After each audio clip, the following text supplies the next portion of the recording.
Well, a very good morning and a warm welcome along to Kirtipur. We're in the suburbs of the capital city of Kathmandu and surrounded by these lush green forests. We've got the TU International Cricket Ground as the Dish Home Fibernet Ireland Wolves Tour of Nepal now moves on to the 50-over stages. We've got 3 50-over games between these two sides, and if it's even half as good as the T20s, we're in for a real treat. That's what they're going to be playing for. And what a fine piece of, well, goldware, really, that is, not silverware. And a little while earlier, my colleague and co-commentator, Sachin Timalsina, was down with the two captains for the toss. Let's go and find out what happened. Glorious morning out here in Kathmandu. The sun is out there. It's blue sky. We're all set for the initiation of the one-day series between Nepal A and the Ireland Wolves in this Ireland Wolves Tour of Nepal. We're all set for the toss. Binod Bandari, Nepal A captain, Neil Rock, captain of the Ireland Wolves, and Samir Khan, who's been the match referee for the entire tour of Ireland Wolves, will continue today as well. It'll be the home captain, as always, will spin the coin. Heads is the call. It's heads. Neil, you've won the toss. What have you decided and why? Yeah, we're going to bat first. It's a used pitch, so I can't imagine it's going to get any better. Hopefully we can get a score on the board and defend it later on. It's been a mixed kind of series for you, a loss against Nepal's senior side, and then you came back well against the Nepal A side. You'd want to finish it on a high, winning this ODI series. Is that the plan? Yeah, absolutely. I think we've been improving as the series has gone on, and we'll be looking to continue again into the next 3 games and hopefully win another series. How different will your side be comparing it to the T20, because this is a different format of the game? Yeah, we've 4 changes today, but over the series everyone will get a go. You know, it's about exposing guys to different conditions, and we'll certainly do that over the next 3 days. All right, all the best for today's match, Neil. Binod, toss हार्नु भयो, तपाईले जितेको भए के गर्नुहुन्थ्यो? I'm bowling नै गर्ने सोचिरहेको थिएँ. So it's a win-win for you. T20 series मा प्याचेसमा तपाईहरुले धेरै प्याचहरु जित्नुभयो, तर अलिकति ल्याक अफ एक्सपिरियन्सले गर्दा पनि हार्नुभयो. यो वन डे सिरिज को प्लानिङ कसरी गर्नुभएको छ? हैन, वन डे पनि अब एक्सपिरियन्स त चाहिन्छ हैन, किनकि अब लङ फर्मेटको गेम छ भनेपछि एक्सपिरियन्स चाहिन्छ हैन. तर अब खेलेको प्लेयरहरु पनि छ, पीएम कपहरुदेखि लिएर सबै गेमहरु खेलिरहेछ हैन. त्यसले गर्दा त्यो चाहिँ एक्सपिरियन्स चाहिँ यहाँ काम लाग्छ जस्तो मलाई लाग्छ हैन. 50 ओभर गेममा चाहिँ अब टाइम एकदमै धेरै छ हैन. त्यसैले त टाइम लिन सक्छ जसले पनि. कतिजना परिवर्तन छ तपाईको टोलीमा T20 सिरिजको कम्पेरिजनमा, र त्यो परिवर्तनहरु को हुन्? हैन, अब रेगुलर 50 ओभर T20 खेलेको 6 जना मात्र रेगुलर प्लेयरहरु हो हैन. बाकी चाहिँ सबै चेन्ज नै हो हैन. अब हेरौँ अब कम्बिनेसन. अनि यो 50 ओभरलाई तपाईहरुले कसरी हेर्नु भएको छ? प्रिपरेसन ग्रुपमा हेर्नु भएको छ कि टिम कति डेस्परेट छ यसलाई जित्नलाई? हैन, अब गेम त अब जित्नलाई ग्राउन्ड भित्र छिरिसकेपछि जित्नलाई नै खेल्ने हो हैन. अब त्यही पनि अब प्लेयरहरुको इन्डिभिजुअल परफर्मेन्सहरुदेखि लिएर सबै कुराहरु अब त्यो चाहिँ म्याटर गर्छ. All the best for today's match, Binod. So the news I have is Neil Rock, the Irish captain, has won the toss and Ireland will bat first.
And now the national anthem of Nepal.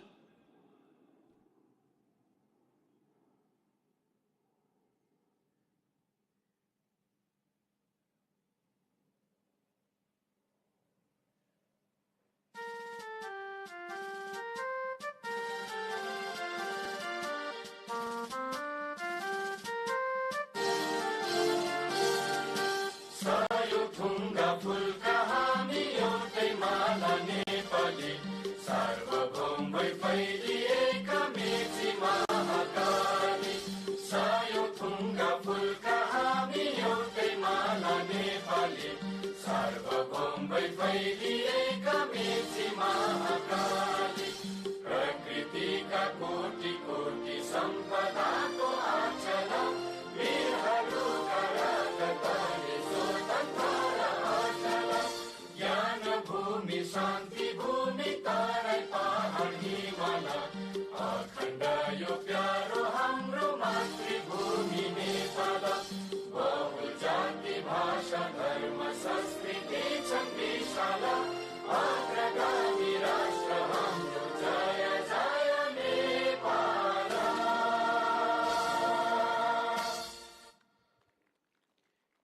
Now I'd like to request the There Vice are President. the national anthems sung with great pride, as always, by both countries. Nepal A versus Ireland Wolves. What a series it's been.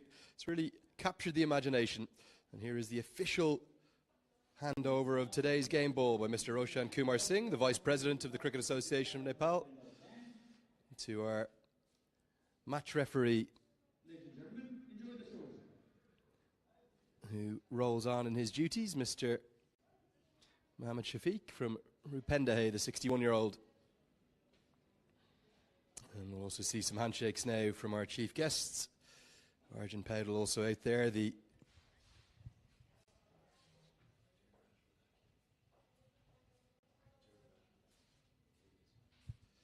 you see there at the end of the lineup, Arjun Powdell, who's not just a board member of CAN, also the tournament director.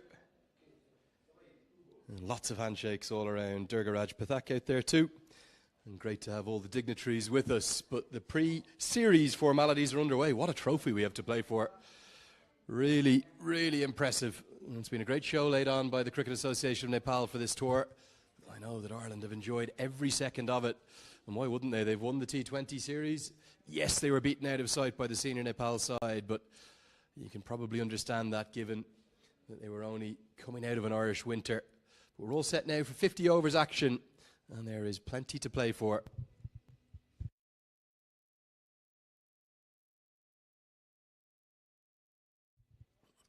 We'll also see our two umpires there for the day. We've had a little bit of a shift from the T20 leg of the tour. And there are the teams. You see 4 changes for Ireland, would you believe? Here are 2 umpires today. It's going to be Himal Rajgiri and Rampande come in, the reserve umpire, Ujwal Regmi. But for Ireland, they'll continue to be captained by Neil Rock, one of the few players alongside Gareth Delaney to play every single game on this tour. Ben White back into the team, the leg spinner, keep your eyes on him. Tom Mays, a big tall seamer, he comes in too, as does Cade Carmichael. And Stephen Doheney, really looking forward to seeing him in this format. It could be the strongest of the 3 formats for him, you would suspect. And then for Nepal, they've had a big change in their squad. So we're going to see Mausam Dakal for the first time, and Shahab Alam. Keep your eyes on those 2 spinners. And also Bim Sharkey. He's not being considered in the shortest format at the moment, so he will add a real touch of class to the Nepal A batting lineup. 4 players missing out from the Nepal A side. Naran Bhatta, Ranjit Kumar, Rupesh Singh and Bikesh Agri not getting a game today, but we are nearly all set for action. The opening batters, James McCullum, alongside Stephen Doheney, and a big smile on Binod Bandari's face. The perfect day for cricket and the perfect time to introduce my co-commentator. We've had a shift in the commentary box too, not just the umpires. I've had a bit of rotation, a wee bit of fond farewell to Ayush Gautam, who is, I believe he's down in Chitwan. So he's spending some time down there for the week, and great to have Avash Gamir come and replace him. Avash, great to see you, my friend. A very good morning to you. Same here, Andrew. A very warm good morning. And I was just wondering, while I was out there in Biratnagar, it was difficult for me to pronounce Johnny Barron as I was habituated to say Andrew all the time. Now I'm habituated to say Johnny, and I have to say Andrew all the time. Well, you can forget about Johnny Barron for the moment. You can go with Lenny or Taklu Dye if you forget. You can use either of those. You know I love that Taklu Dye nickname. Here come the Irish openers. I know you'll have been keeping a keen eye on the series, tuning into the live coverage on Action Sports HD. It's been an excellent tour, hasn't it? Been really, really good. Captured the imagination. Absolutely. And a team like Ireland coming down here in Nepal is a wonderful thing to see. A team that has gained the test status. It's a wonderful day out here. There you go. That's how the batting lineup looks like. Neil Rock, the captain wicketkeeper. Ben White, a popular name, actually. See, I think it's for Andrew. You can also see the Nepali bowling squad. And it's a very interesting thing here in the commentary box. The two teams playing and the commentators represent Nepal and Ireland both. I like to think I've got a foot in both camps. Oh, there we are. We just had a little bit of a shot of our sides.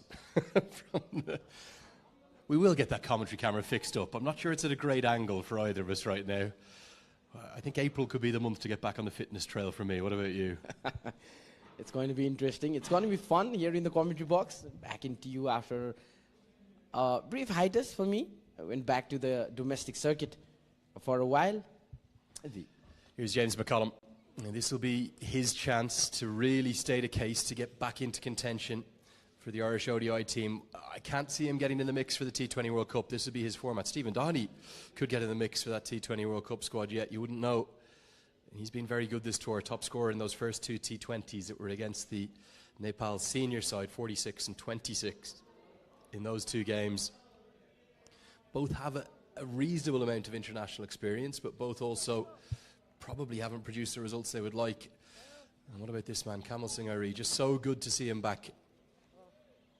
16 senior international appearances for James McCollum, 6 test matches and 10 ODIs, 250 plus scores in those 16 appearances. That's what they're playing for. We're all set. Wednesday, Friday, Sunday. Here's the first of the 50 over contests. Yeah, that one's just skidded on, kept a bit low. McCollum looked for one of his favourite shots, the pull, but don't think he gets anything on it. Might have been an inside edge. Slip in place. Surprised by the decision. Ireland winning the toss, choosing to bat first. You tend to bowl first with the early starts here. Absolutely. It's always the team, they want to bowl first, but they got a plan. Also, Andrew, I think they've been here for a while. They've rotated the squad as well, and that might be the reason they want to just go and experiment with everything out here in Nepal, get the best out of it. Might be the decision of experimenting with everything. Well, I'm glad my pitch report didn't go to air, because I would have looked a fool. I said you win the toss with 9:30 a.m. starts and you bowl first here. The reason why I said that is because of the fact you get that assistance. And this very first ball, you know, the umpiring hit the headlines a little bit through the end of the T20 series. How close was this LBW? Well, I'll tell you something. He hasn't hit that. That is very close indeed. And I think James McCollum, he might just have got away with one there from the very first delivery of the series. Maybe would go on to hit on the stumps. The replays are always vital at on stage. The change in Gloveman as well for the Nepal A side, with Arjun Kamal coming into the team. It means he'll take the gloves as well. I'd actually quite like to have seen him in the T20 leg. Binod Bandari, particularly because he took that blow on, I think it was the index finger. He's actually going to be, look at the amount of tape on that veteran keeper's hands. No, he's not keeping. It's out in the field. In the past, I've got a chance to work with Binod Bandari. He's a wonderful leader. He motivates the team well, keeps the dressing room atmosphere going, keeps it positive. And there were times when he decided to leave the gloves in domestic cricket and come out to field. That gave a statement as well.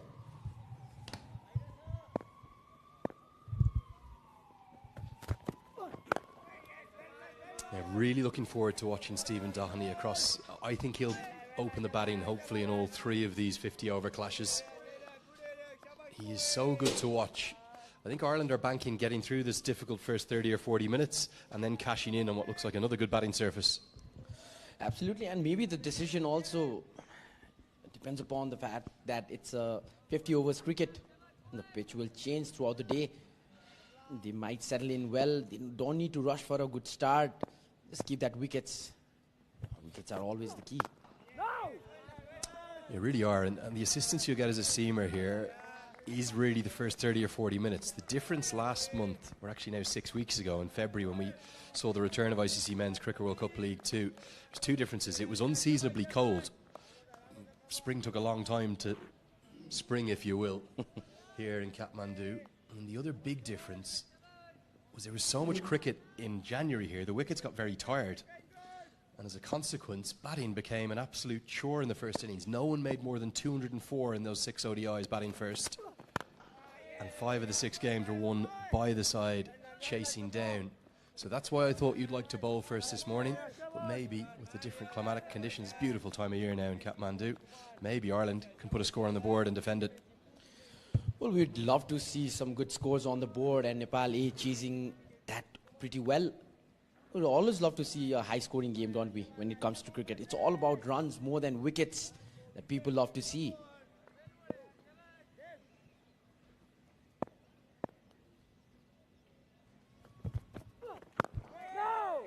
So a really good tight start from Kamal Singh Airi. There could well have been a wicket in it from the very first delivery, but James McCollum survives. Just the 2 wides from the over. It's 2 for none.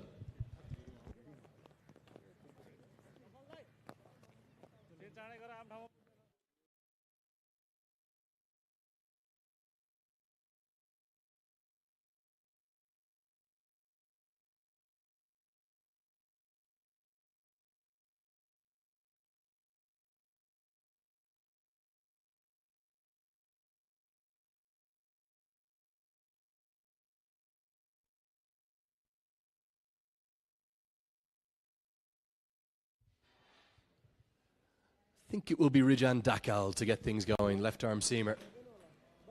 Certainly something that Monty Desai has been pretty clear about, wanting a left arm seamer because there's so much in vogue in the 2 white ball formats these days. Pratish GC it's been that's had a few games at the very top level, and Rijan Dakal has shown us just a few shades, particularly I think it was that A-team series against Canada, wasn't it, where he started to show that he could be the other option. He's not express pace, but again, it's just that angle and a little bit of movement back into the right-handers that will make him a danger. No, what they're doing is they're putting on left hand, right hand from 2 of the ends. And this is quite interesting to see.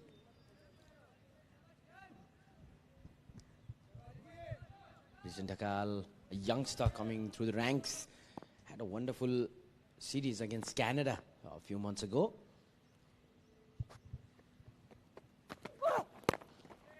And that's nicely driven away, far too full. Lovely way to get off the mark from James McCollum. All he needed to do was get on top of the delivery, which he did, and pierces the gap, gets a 4 from Dakal's first ball. Well, that's the first boundary of the day. James with a wonderful start. Just picked his area really well between the fielders. Not the best of ball that Rijan can bowl. Has to make a comeback now.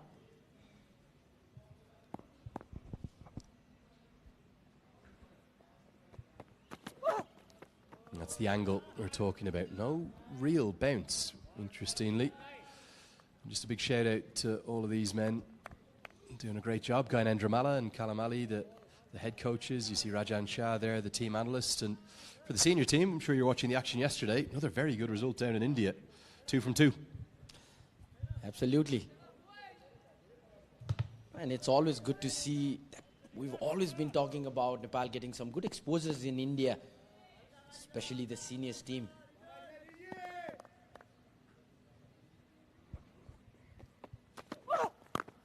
It's a lovely line this time from Rijan Dakal. For me, it shows how far the game has come here in Nepal and how far it's going. It's a full stateside. It's Baroda, Ranji Trophy team. Okay, yes, they'll be missing their IPL contingent. But Nepal have dispatched 2 very good sides very comfortably with the minimum of fuss. Kushal Malla up to his brilliance again with 40 off 25. Sandeep Jora with 29. Took a marvellous catch as well. Karan KC, Sampal Kami in the wickets. And Dipendra Singh Airi yet again with a truly ridiculous run out. Little bit of shape back in to the right-hander in a misfield. That's not the greatest effort. Might be Mausam Dakal at mid-on. In fact, it's Shahab Alam, is it? And that is not... No, it is Mausam Dakal. That's not a good piece of fielding, and it's going to cost 4. It's a bit of sloppy there. Just look at the way he just pushed the ball. Not much great effort, but maybe the timing was right. It had to be stopped. Nevertheless, a boundary for Ireland Wolves. And talking about the senior team playing in India, Baroda, it's all about playing a destination team. All the approaches that players from destination have, they have a different approach to the game itself. Yeah, fully agree with you. If you look at the Ranji Trophy, over 30 statesides, all full-time, full professional cricketers, hugely competitive youth structures that lead into that through 14s, 16s and 19s. They play all formats from the age of under 16 up. Talking to plenty of the India under 19 staff there down in South Africa at the 19s World Cup, and they were telling me these boys will have played 9 4-day games in a season, 10 50-over games, 10 T20 games as a minimum. Just that extra exposure that they have. It'll be a wide, so a really good move from Monty Desai to use those connections down in India. And in terms of, I don't think the results really matter down there, but certainly getting into a winning habit can be no bad thing. And in terms of prep for the ACC Premier Cup, which is the Asia Cup qualifier this month, perfect. Well, absolutely. That's what we're talking about. I've seen a lot of social media activities, people stating about the performance and everything, but it's more about, like you said, Andrew, it's more about experience, going out to play in a test nation. The players, some of them even have been net bowling for the IPL teams. That's the end of the second over. Ireland 11 for nil.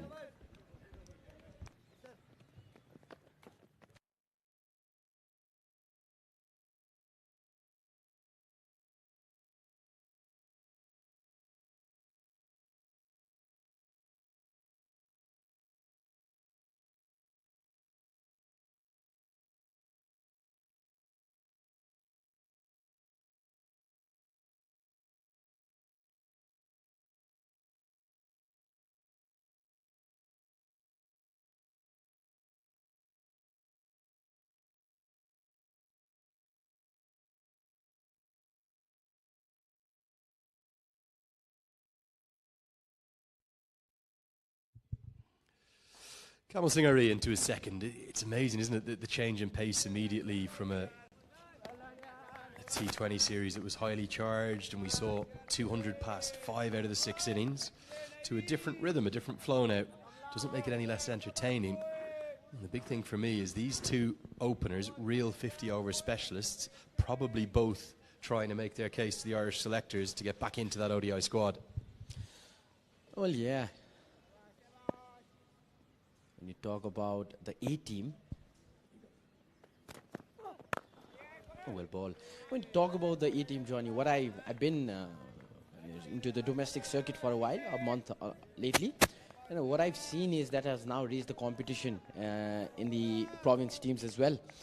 Since every province team having 3 to 4 main players they've come to the A team. Now there's a lack of big players. Now that's the time when the players need to step up. There's new talent to come out. There's a big opportunity for cricketers here in Nepal.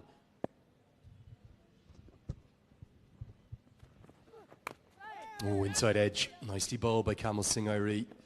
His natural shape is away from the right-hander, but it just held its line that time, and Tahani will get off the mark in fortunate style with a couple. Yeah, I think the big intent from Khan is to try to develop a funnel, a pyramid, a flow through to the top, and that's what now is probably there really for the first time. So it's not just the supporting tournaments, as you say, out in and around domestic cricket, but then there's the elite level of the PM Cup, the Mayor's Cup. Hopefully see a franchise competition of some kind come back in, hopefully sooner rather than later. I'd love to see it in the next year or so. And that's gone quickly down towards deep third, and a good stop this time. That's better. Going across to his weaker side, Rijan Dakal does well. And then what you're getting, as you say, is competition within the provinces. Rijan Dakal, for example, he didn't play every game for the Bagmati province in the PM Cup, but he did plenty well when he did play, including a best of 5 for 25 against Karnali. So if there's competition within the provinces, then you've got all of those brilliant competitions you were talking about. We saw There's one in Chitwan recently, and then one down in Biratnagar. We have to have that. We have to have cricket out of the valley because so many of the players come from out of the valley. Well, that's what we're talking about throughout the tournament. Especially, it's a big opportunity for the youngsters to make their mark on the domestic circuit, since all the big names have come now to the A team. It's always that in a test-playing nation, isn't it? It's always the reserve team where the big names of the provinces or the district cricket play. And you get it. Lovely tight line from Kamal Singh Airi. That was a good over. As it gets us to the end of the third, it is 15 for none.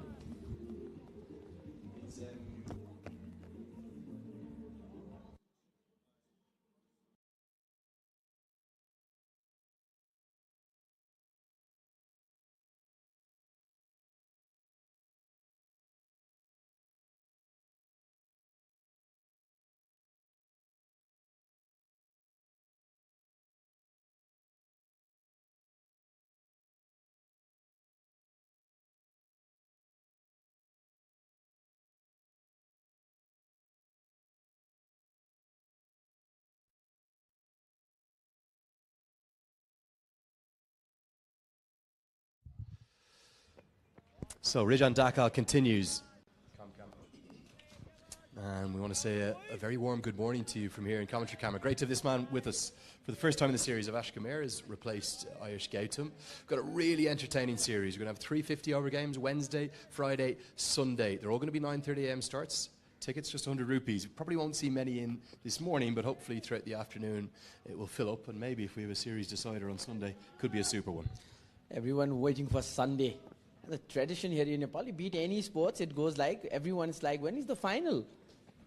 It's always people asking for the last game. And Rijan is finding some difficulty with the bounce. Maybe it's the nature of the wicket. We haven't seen that in Kamal Singh Airi's bowling, but just like you said in his first over, Andrew, he's finding some kind of difficulty in getting that bounce. It's really his release point. His action is a low one. One of the challenges Monty Desai has here is aren't a huge number of tall, strapping lads. You compare the height of the Irish fast bowlers to the Nepal ones, and that is a beauty. And then half an appeal from the enigmatic man with the gloves on. Keep your eyes on him, Arjun Kamal. He's a live wire. This was really nicely bowled. It's just the angle again. Hasn't swung, but beats the outside edge. Doesn't put much of an effort, but the line and length, it's just so perfect. Able to beat the batsman. Arjun doing a good job behind the stumps. He has that eye for wickets, doesn't he? Quick thinking behind the stumps. He's another. The importance of this A team can't be overstated, really. It is so good to see Khan pull it together. Can't beat Dev Kanal at cover this time, but for the likes of a Dev Kanal, for an Arjun Kamal, even for Arif Sheikh. If Arif Sheikh didn't have this A team, how would he have pressed his case to get back into contention for the ACC Premier Cup? And I think many will be calling for him to be called into that squad now. Before we had the A team, it was all about the domestic circuit. How do you perform there? It was about the Prime Minister's Cup, and now the game has changed, Andrew. The players are getting good game, and it's a very interesting fact to see the emergence of the A team.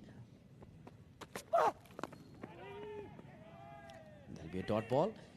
That has given competition not just for the players qualifying for the A team, but also the players of the senior team. Competition is healthy, and the brilliant thing for me as well is that they've managed to find a way to get really good sides to play against. There is Sajan Lamachani. Always give this man a shout out. He is one of the hardest working photographers I've ever met, let alone how talented he is. He took a little video the other day. I don't know if you saw it on Instagram. It was the tail end of I think it was the second T20. Sun setting across over towards the Dada to our right. It's nicely driven. May well get 4 here because the outfield's that quick. Not the greatest line run by the fielder. Mausam Dakal, I think it is again. Ball's been following him a little bit. And that's going to be a boundary to close out an excellent over. Apart from that, it's 19 for none.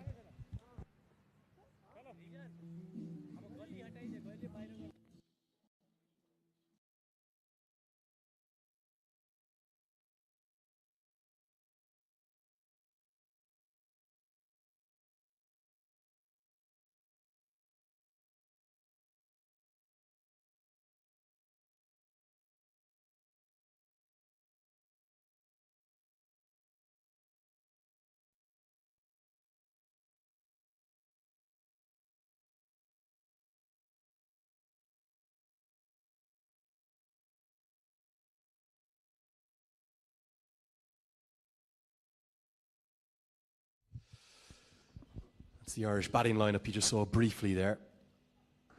And now slip has come out. Not sure whether that's a sign of a complete lack of movement or maybe a slight change in tactics. This was the last ball of the previous over. Look at how quick this outfield is. Yeah, at a point it looked like it was pretty easy for Dakal, but couldn't get to it. Maybe just looking at the replay, was it a bit slow trying to race with the ball? I think he just took a bad line. I think you've got to identify that if the ball beats you here, you're probably not going to be able to stop it. So not the best line taken by Dakal. He's had a tough start in the field. Really looking forward to seeing his leg spin bowling. One of the only surprises actually across the 2 squads that were picked for this series, there's no leg spinner in the Nepal T20 squad. And you think about the importance of leg spin, particularly with the absence of no Sandeep Lamachane now at the top level. You have to try to back your leg spinners in the shortest format. Looking forward to seeing him bowl in this in longer spells, but I'd love to have seen him in the T20s too. Oh, well, absolutely. And spinners against a team like Ireland would be something interesting to see.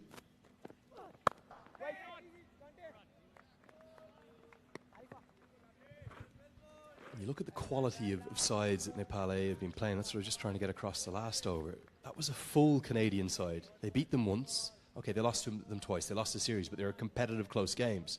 Canada went on to start their Cricket World Cup League 2 campaign then in Dubai and won all 4 matches. They beat Scotland, the reigning champions, twice. They beat the UAE, the host, twice. Started brilliantly. Now this Irish Wolves side is stock full of talent. 9 of the 15 of senior international experience. It's not like they're playing against some part-time club cricketers. They're getting really good exposure against good players, and it's a great test for them. Well, absolutely. There are almost 9 players from Ireland who played a lot of ODIs and T20s, and also on many of them the test as well. Some big names that Nepal A is getting to play with, the good exposure. It's all about exposure, isn't it? Nepal having a lot of youngsters blending in with these experiences, especially when you talk about Binod Bhandari. He's been there for Nepal through thick and thins. Yeah, and he's probably the one alongside Arif Sheikh, possibly Shahab Alam now in the 50-over stuff too, that's got a lot of international experience, and they're helping to bring along the others. Obviously Bim Sharkey actually too in this 50-over squad. So I think they've probably got the mix right. And maybe the only slightly disappointing thing in the T20 series for Nepal, all of those without senior international experience, they didn't really step up. There wasn't many that made a case. The ones who impressed were those who already played internationals, like Kamal Singh Ari, like Arif Sheikh. End of the 5th over, halfway through the first power play, it's 19 for none.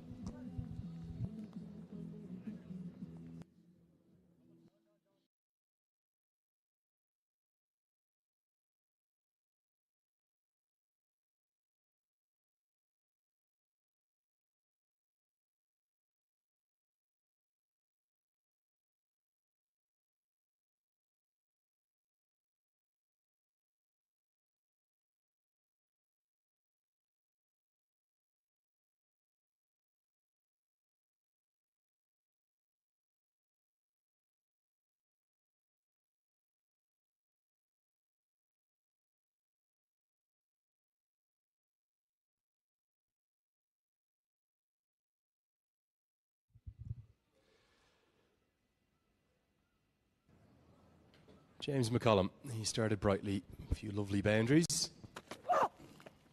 Oh, now that is an absolute beauty. That's what the left arm seamer brings, and Rijan Dakal has that breakthrough that Nepal wanted this morning. What a delivery this is. Good glove work too behind the stumps from Arjun, and Nepal have their first. Well, he was actually knocking on the door for a wicket in the previous over. Both 5 dot deliveries and a boundary in the last delivery. Now, the same line in length, Andrew, that tricked the batsman in the previous over. That the batsmen were beaten. Now he's got his wicket. Now look at that emotions. McCullum goes for 12 of 15 deliveries, 19 for 1.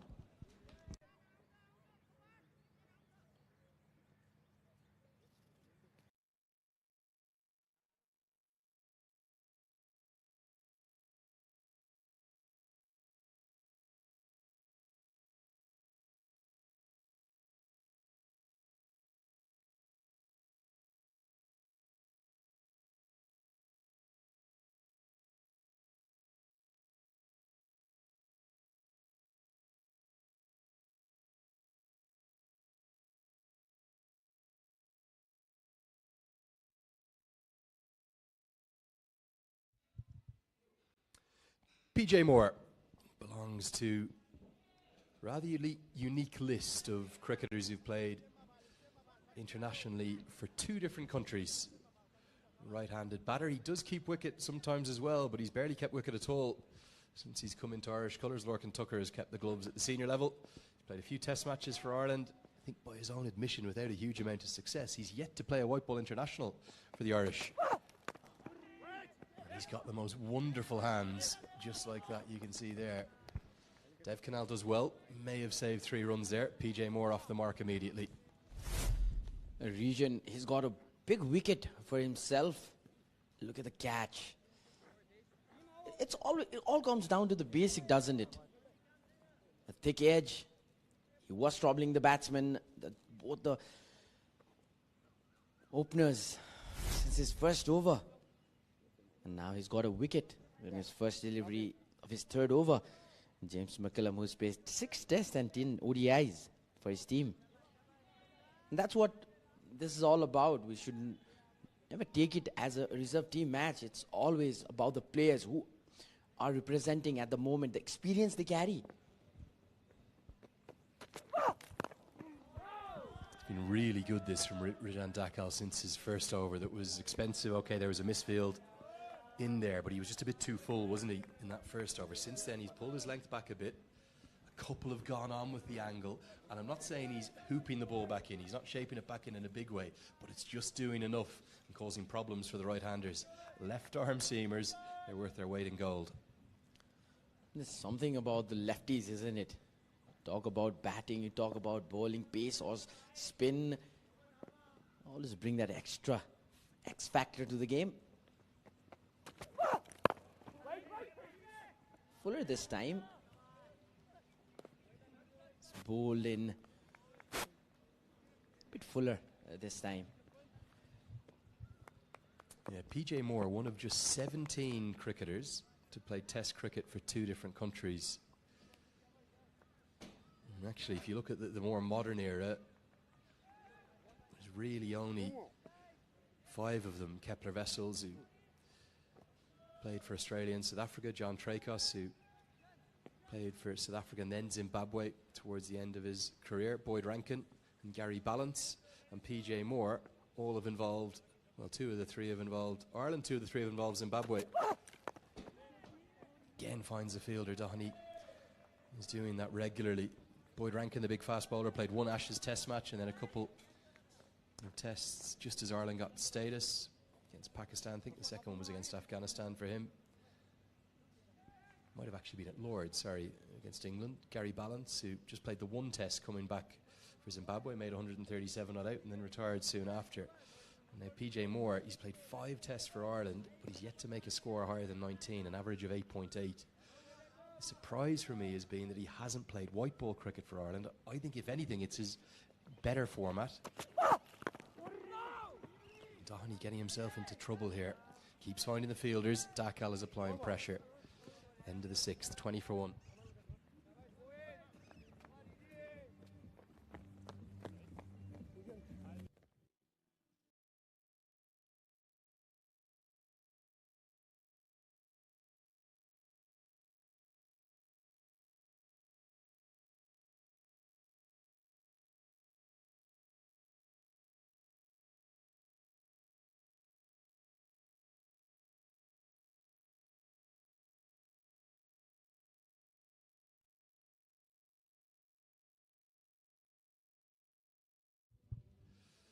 It's the Dish Home Fibernet Ireland Wolves Tour of Nepal, and what a brilliant tour it's been.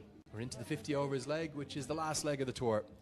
Wednesday, Friday, Sunday, and then the Irish Wolves will bid a fond farewell and fly out on Monday. Flash, I know you're a keen man on social media, you always know what's going on around the city. Looks like Ireland have really enjoyed themselves here.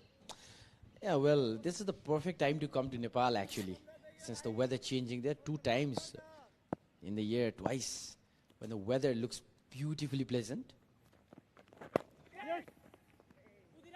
And that's hit towards the leg side. Fielder will race for it. Once again, it's Mosam Dakal who couldn't get to the ball, and it's a wonderfully played boundary towards the leg side. You talk about PJ Moore's timing. Look at his hands here. This is just a flick. No more than that. He's a very fit man. He's a very strong man.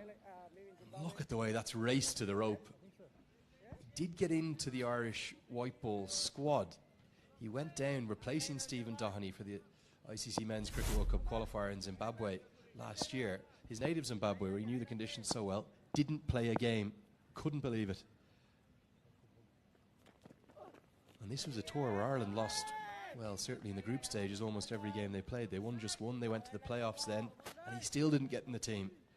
It was a real surprise for me. So I think he's got a point to prove. He wants to make the case to Heinrich Milan, the head coach of Ireland. I really appreciate the opportunities you've given me in the red ball stuff. I want to play white ball cricket for Ireland too. And this might be the format that would get him into it. Well, that's surprising to know that he didn't get to play when the team was playing in Zimbabwe, considering the climate that he's used to. But as you said, it's a very big opportunity for PJ Moore to prove himself and get back into the team, play regular cricket. It's all a player wants, doesn't he? Yeah, no, I think those 2 innings, I know he'll have been disappointed with the third knock where he only made 2, the one game that the Irish Wolves lost, but he played all 3 against Nepal, and it was the strike rate, 49 off 32 and 65 off 29.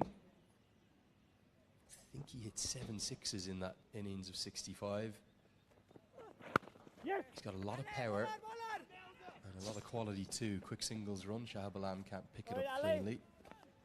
But for me, he might be the one. You look at that Irish T20 World Cup squad, I think 13 of the 15 are absolute bankers. The 11 that played most of the Afghan games alongside Neil Rock, who played one of them, and alongside Craig Young, who didn't actually play any of the 3, but he'll be in the squad. It's then for Ross Adair, maybe Graham Hume, just going to be a little bit nervy. Could someone like a Stephen Doheny or a PJ Moore press the case? 2 quality players. That's a glorious stroke. What a wonderful strike of the ball. This is what bowled a bit wider, and Stephen Doheny rightfully punishes the bowler. The fielder. Now that is talk about positioning right in the gaps. Bashir Ahmed could do little nothing to stop that ball. And as you said earlier, it's a quick outfield today. Ball just gliding towards the boundary. I think Bandari will be desperate to get through this power play. He would love one more wicket if he can get it, but if he could keep Ireland to 40 for 1 after 10, the spinners will come on and bowl in a big way through the second power play. 7 bowled, 9 from that over, 29 for 1.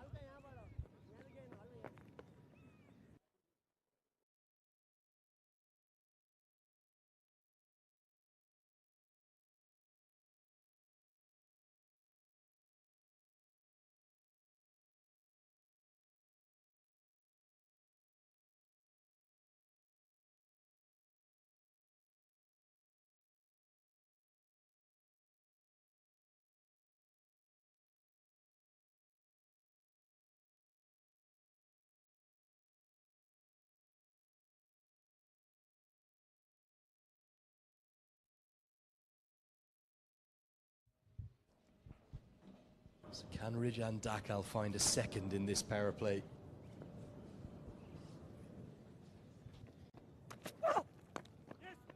Started nicely, but so too has PJ Moore. Looks really fluent. His footwork has looked good.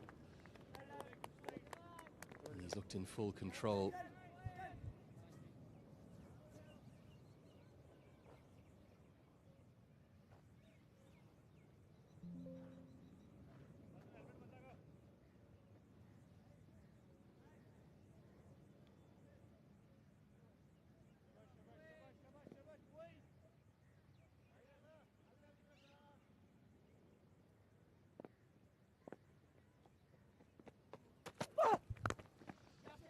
Oh, another lovely punch through the covers. Not quite a carbon copy of the 4 from the previous over, but Doheny, well, when he looks good, he looks $1 million, looks very good indeed. Beautiful stroke as I welcome Sachin Tillmasena. How good a shot is this? Brilliant shot. What a sight for me to just get into the com box. Beautiful. We've seen some really, really classy shots from the Irish batters. And it looks like an outfield that is quick. It looks a very good batting surface. Remember, we saw over 400 runs on this in the second T20 between these two sides. I know it's a different format. Were you surprised out there at the toss? Were you thinking that whoever won it was going to bowl first? I thought so, especially because this track is known to offer some bit of movement, especially in the early part of the day.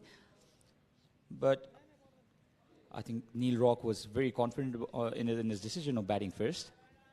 And Binod Bhandari also wanted to bowl first. So it was a win-win scenario for both the sides. It could end up being the right decision for Stephen Doheny, but I was very surprised, for Neil Rock. I was very, very surprised this morning. I really was, because we had a Cricket World Cup League 2 series here. I know it was about 6 weeks ago. I know that certainly the weather was very different, and maybe you could argue the pitches were a damn sight different too, but every single captain that won the toss in that series, they bowled first almost without even thinking about it.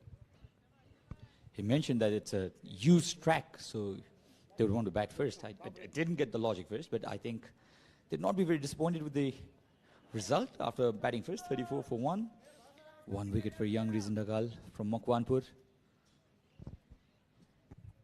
The keeper's going to come up to the stumps. Doesn't have express pace, Rijan Dakal. It may come in time, but he's a very skillful bowler, so Doheny will have to stay in the crease now. Lovely line and length and good footwork from Dev Canal. Make sure he gets the stop in. It's a reasonably unique thing that an Irish side will have 3 spinners in it. In fact, they could actually field a 4th. Gavin Hoey not on the team today. So maybe that variety with their bowling, 3 seamers, 3 spinners, means that Rock is confident enough they can defend a total that they post. Is it something to also do about the mentality that was developed because they won 2 T20 matches batting first? I think they're more comfortable defending the score rather than chasing them. That's a good point, actually. It'd be interesting to know, is there something in the mindset, in the brains trust of Ireland? Now, the keeper's convinced there's something on it, but he might just be caught the umpire, who won't be fooled. Well bowled by Dakal to finish out his 4th. It's 34 for 1.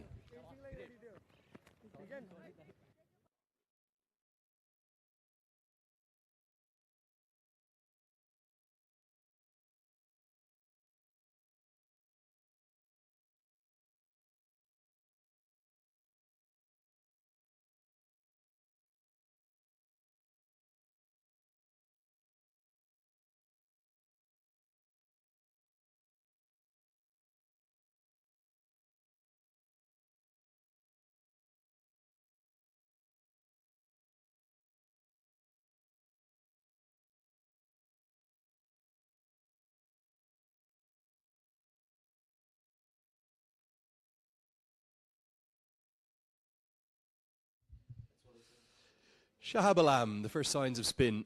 I think Ireland could face a lot of it today. There are 2 left-arm spinners, and great to see a wrist spinner in the shape of Mausam Dakal as an option as well. Could see some part-time off breaks too from Dev Canal, although he didn't bowl in the T20 series. And this is a man who's been in very, very good form. Shahab Alam bowls very classical, orthodox left arm spin, and he's pretty accurate too. PJ Moore wanted the second, won't get it. Good piece of fielding from Kamal Singhari right down in front of us. Shahab Alam definitely pressing the case to get into that senior side in the ODI format. Absolutely, and I love his attitude.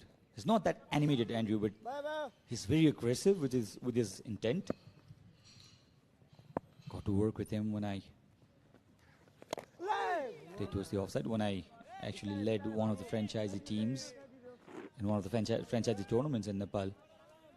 I love his work ethics, Shahab Alam. He's a team man. It's a slight anomaly that he actually hasn't played an ODI yet, isn't it? You think of his skill set, it's definitely going to be suited to this format. I think in T20s he could be got after a little bit, in a career economy rate of over 9 in those 6 T20Is that he has played against the likes of the Netherlands and Kenya. Beauty! Oh my! Clip that up, get it up, it's perfect. A dream for the left arm spinner. It's spin to win here in Kathmandu, and the off stump is kissed. They're actually held on, isn't it? Doheny expected the ball to come back into him with the angle. Just held on the pitch. Yes, slightest of turn, just enough to kiss that off stick. What a sight for Shahab Alam. Well, that's as good as you'll see. And remember, that's only a shade after 10 a.m. local time here, and it's already starting to turn. Stephen Doheny's gone for 12. Ireland 35 for 2.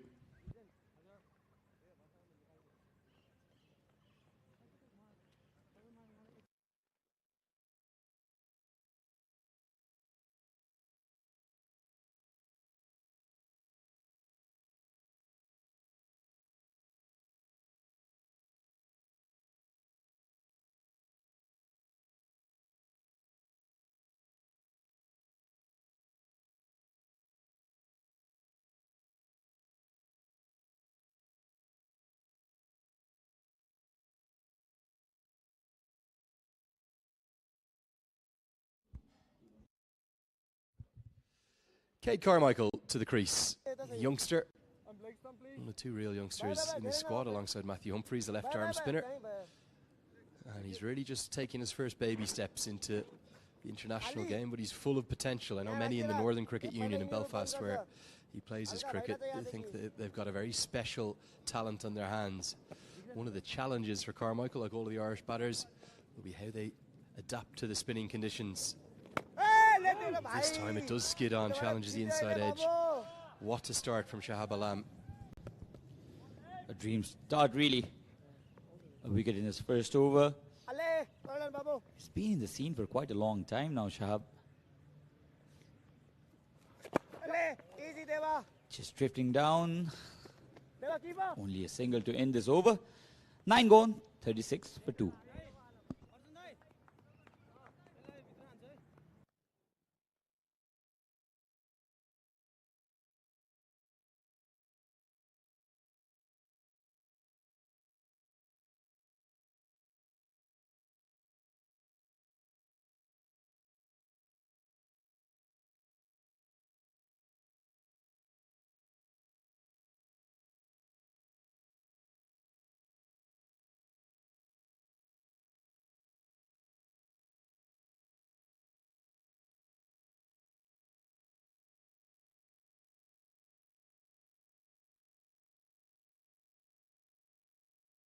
No, little more. Yeah, that is center. So Rijan Dakal is going to continue. I like this move. I think if he's going to provide a threat, it'll be with one of these 2 new balls. It's an operation. Keep her up to the stumps, maybe get 6 out of him. Can you get 6 out of him? And then a real diet of spin through the middle overs in that second power play.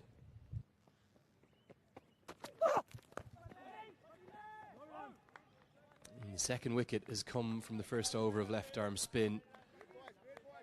A quite wondrous piece of bowling. How good was this? Let's have a look at this. Oh, beautiful. Bamboozle there. Tuhini.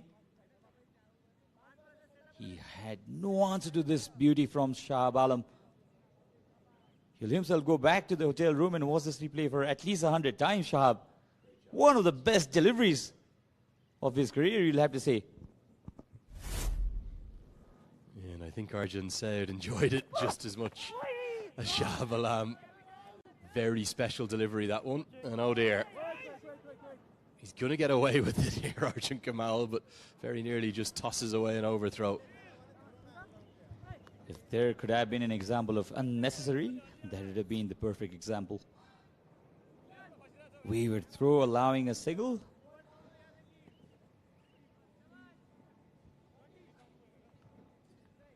In fact, they didn't run.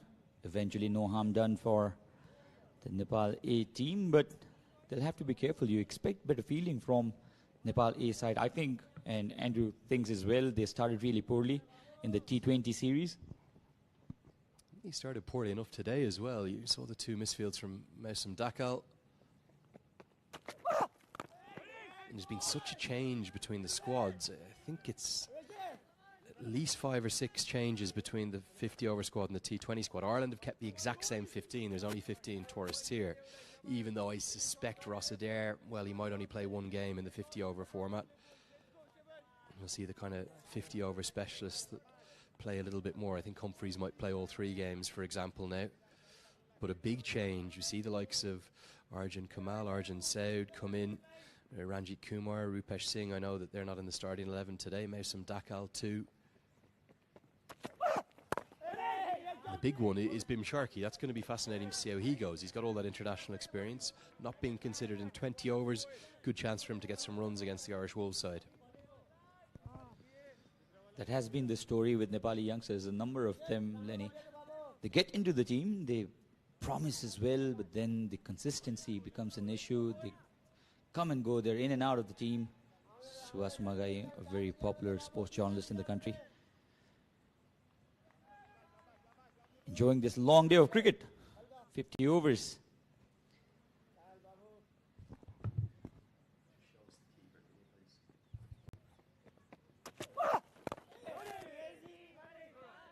Really good tight lines. I like what Rijan Dakal is doing here. You can see that he just wants a left-arm seamer, Monty Desai, doesn't he?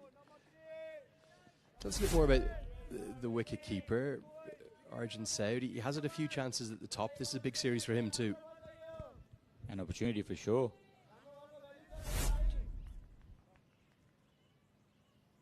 There are already 2 keepers in the senior team. Asif Sheikh, the regular keeper. Anil Shah can keep as well.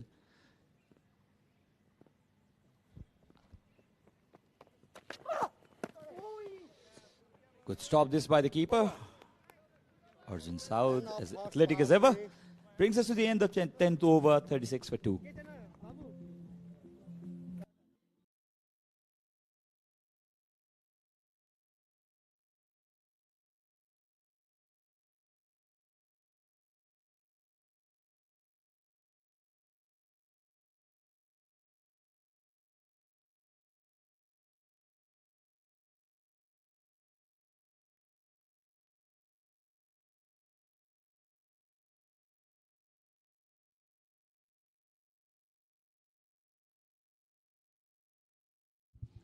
Yeah, there is not the Irish batting order. Ben White will not bat 5. I can promise you that. He'll probably bat number 11.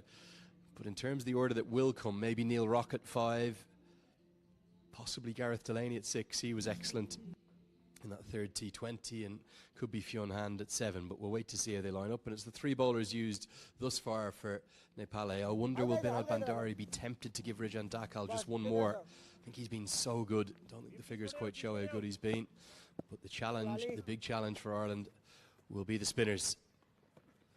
I expect 30 overs of spin to be bowled here. The 2 left armers in Shahab Alam and Bashir Ahmed, who's got to get it better than he did in the T20s. And I'm so excited to watch Mausam Dakal operate, probably throughout this second power play. In the majority, you'd imagine. Wait on the call. Good fielding, Arif Sheikh. You mentioned Mausam Dakal, who's seen as an exciting prospect for the Nepali team with his leg spinning abilities.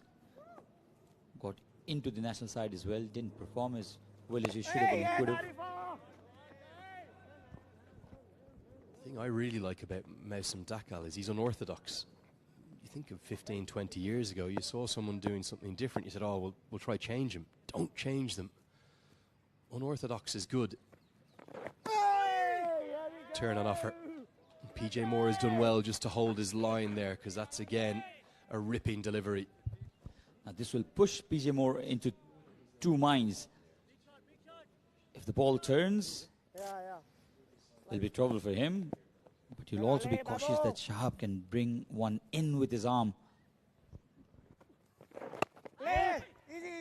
Very uncomplicated action, isn't it? It's very classical, it's very orthodox. Just love watching him operate. If we had a pitch map in place, it really wouldn't be more than probably a yard between where all his deliveries pitch. He's very, very consistent. And what will fascinate me throughout this second power play, will Ireland be willing to use their feet against him? This could be a chance not going to carry. If they don't use their feet, they're going to get themselves in a tangle. Easily could have been the third wicket. Instead, it's just one from the over. 37 for 2.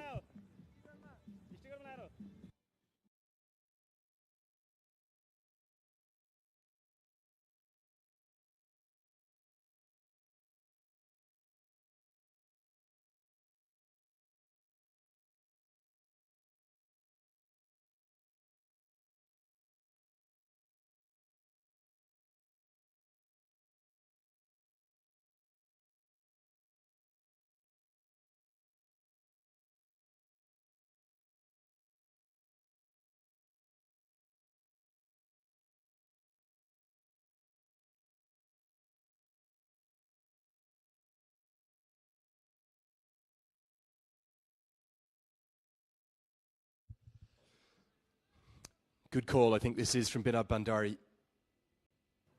Dakal into his 6th. Going to run a quick single. Good call that from PJ Moore. I think they're always getting home.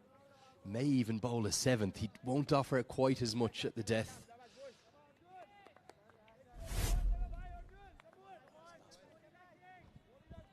It's the last ball of the previous over. And you can see Cade Carmichael, hard hands, forcing at the ball. Very lucky to survive. And if Bhim Sarki cannot reach to that, I wonder nobody else would. Rizan Dakal, can he get the ball to move back in to the right-hander? He does. No runs again.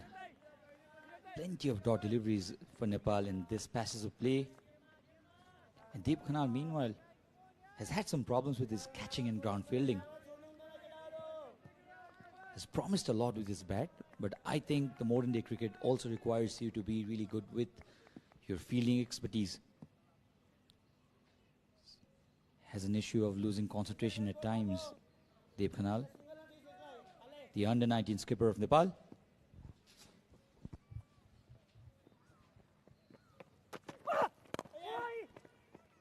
Yeah, it's a big series for a lot of men, as this one has been, elegantly timed. Thought it was going to be a couple. Look at the speed of the outfield. That almost accelerated across the turf. Just a clip from Carmichael. That'll fill him full of confidence. Lovely way to get his first boundary. At one point of time, we just thought that Binod Bandari will cut it off really easily. It seemed to gain more speed as it passed Bandari there, and the timing was exquisite. Beautifully timed, and a much needed boundary this for the Ireland Wolves. The challenge for the Irish Wolves here is going to be, can they find a way to score off the spinners?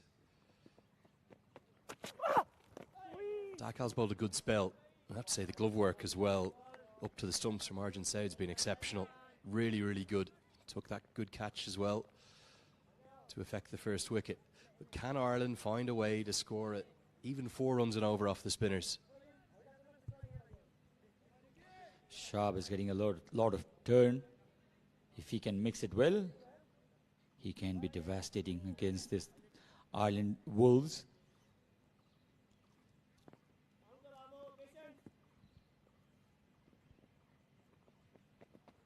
A touch shorter this time.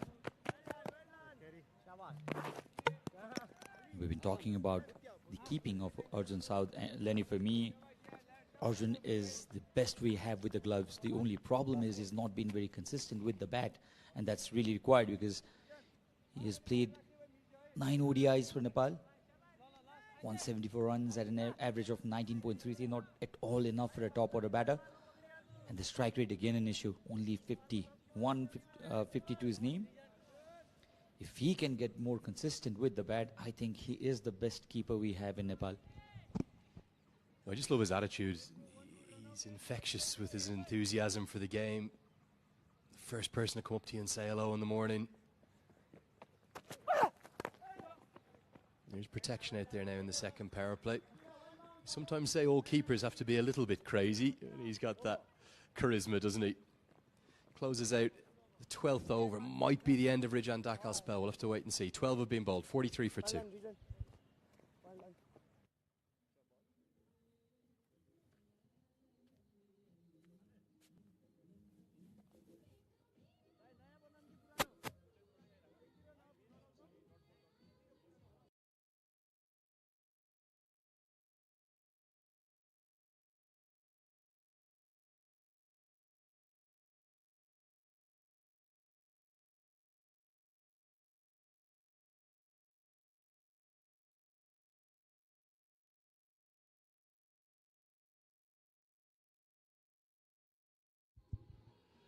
So 12 overs in, and just a few fans starting to come in and enjoy the action on the grass banks. Very early starts, 9:30 a.m. local time. Big surprise for us all was Ireland winning the toss this morning and choosing to bat first. It does not follow the trend of what happens in 50 overs cricket here at the TU International Cricket Ground.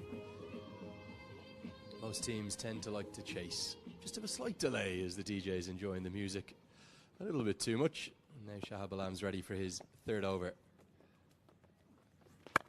For someone like Cade Carmichael, who's not a natural sweeper, you can see he's starting to try and develop that within his game. What are his scoring options against the left-arm spinner? Ross McCollum on the left, his wife Janet McCollum, former Cricket Ireland chairman. There. Where's he going to score off the left-arm spinner? I'm worried Shahab Alam might just bowl to him here. Shahab got that edge as well this time. It's looking so very threatening, isn't it? He's getting the ball to swing, getting the ball to spin. Straight on this time. Did he get some connection off the bat? He'll come back for the second run. But this is victory to Shahab Alam. Well, I'll tell you something. If he doesn't get bat on this, this is out. It would have been as easy an LBW decision as you could have given any umpire. Because just at the last second,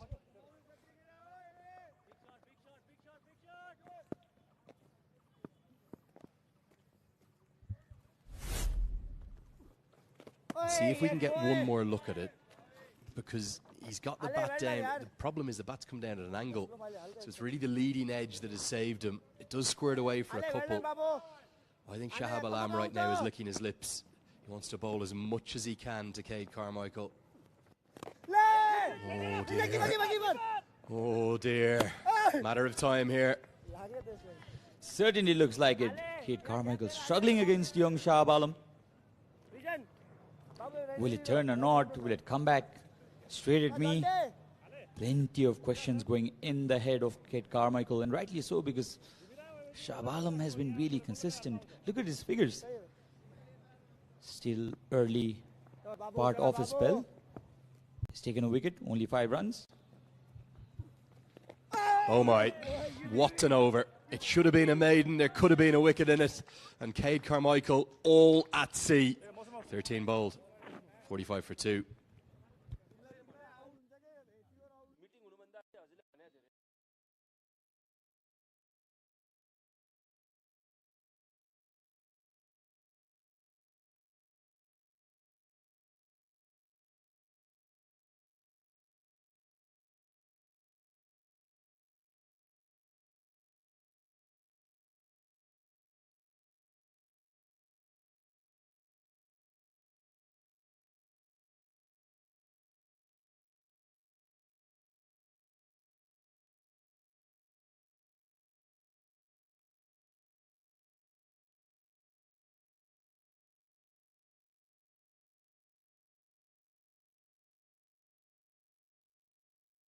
Ball change.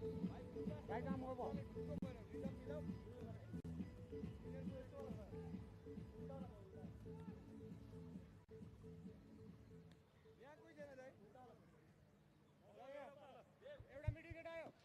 Mosam Dakal to bowl right arm leg spin. We'll get that graphic corrected. He does not bowl off spin.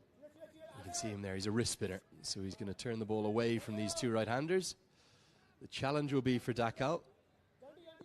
Won't necessarily have the same consistency in terms of his accuracy that we've seen Shahab Alam show already in his 3 overs. But he will produce you some X-factor deliveries. Just needs to get into his spell, needs to earn his 10 overs. One issue he's had with his bowling, Mosam Dakal, is the length. He's been shorter at times. That's why he was hammered for plenty of runs in the first outing of him for Nepal. It was the preparatory series in which Nepal fought against Hong Kong and UAE before Nepal played that Asia Cup qualifier. In fact, the T20 World Cup qualifier in Nepal. Again, this has been his problem. He'll have to get his length right, Mosam. There'll be a few nerves. 100% be a few nerves. He knows the spotlight is on him. He knows, everyone in Nepali cricket knows that there is no Sandeep Lamachani now. So that the hunt for a wrist spinner is on. The hunt for a permanent leg spinner. I know Kushal Bertel bowls those part-time leg breaks. Maybe he'll develop into more and more of an all-rounder as he comes. But so Ireland picked 3 leg spinners at some stages of this tour. That's better. Good length. I was talking to him this morning. It's all about in ODI cricket earning your spell. Don't need to take a wicket in your first 2 or 3 overs. Just get used to your lengths. Earn your spell. Go for less than 6 and over in your first 3. Then start to show your variations. Start to hunt for wickets. But if you get smashed in your first couple, it's difficult for the captain to keep you on. That's the googly. Well bowled. Much better. Much better this by young Mosam Dakal. Definitely a prospect for the Nepali bowling lineup. The wrist spinners, they've got so much of value in the recent years especially.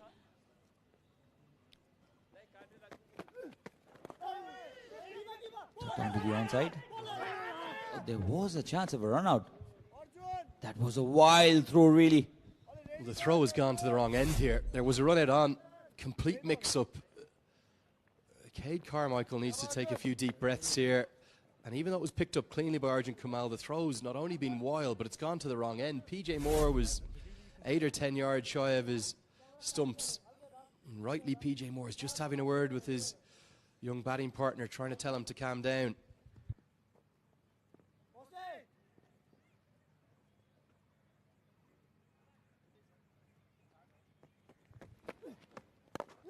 Nicely played with a straight bat and a good stop. He's going to close out Dakal's first. He is earning his spell. 3 from it. 48 for 2.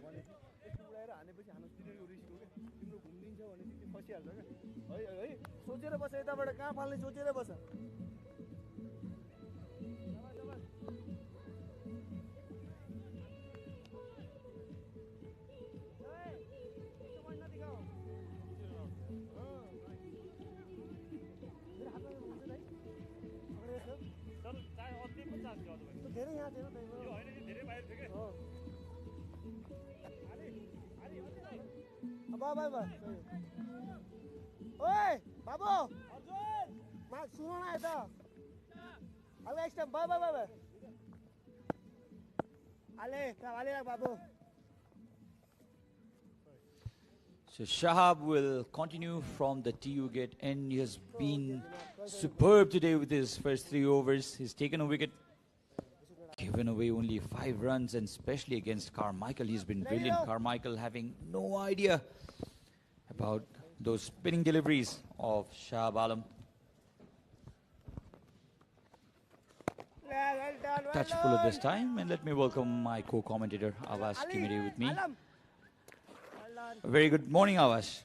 Very good morning, Sachin. It's been a while since we've shared the comm box.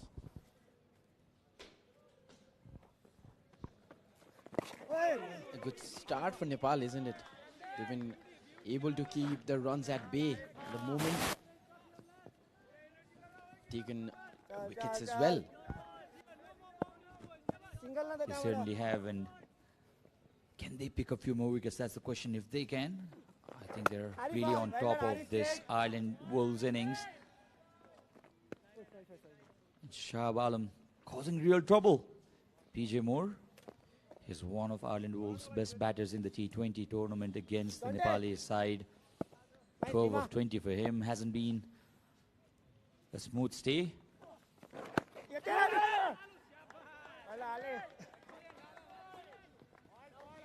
4 dot deliveries.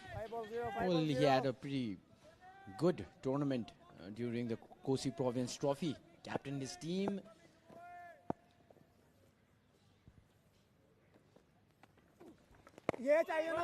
Now he's into the Nepal A team. A good opportunity to bounce back into the senior team. Definitely, because he's been in the circuit for some while now, Shahab Alam. It's not easy as a left-arm off spinner to get into the team because Nepal has an army of them. Yes. Down the ground, Number 1 fielder in Nepal. a maiden for Shahab Alam. The score is 48 for 2.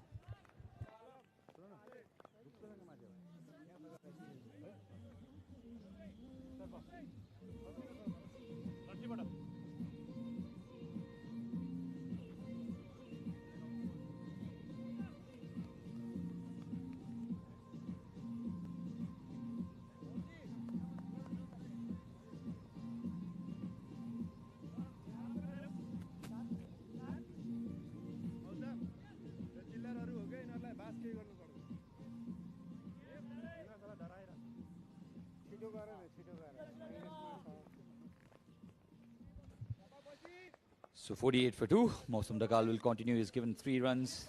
Was really short in the first 2 deliveries. Came back well.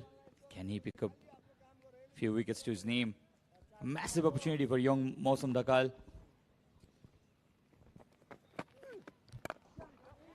Driven down the ground. Will only be a single. Well, his bowling action is really interesting, isn't it?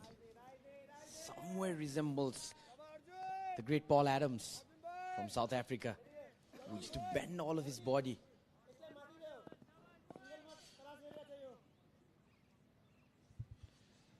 Unconventional Mausam. Beautiful delivery. Much better. Much better. He's given the ball some air as well. It was a flighted delivery. Stood on the back foot, PJ Moore. Allowing the ball to turn and dealt it well eventually, but Mausam now slowly getting into his form, into his rhythm. Born on 27 Jan 2001 in Rupande. You see a lot of cricketers from that part of Nepal. The great Shakti Gochan, Kushal Malla from Rupande as well. Basant Regmi, left-armers, 2 legendary left-armers from Rupande.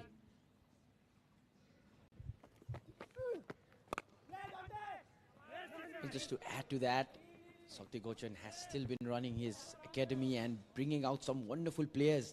And a lot of players over the years coming through the ranks. They've idolized Shakti Gochan, calling him their mentor.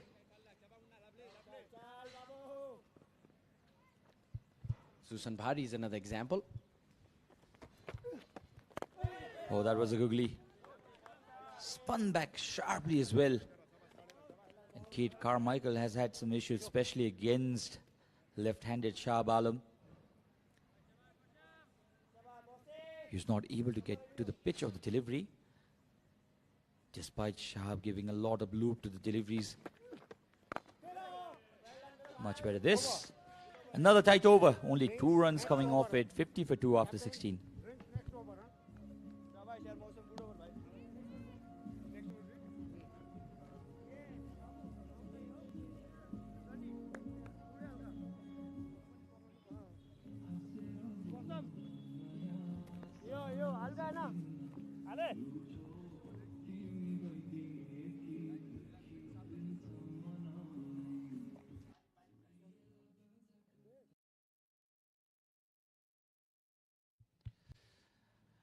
So 16 gone.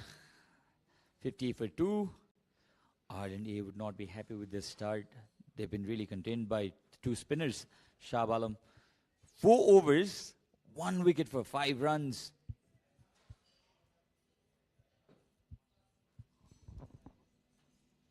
Flighted towards the offside. A dot delivery, another dot. What a spell he's having, Shah Alam. He's talking about his domestic circuit performance. Ah, that's it hard in there and will clear the boundary. That is a 6. Is that a commentator's curse, Sachin? Well, PJ Moore is experienced enough to understand that Shah Alam was getting on top of them and was not allowing to get any runs for the Ireland A side. They were getting stuck. And this breaks the shackle. Was full. A beautiful comeback this again by Shah Alam. Such a character he is. He doesn't like getting dominated from the batters.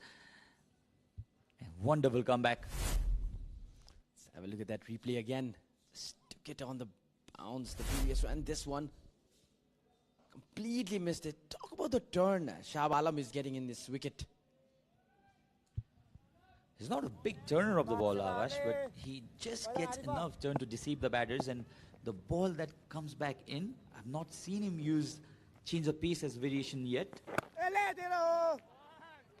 He's bowling them really slow, but he can also change his pace. So he's not an easy customer to deal with.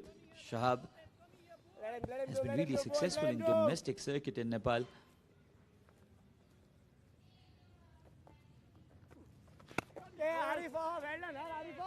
So runs in boundary after a long time in this over. 6 of the second ball. 5 dot deliveries takes the score to 56 for 2.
Well, then drinks have been taken. Not an exciting Manhattan chart this for the Ireland Wolves. Plenty of maiden overs. 2 wickets, one for Rizan Dakal and another for Shab Alam. PJ Moore and Kit Carmichael trying to rebuild this Ireland Wolves innings. Very, very full this time by Mausam Dakal. The ball is running towards the third boundary. Arif cuts it back. 2 runs for the Ireland Wolves. Drinks breaks are always interesting. You get the wickets most of the time. This was how the run was taken. He caught the batsman off guard at that point. Wanted to play down the leg side. The ball went towards the third man. Good partnership being built between the two batsmen. 23 of 51 deliveries.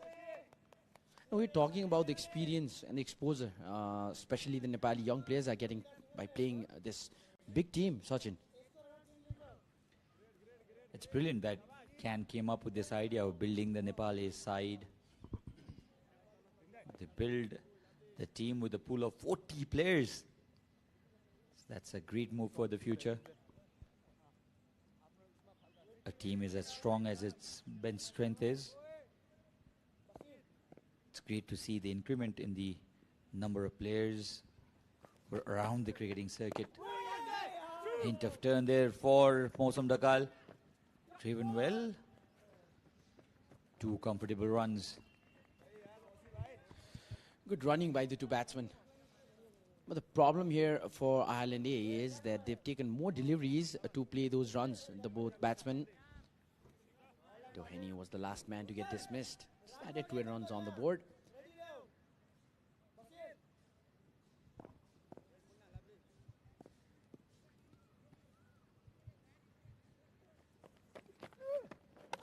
Oh, bowled him. Beautiful delivery. PJ Moore looked awestruck with that straight one from Mausam Dakal. Wasn't that amount of turn in that delivery from Mausam, but PJ Moore missed it completely. Sheer lack of concentration here. And the third wicket has fallen for the Irish side. This is what we saw a glimpse in the first delivery of Mausam Dakal. The batsman not being able to read the ball well. Now, didn't take any turn. Wonderful. The batsman completely missing the ball. Just look at that. The sound of the wicket. Delight for the bowler. It was very full for PJ Moore to go onto the back foot. It was just a wrong choice. PJ Moore has been dismissed for 21 of 34. The score is 61 for 3.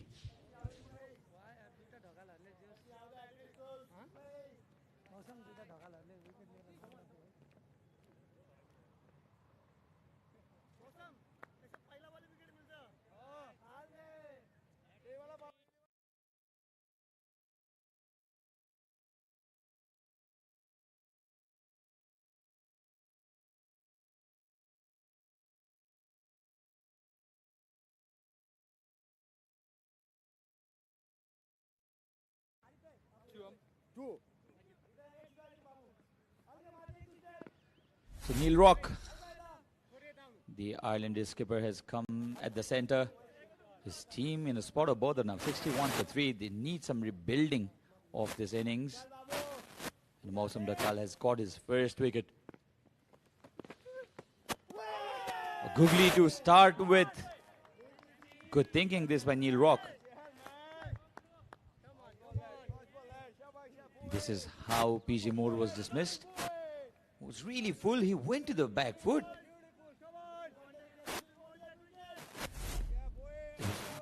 No turn in that delivery. He just missed the line completely there. PJ Moore. Lapse of concentration. Fuller delivery this time. A successful over from Mausam Dakal got his first wicket. Ireland Wolves 61 for 3.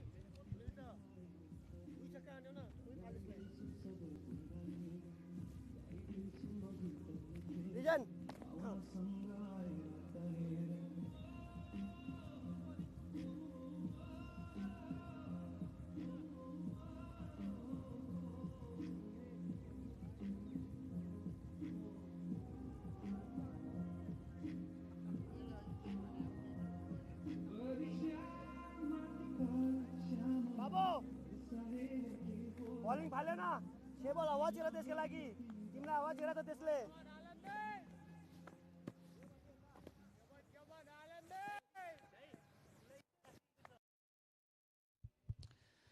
So successful over that by Mausam Dakal, and Shah Alam is bowling his 6th over, 11 runs given, 1 wicket to his name, but he's been really unplayable in the first part of his spell. Kate Carmichael still struggling against Shah Alam.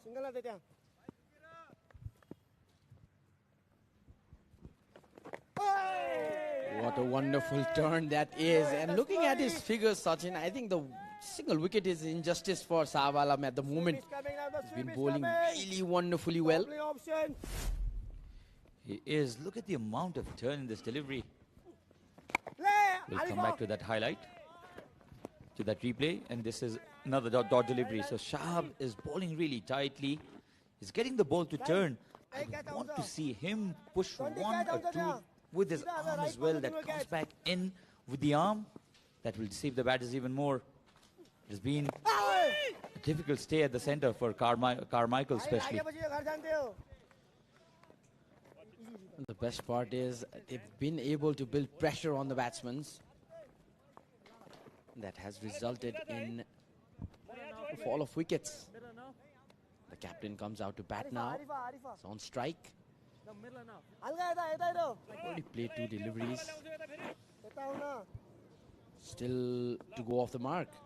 If they get this wicket, it's going to be a big one. Absolutely, and Neil Rock has been in form in the T20 tournaments as well. Got 1 match-winning 68 runs, 7 massive sixes. He's a big hitter of the ball as well. Is there a chance of a run out? Direct hit. Probably would have had the umpire interested, not there. And Neil Rock, because he's a left-hander, he has an added advantage against Shah Alam because he can play with the turn. He's a natural sweeper of the ball as well. So he can play with the turn of Shah Alam that he's getting from off the track. He's getting quite a lot of turn. So this left-hand, right-hand partnership between these two can certainly help this cause of posting a respectable total for the Ireland Wolves. Well, you talk about Neil Rock. He's played a test match for Zimbabwe as well. Big experience coming in this game as a captain. Big responsibilities on his shoulders now. This particular partnership needs to last for a while. Played down the ground with just a chip shot. Only a single, only 4 runs coming off this over of Shah Alam. Another economical over for him. 19 gone, 65 for 3.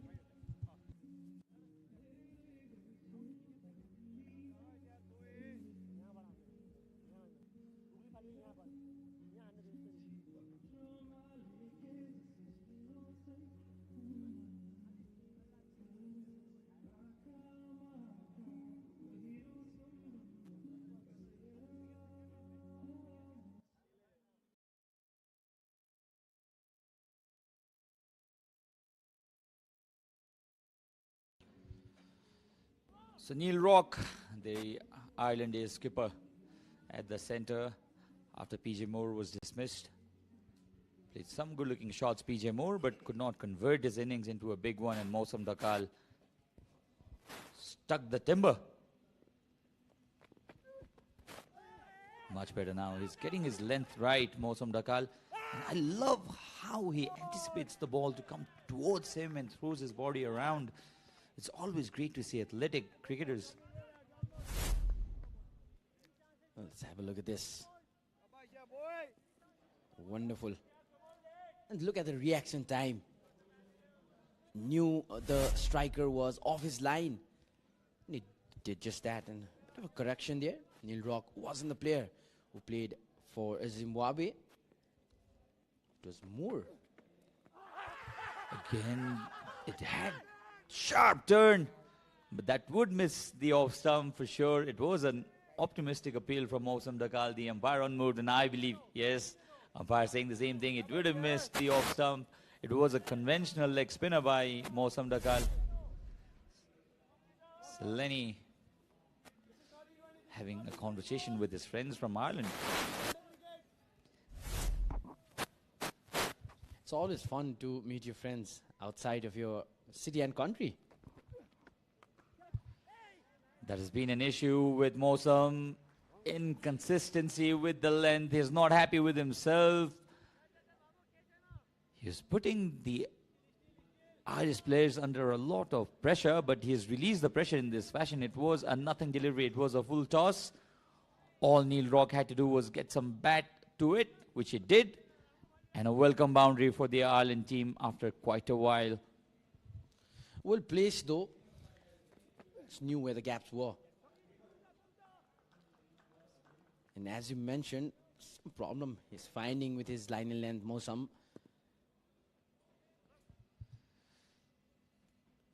So the Cairns organizing team, very hard-working members of the organizing team.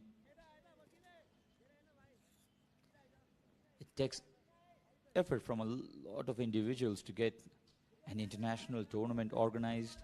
Cairns has done it really well. The execution has been there. Tournament director Arjun Paudel and all the organizing team, they've done a really good work to get Ireland A in Nepal. Another single. Also, especially Sachin, you guys have been here doing the whole series. I've been traveling for a while and I've been watching the broadcast, and you guys have done a wonderful job. Grandfather of Nepal's legend Paras Khadka, who is the Secretary of Cricket Association of Nepal, is one of the biggest fans of Nepali cricket. He doesn't miss a single domestic match as well. That's how much he loves cricket. Slashes it. Has he found the gap? There's a chase. Eventually the ball wins. Arjun Kumar did put in that desperate dive, but this over is an expensive one. 10 runs off it. And the score after 20, 75 for 3.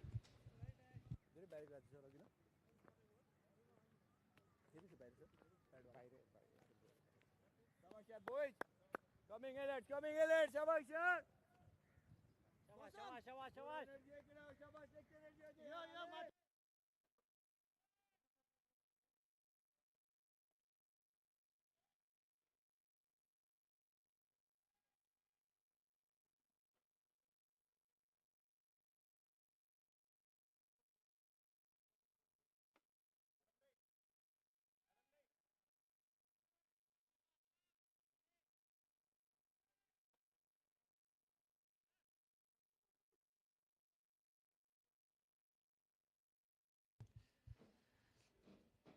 So Shahab Alam into his 7th. It's a good decision by Binod Bhandari to operate Shahab Alam, who looks in terrific form. Again, a brilliant delivery.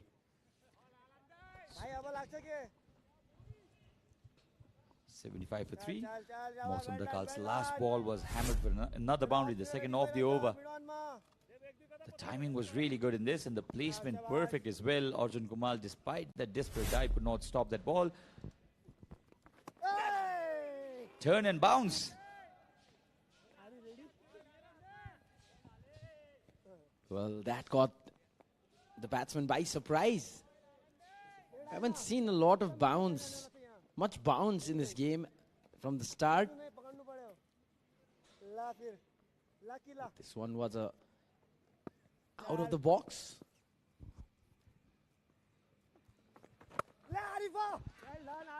Straight to the fielder, to Arif. 75 for 3. I think Nepal would be pretty happy with the way they've operated with the ball so far. Avash, a very good looking man, long hair, back in the com box after a long time. I was never gone, Sachin. I was just hitting the domestic circuit of Nepali cricket. But it's good to be back with you, brother. If you have heard a term called all-rounder commentator, that's Avash Kimiri for you. Well, that's a big compliment. I just love to stick with cricket and football. Those are my... That's still being an all-rounder, Avash, having expertise in 2 most popular sports in the country, cricket and football. Takes quite an effort, really. Well, I won't lie, I've enjoyed my time. Especially sharing the commentary box with special people like you, Ayush, and Avinav Joshi, not to forget.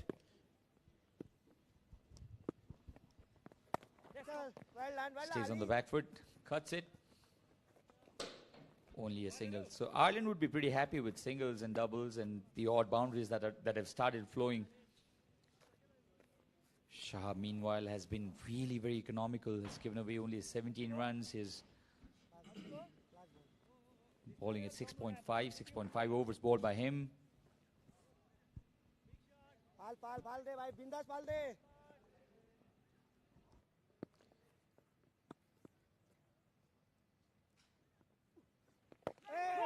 His length has been immaculate today. Brings us to the end of the 21st over, 77 for 3.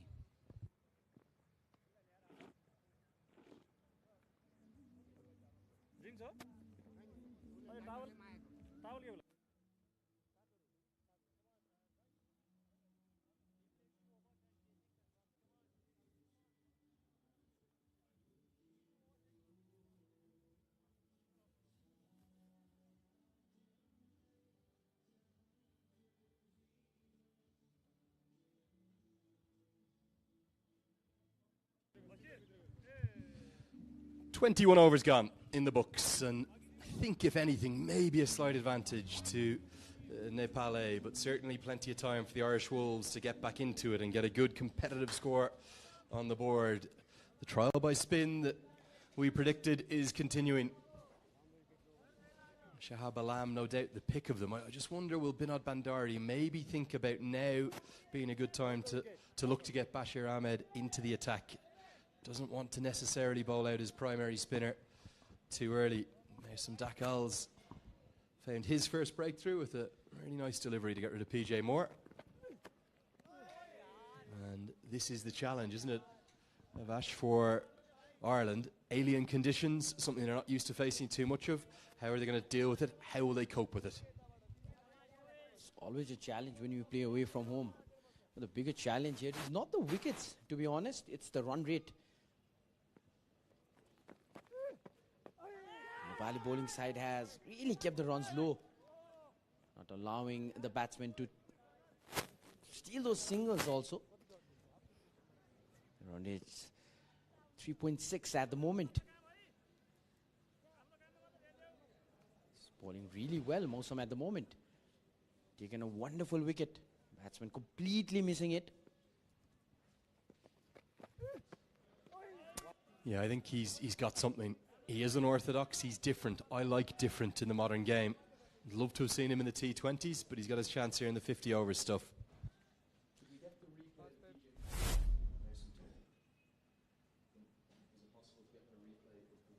I was talking to Sachin about Mosam's bowling action. Somewhere resembles Paul Adams from South Africa.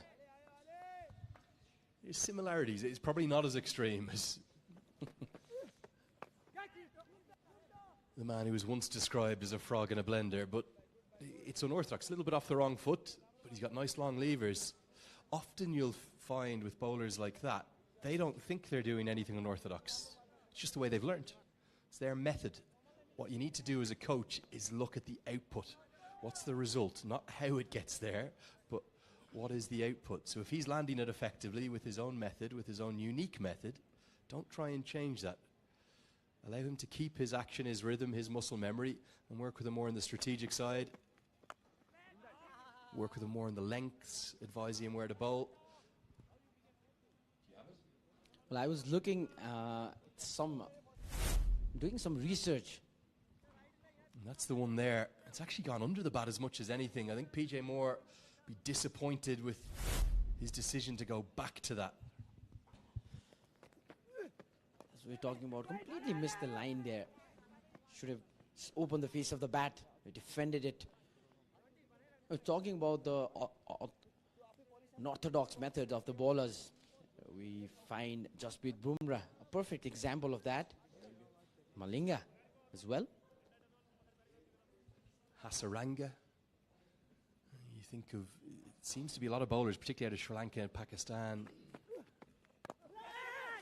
Now, Cade Carmichael, I'm rather amazed he's still there. Shahab Alam has been all over him. He might have another chance to get at him in this over. Dakal thought he had his second. He doesn't. 22 bowled, 80 for 3.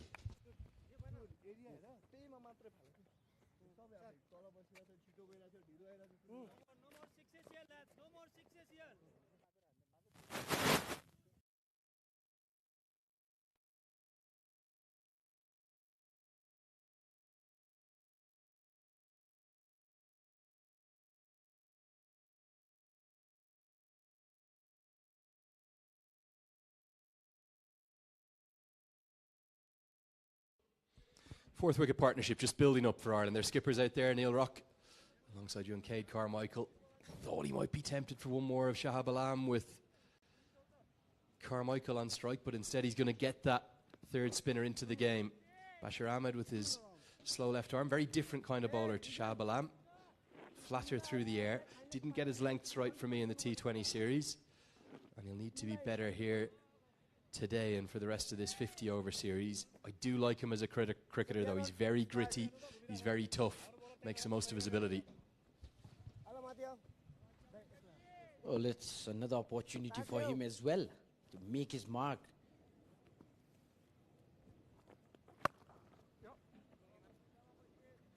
A good way to start off the bowling. Bashir Ahmed. The challenge for Ahmed now is going to be the left-handed captain of Ireland, Neil Rock. Likes playing spin, likes the slog sweep, and he will have the ball turning into him. So what Ahmed is going to do is he's going to bowl defensively, bowl around the wicket. But interestingly, there's only 4 fielders on the leg side. I'm not sure that's the right field. What line is he going to bowl to bring the 5 on the offside into the game? Almost every ball, I think the left-hander is going to be hitting into the leg side. Surely you want that extra fielder across. And this is some interesting setup. Talking about Bashir Ahmed, already debuted for Nepal. It's going to be a good backup for both T20 and ODIs when it comes to the senior side.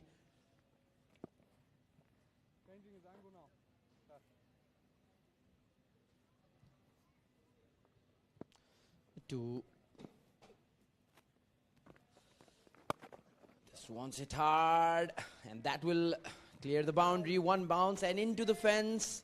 Welcoming boundaries for Ireland A at the moment. Well, great credit to Cade Carmichael. He got through a horror patch. He battled through it against Shahab Alam, and now with the change of left-arm spinner, who continues to be too short. He's too short in the T20s. He's now too short again in the start of the 50-over series. So the length's picked up. And he gets it away for 4. Good use of the crease. Still too short. Has to pitch the ball up. Too easy for Cade Carmichael. Back-to-back boundaries. Well, he didn't learn his lesson since from the previous delivery. Same kind of line and length bowl, and good read by the batsman. Smashed it on the same area. This time a bit wider between the fielders, and that's what it matters.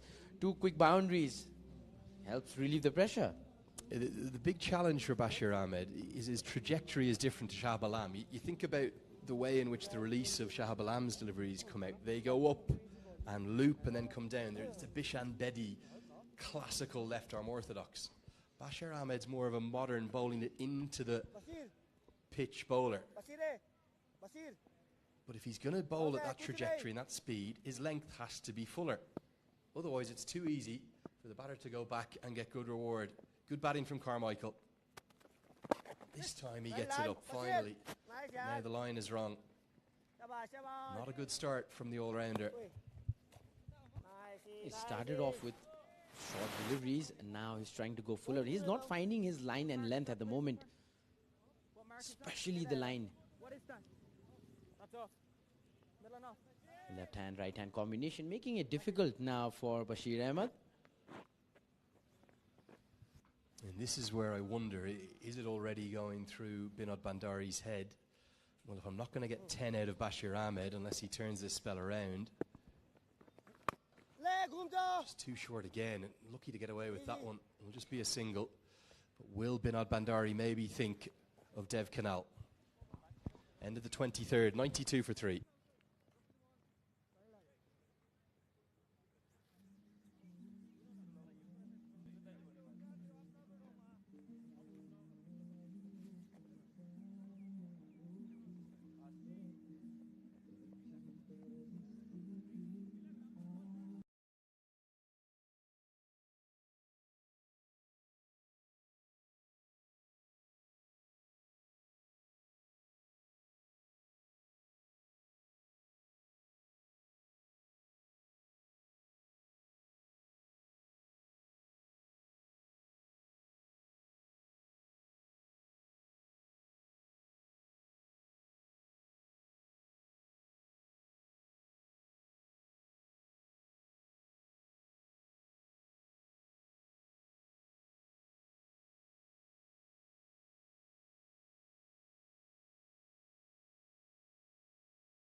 40 seconds.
need a lot to get to, but if you take the old barometer of doubling your score from here, I don't think 260 is above par, but it will keep you in the game. You might have a chance of defending that. I agree, especially with the fact that Nepal's batting lineup still a touch inexperienced.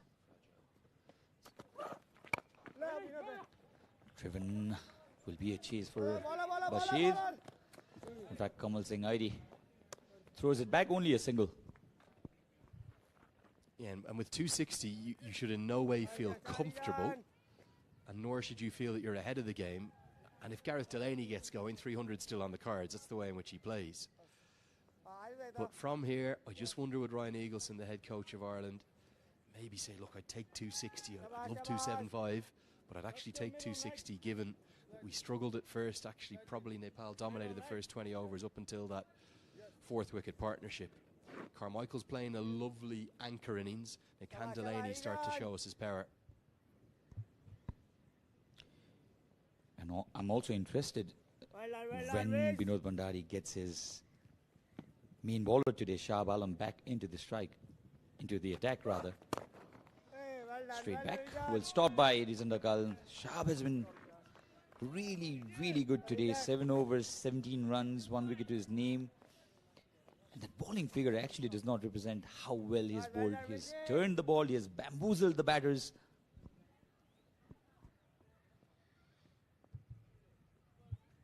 Yeah, he's bowled beautifully, hasn't he, Shahab Alam? Really, really nice. Definitely the pick of the bowlers for me. 4 wickets have been shared around, 1 apiece for Kamal Singh Airi, Rajan Dakal, who's bowling now. Great to see the fans enjoying the sunshine and enjoying the action. That crowd will build up throughout the afternoon. Can still come down, remember. Good cutter. It's a loft cutter that he'll bowl a lot of. Expect maybe Friday and Sunday possibly to get slightly bigger crowds, particularly Friday afternoon. I believe so. 132 for 4, the Ireland A side. I think there will be a higher number of presents when Nepal come into bat. It's a long format. It goes for more than 7 hours. They say it's losing traction, the 50-over cricket, but we saw jam-packed stands when Nepal were playing against Canada.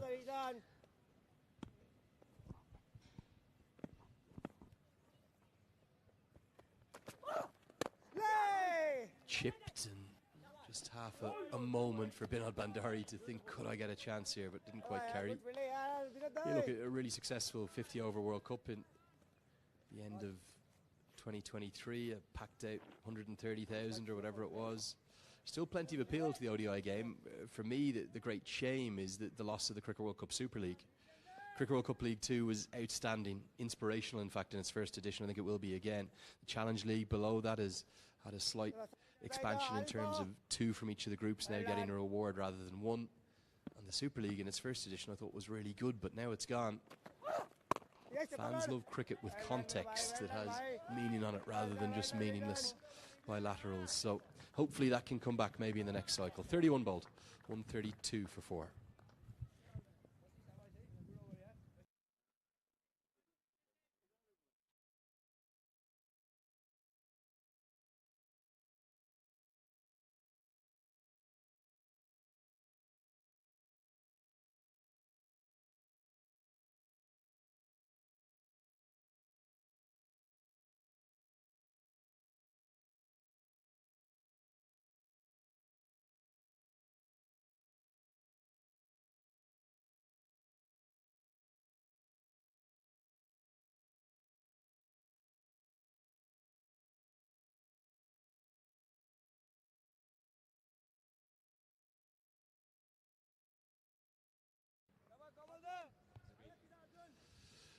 "19 overs remain. Cade Carmichael, great credit to him. He's battled through a few difficult patches.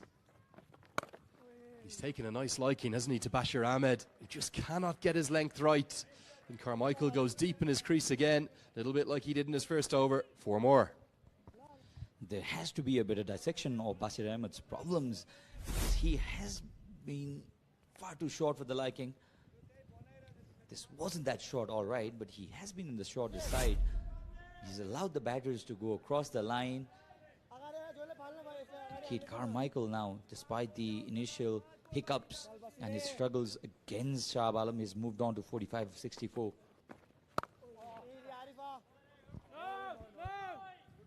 If the batter, as a spin bowler that you're bowling to, is playing every ball off the back foot, you're not getting your length right. I don't think Cade Carmichael's been brought forward once by Bashir Ahmed here. Finally gets him up towards where he should be. That's the length you have to bowl. Just hasn't got it right across the... Now 3 times he's bowled. He's played 4 games in this series, and in 3 of them he's bowled. And in each of the 3, for a guy who's usually very consistent, uncharacteristically poor, too short again, too easy. Has been his problem, isn't it? We've talked about this a number of times in the series. Bashir Ahmed, he's not given a ball at all in the second T20 after being hammered in the first. This is when the youngsters should make the most out of the opportunities they've got. They'll not receive opportunities in plenty, I bet. He's been in and out of the team, Bashir Ahmed. Has to perform really well now to get into that senior side, Lenny. The competition is unprecedented now. Yeah, you're right, it's fierce competition for spots. I think he's also got a wee problem in terms of what is he as a cricketer. Is he a left-arm spinner who bats a bit? Is he a batter who bowls a bit? Is he an out-and-out all-rounder? I really like his batting, very gritty. Oh, look at that watermelon. Oh, I think I know where I'm going in my next commentary break. What's that going to cost me, Sachin? No more than 30 rupees, I suppose. So probably 200 for me. I might get overcharged. We'll come back to that. 138 for 4.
Catch it is the call. Has he taken it? He has. That was hit ferociously hard. And Kid Carmichael has been dismissed. Big blow this for the Ireland Wolves side. It was a touch shorter. Wasn't the best delivery by Shah Alam, but got his second wicket off this ball, and a brilliant catch taken that travelled really quickly. And finally, Shah Alam takes Carmichael. He was eyeing for that wicket from the beginning. Since Carmichael came on to bat, a big innings by Carmichael. Just completed his half century, 51 of 77. What an innings he's played. Boundaries 149 for 6. Ireland A at the moment.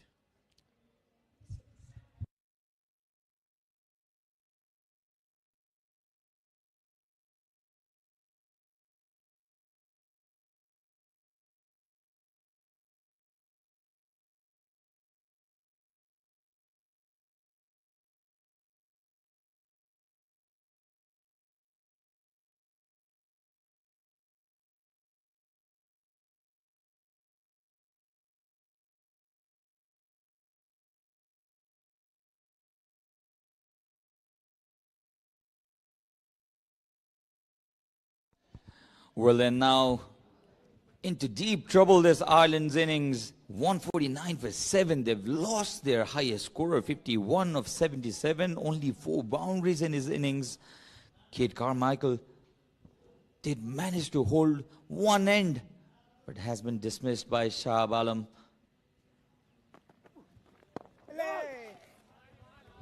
Liam McCarthy has come at the centre.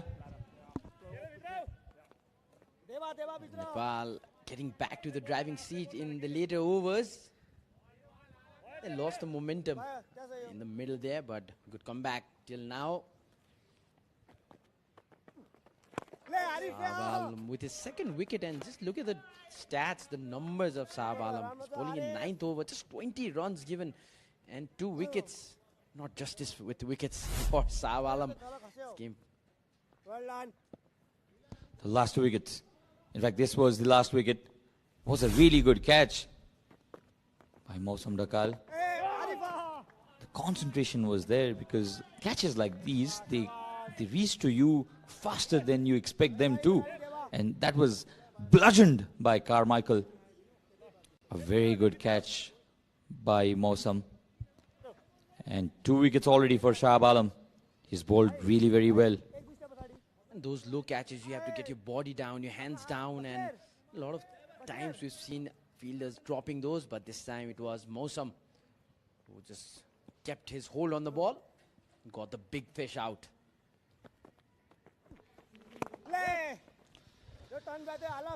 A brilliant over this, only a single of the 9th over of Shah Alam. Ireland A, 150 for 7.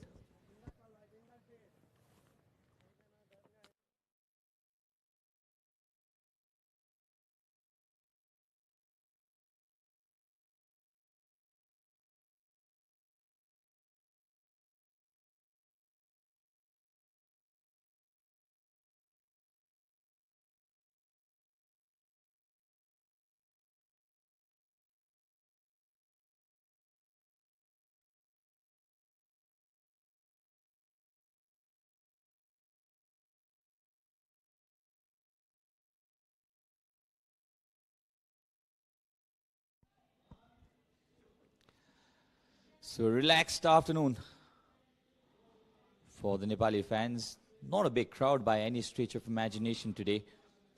But I suspect close to 500 spectators. I think the ball pitched outside the line of leg stump. Mausam Dakal looks disappointed, but young man, the ball did pitch outside the line of leg stump for sure. That was a googly. Oh yes, you cannot give them out. A pitch completely out of the line. Easy decision for the umpire this time. And he's convincing the umpire. Look at him go. He knows he's picked up some wickets. His confidence now, the confidence is high. There wasn't a reason to show that frustration though. Catch it is the call. The ball pitched a good 2 or 3 inches outside the line of leg stump. And despite the ball going and hitting the stumps, you cannot give them out. If the ball is pitched outside the line of outside the line of leg stump, there's no reason you appeal for that. Was putting him in under some bit of pressure, and what an attempt this is. Did he manage to pull it back? That's Bhim Sharkey for you. He just flew out of nowhere and pulled the ball inside. We'll have to see this in the replay, and that's Bhim Sharkey, one of the best fielders we have in Nepal. Let's have a look at this. Was hit really hard. The batter thought the ball would go all the way for a moment, and then jumps in Bhim Superman Sharkey. Well, I was about to call him Bhim the Flying Sharkey.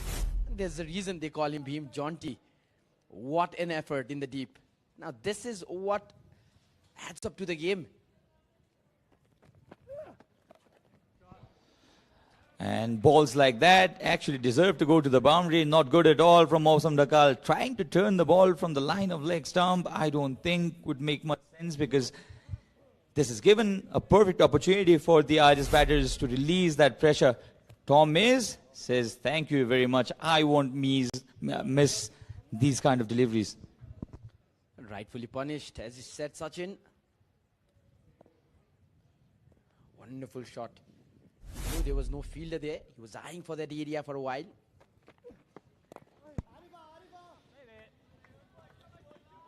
So Mausam Dakal has picked up 2 wickets, but he's been in the expensive side of things. 1 ball to go before he completes his full quota of 10 overs.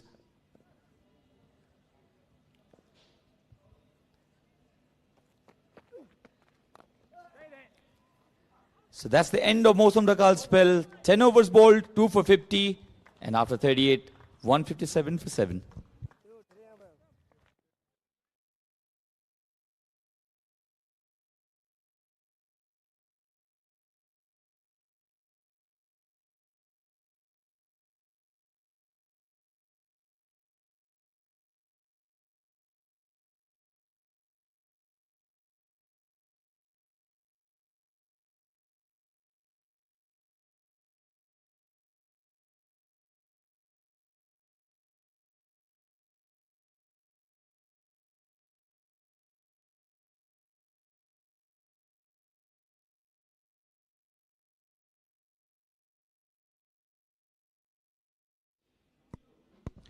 So 12 overs to go from here. 157 for 7. They've lost that important wicket of Kate Carmichael. It was a really good catch by young Mausam Dakal. And Kamal Singh Airi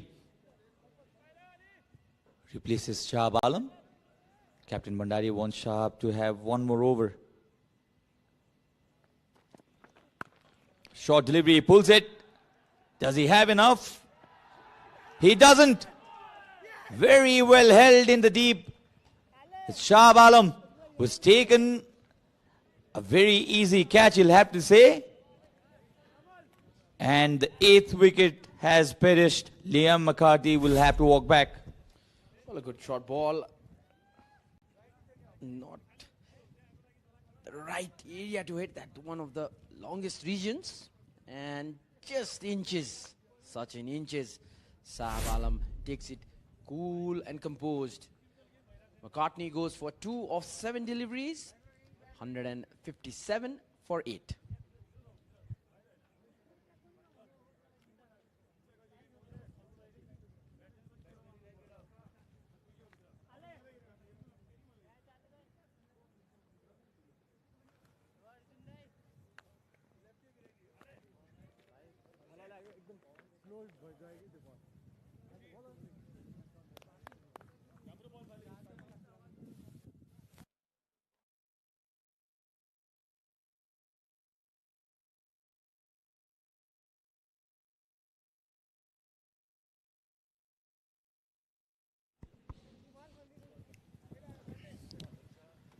So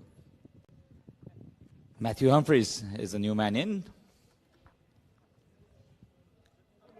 Batting isn't the area where he shines the most, but he'll have to play the lower order innings, a perfect lower order innings for Ireland Wolves to post anything that's respectable. 157 for 8 in deep trouble. The first one-day match between Nepal A and the Ireland Wolves in this home 5-minute Ireland Wolves tour of Nepal.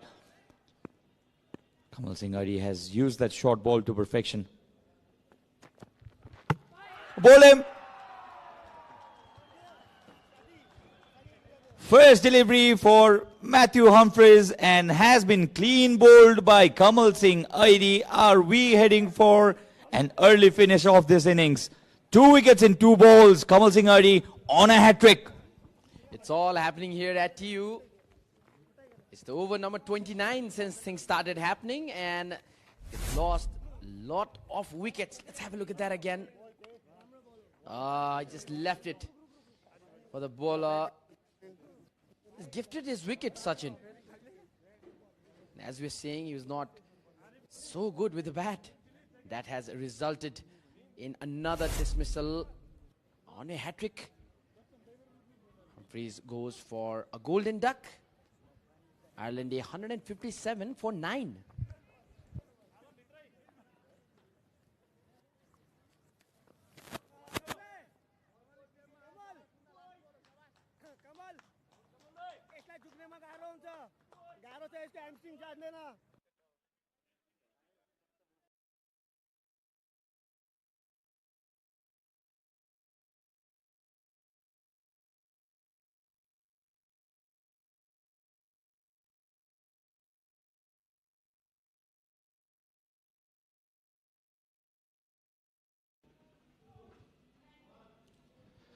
So Kamal Singh Ari on a hat-trick. Ben White will facing Kamal Singh Ari. A ball name gets his hat-trick. What a way to get a hat-trick this for Kamal Singh Ari. He has come back after a long spell of injury. Did well in the T20s as well, and he's got a hat-trick now. The crowd loving it.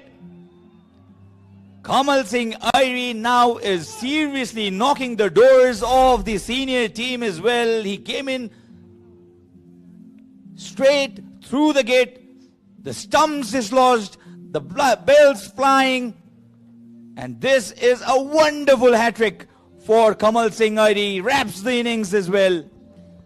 Well, Ben White not being able to defend. If you know, you know. Sachin, what I am referring to. That's the end of Ben White. And a hat-trick in this game. What a game this is. 7 wickets since over number 29. Ireland all out for 157.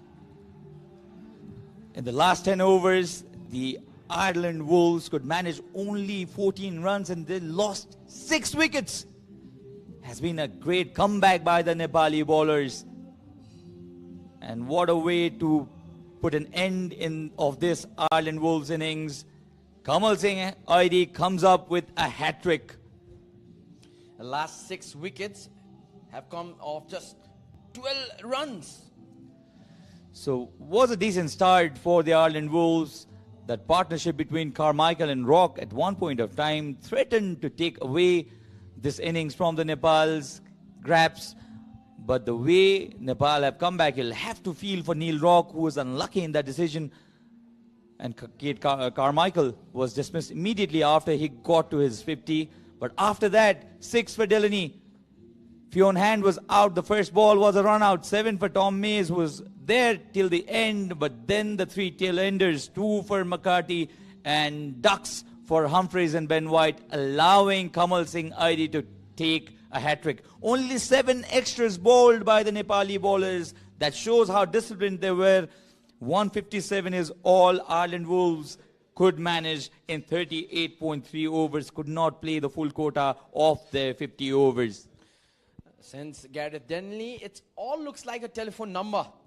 It's not a good sign. And we were not expecting this. They were 145 for 4. Since then, at 157, they're all out. Now, great comeback by the Nepali bowlers. You see the Manhattan chart there, a massive building in the middle, and since then every over started to produce lesser runs for the Ireland side, and 3 wickets for Kamal Singh Airi in the first 3 balls of his 7th over. He finishes at 6.3 overs, 21 runs, 4 wickets, including that hat-trick. A hat-trick is always, always memorable. So the Ireland Wolves will not be happy with the total at all. They started decently, to be honest. Neil Rock decided to bat first after winning the toss. Some ordinary fielding from the Nepali side as well. Well, they lost 3 wickets in the early phase, but partnership then gave them a good foundation to build on it. And at that point, it seemed like they're going over to 80 runs till the end. But what a comeback this by Nepal. Just look at the runs they've scored all around the park. Ireland A, confident. They were always coming onto the bat and they were just smashing it all around. That was an easy boundary off the bowling of Mosam. And Neil Rock actually threatened to take the innings away from Nepal's grabs, as I said. 39 of 32 for the Ireland Wolves captain. 2 4s and 3 6s for him. This was a humongous hit. Just as he started counter-attacking the Nepali bowlers, this was stop of the series by Bhim Sarki. They lost 6 wickets, scoring only 14 runs at the end, the Ireland Wolves side. So Kamal Singh Airi, 4 wickets for him, including that hat-trick. Rate of only 3.23. He was very economical. Rizan Dakal got 1 wicket off his very first over. Shah Alam bowled tremendously well. 9 overs, 1 made in 21 runs and 2 wickets for him. He was terrific with the ball. Mosam Dakal bowled his entire 10 overs, giving away 50 runs. Took 2 wickets as well. And Bashir Ahmed and Deb Khanal could not produce any wickets. And the fall of wickets. The 5th went for 145 and the 10th went for 157. That's because of that magical over by Kamal Singh Airi that had a hat-trick in it. It went all down like a house of cards, didn't it, for Ireland A? These are the fall of wickets. Rizan Dakal got that wicket in that manner, and this was a magical delivery by Shah Alam. Mosam Dakal got one straight in through PJ Moore. I think this was unlucky. This was really unlucky. That got the Irish captain. Mosam Dakal picked up another wicket in that fashion. And this was a run out. Fionn Hand had no chance of getting back. And good work there by Arjun Saud as well. Sharp catch by Mosam. Was pulled really hard. Carmichael was dismissed in that fashion after being set. An easy catch for Shah Alam. And this was the hat-trick ball. Kamal Singh Airi. What a comeback for him. Icing on the cake for Nepal and Kamal Singh Airi. So only 157 scored by Ireland Wolves. By no means of imagination, I think that's a defendable score. But you never know. If they can bowl really well, they can defend this. But when Nepal come into bat, they'll have to score 158 runs to win the first one-day match of this Ireland Wolves Tour of Nepal. And when we come back, we'll come back with Nepal's chase.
Well, it's the Dish Home Fibernet Ireland Wolves Tour of Nepal. We're into the 50 overs leg of the tour. The final 3 games today, Friday and Sunday. And we've seen a quite remarkable finish to the first innings. Ireland, I thought it was a real surprise that they chose to have a bat first. It's usually helpful conditions, and thanks to Kamal Singh Airi's hat-trick. And an extraordinary collapse at the end from Ireland, where they lost 6 wickets for just 12 runs. It means that it's Nepal right on top. Fionn Hand has the new ball in his hand. 2 slips in place. Dev Canal opening up alongside the youngster Arjun Kamal, who had such a good under-19s Cricket World Cup down in South Africa. And here's the player of the series from the T20 format. But he's going to need to do more than he did with the bat. He was run out for a first ball duck, which I think he can really only have himself to blame for a mix-up between him and Cade Carmichael. And with 158 required to win, it's all advantage to Nepal. Andrew Leonard here with you. Great to be in Kathmandu with the sun shining. My favourite ground anywhere in the world, as I'm joined by Avash Gamir. Avash, firstly, very good afternoon to you. What a remarkable finish to that innings. A great comeback by Nepali bowlers. Look at that view. Beautiful. It's a wonderful day for a game of cricket. What a comeback by the Nepali bowlers. Trying to get straight off the mark. Maybe a boundary. Yes, it does. Crosses the line. Dev Canal off to a good start with that boundary. Looks confident. Has looked in form for a couple of months. Despite the brilliance of Arif Sheikh in both of those 2 T20 innings that propelled him to be the leading run scorer of that series, I think the Irish management have been most impressed by this man. And you can see why. Shots like that, they don't come easily. Off the back foot, high up onto his toes. A good technique. Yes, playing away from his body, with his head in full control. And a good leave as well. That one might have just crashed through the surface a touch, a puff of dust after it hit it. That's why Neil Rock said that he wanted to bat first. He thought it was a used surface. Surely they wanted more than 157 all out. Absolutely. It looks like a game of T20 now. 157 odd runs put on the board. It will be an interesting chase for Nepal. Ireland will definitely try to come back, get those early wickets as much as possible, especially in the power play overs. Dev Canal starting off with a boundary. Scored a century versus Bagmati Province in the Kosi Province Trophy. And the turnout of people coming to watch his game was tremendous. Has a good fan following. Still young. Dev Canal represented Nepal in the Under-19 World Cup as the captain, as the leader.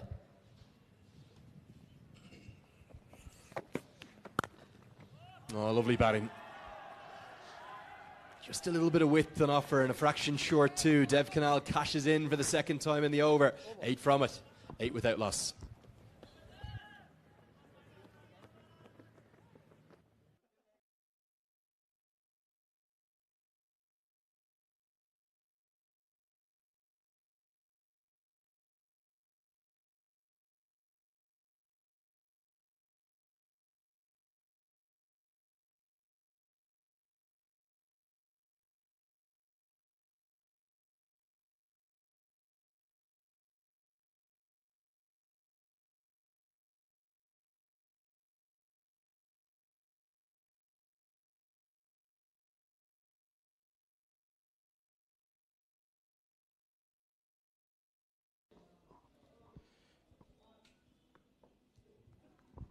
So Dev Canal and Arjun Kamal are the men who want to get this chase done. They both want good scores too. Really good opportunity. This is the best part of the day to bat by a distance now. Between 12 o'clock and probably 2:30. So when you get the most reward. Liam McCarthy will take the new ball from the TU end. And temperature is getting up. It must be 27, 28 degrees. Really pleasant here in Kathmandu. Well, for the people of Kathmandu, it's kind of a bit hot. It's always moderate temperature here.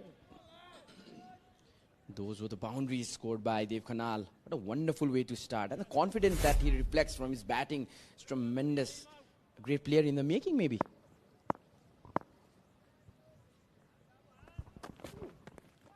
Ooh, a little bit of shape.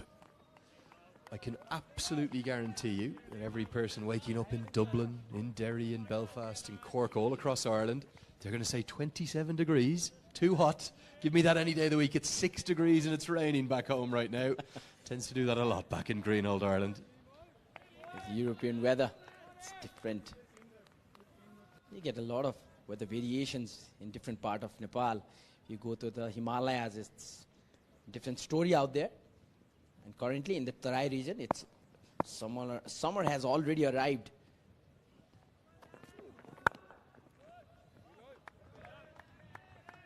Just the past month, I've been traveling for the past few weeks. Biratnagar, then Chitwan. The weather there were not so pleasant. Chitwan was gloomy. That helped a lot. Yeah, particularly now into April, we're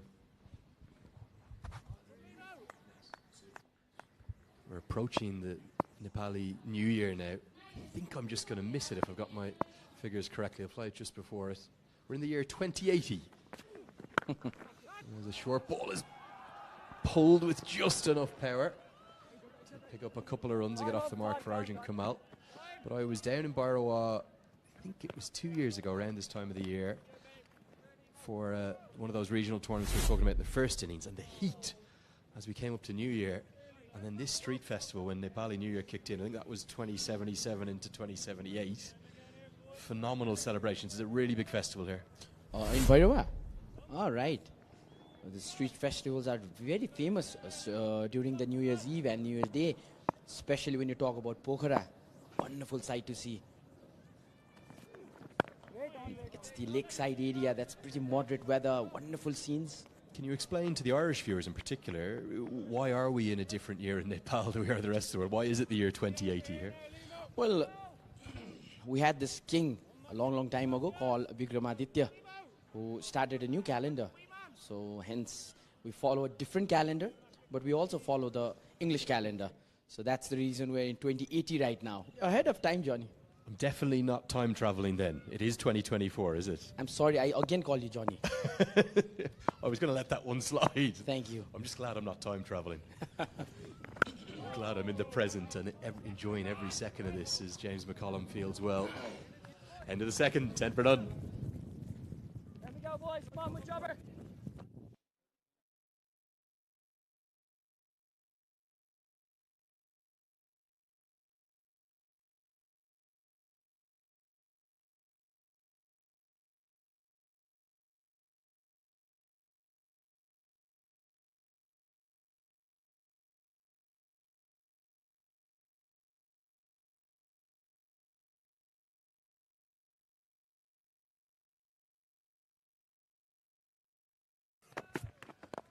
Nicely bowled.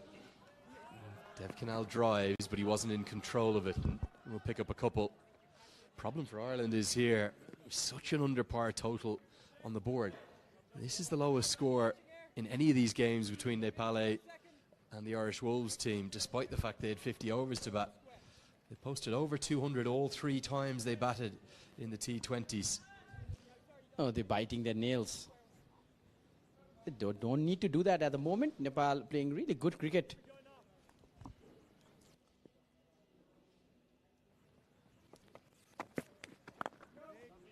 Well bowled. Keeping it tighter this time for Dev Khanal. The fact that Dev Khanal got his initial cricketing education from India adds up to the equation that he's such a great hitter of the ball. The leadership ability he has, and he's just young, 18 years old, 19 now. 18 years and 310 days, approaching his 19. Oh, yes. Delicious from Dev Canal. That's what that is. Okay, it's a long half volley, but look at the style and quality and the panache that he's put that through the covers with. Brilliant. Absolutely. This is what we're talking about. He comes out with a charisma with him. Wonderfully played. Wonderfully driven. Just look at that. The posture. Oh, wonderful. That's a delight for every viewers. Even the Irish. Oh, it's beautiful to watch. And I have to say, Scott Irvine, who I spoke about the other day, the Irish team analyst, who was explaining on air what an amazing job he does, not just with the senior side, but with the Wolves too. He knows so much about all the opposition players. He very much is compelled upon all of the playing squad and indeed the rest of the management that Dev Canal is the one to watch with the bat. I know Arif Sheikh was the leading run scorer, not in any way taken away from his career best a few days ago. That was a stunning knock, but just I think the ceiling, the potential ceiling for Dev Canal in terms of where he could take his cricket is very, very high. So to Arjun Kamal. But Dev Canal's technique, his long levers, his languid style, he's beautiful on the eye. I think he could be a very special 50 overs player in particular. Well, exactly. These two can bat to build up a good partnership at the moment. Arjun Kumal has the orders just to rotate the strike. And I've seen a lot of times Lenny, especially in the domestic circuit, is not playing wisely, just giving away their wickets. And this is the right time. Nepal A needs to capitalize on what the bowlers have done. Protect those wickets. Just do the basics. And it's the end of the third over. Nepal A 16 for no loss.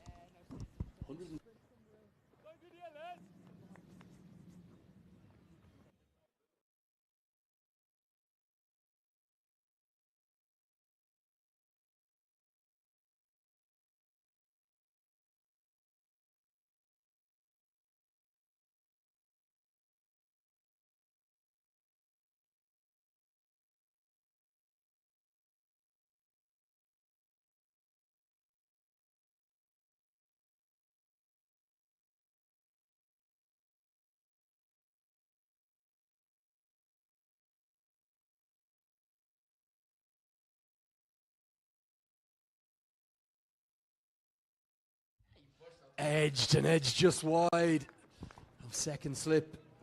I'm not certain that Gareth Delaney got a hand on it. Certainly was at a catchable height, but might have been just wide of him. Gareth Delaney did it flick his fingers. The replay will clear us up. Some fingers to it. Maybe that got the pace out of the ball. 2 and the limit. And how lucky is Dave having 2 slips there? But the slip fielder, second slip fielder, still not able to grab that. It really surprises me Gareth Delaney's in there at second slip. So Stephen Doheney has the gloves today. That's no surprise. It's PJ Moore at first slip. But surely Neil Rock. We have 3 keeping options. Doheney with the gloves, PJ Moore at first slip, Neil Rock the captain at mid-off. Surely Neil Rock is a better catcher in that area behind the stumps than Gareth Delaney. Well, if you have the replay, we can see that once again. I think that was manageable, as you've explained.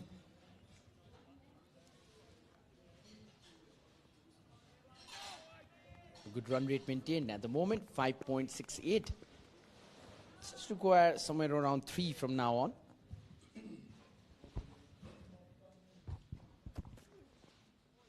For Ireland to have any chance of defending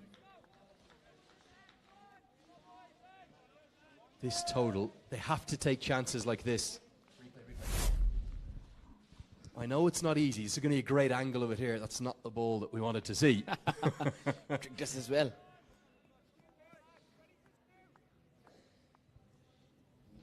Slips angle of the drop.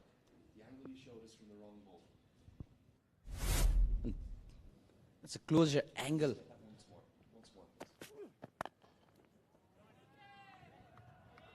Good diving stop will keep it to just the single. In fact, they're going to take the second with the fumble from Ben White. See if we can get one more look at this dropped chance. Our team are trying to pull it together for us. You might think this is a sharp chance. It is sharp, but I think at this level, for me, well, you want to at least be getting a better piece of it than that. Not the best of the reflexes.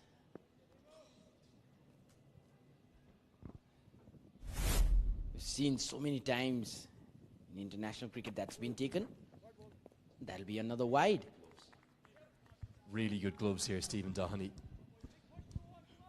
I think his keeping has excelled. He had to make the move up to the Northwest Warriors back in Ireland to get regular interprovincial game time, and it's a funny one. One of his best pals is Neil Rock. He grew up in the Rush Cricket Club, that real hub of youth development in North Dublin in the Fingal County region. Beautiful part of the world, North County Dublin. Probably seen the scenes from Malahide Cricket Club, but plenty of other pretty cricket grounds there. Maybe none more so than the hills in Skerries, but it was the Rush ground where Owen Morgan started, where Neil Rock started, and where Stephen Doheny started. And Doheny never kept wicket, because Neil Rock always kept wicket.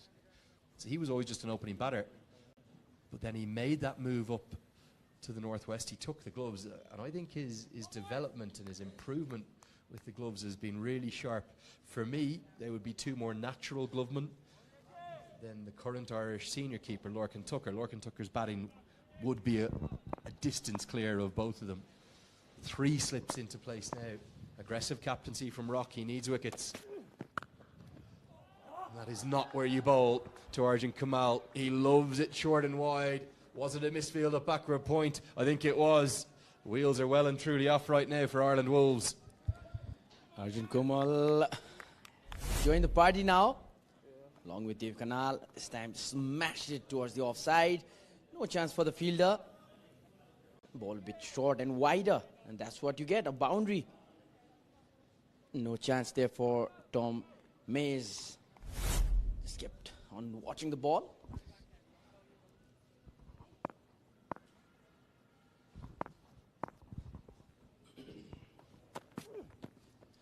Beats the outside edge.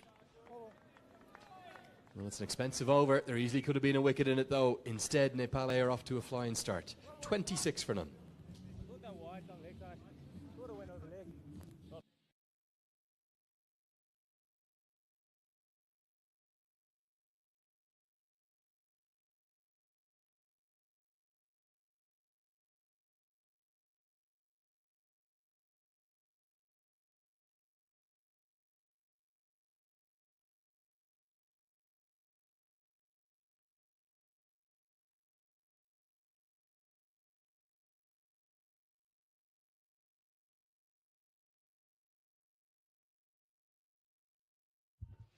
Nicely clipped into the leg side. Now Humphrey should cut it off just as enough.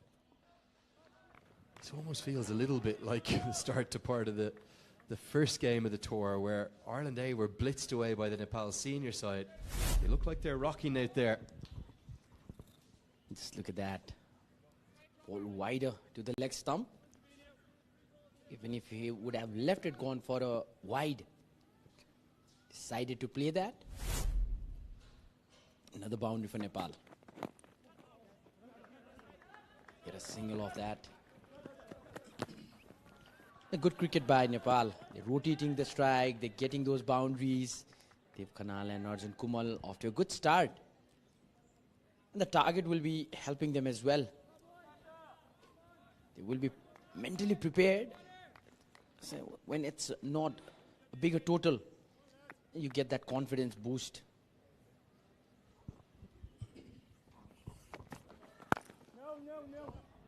Yeah, for Ireland, the real problem is now the runs are coming with fluency. They don't need to for Nepal. Nepal just need to keep their wickets in hand. They'll get this chase done in 35 overs, maybe even less. Somehow they need a wicket. Ireland, well, right now, they're a little bit like a boxer who's had a knockdown or two and they're stumbling around the ring. And a big blow towards the end of the first innings with that collapse. Yeah, they're taking plenty of little jabs, jab after jab here from Dev Kanal and Arjun Kamal. This is very impressive from Nepal A. Just batting confidently. Once again, ball towards the leg region. Managed to get some bat on it. That not able to stop that, the wicket keeper, and the ball races itself for a boundary. Nepal at the moment getting those boundaries thick and strong. And that is a point for worry for Ireland A. It's all a bit too easy right now. Fionn Hand is trying to do something, as he always will. You will never get anything short of 100% effort from the Clontarf man. He's another Fingolian, started out up in the North County Cricket Club. Now, who's back there? There's the team. Doing a great job, I have to say. The coverage of this tour. I've had lots of messages from back in Ireland. They all think it's exceptional. They're getting up early, loving every second of it. Absolutely. It's a delight to join you guys for the final 3 one-day matches. A really good stop. That's 3 runs saved. Ben White at backward point. Ireland just showing a bit of fight, but the problem is it's a 9-run over. Nepal are in complete control at the halfway stage of the power play. 35 for none.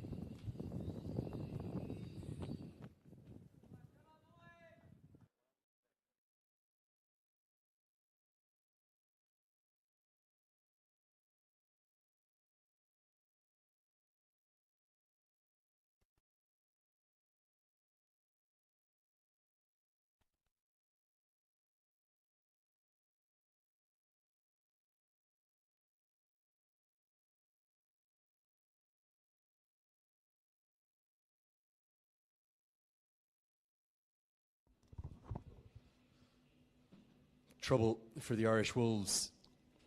Really, after 3 such competitive T20s, I didn't see this coming from either way. I didn't see Ireland Wolves winning easily. I didn't see Nepal either. Great job by all the team, cutting together the graphics, the replays. Is this a chance? Yes, it is. And it's McCarthy that strikes a good catch held from Cade Carmichael. Oh, Dev Canal, what have you done? You were looking $1 million out there. You've got to 26. You'll get no more. Wow, big wicket. That's the man they wanted, didn't they? They got him. Dev Canal away his wicket. Wider this time. What a wonderful catch.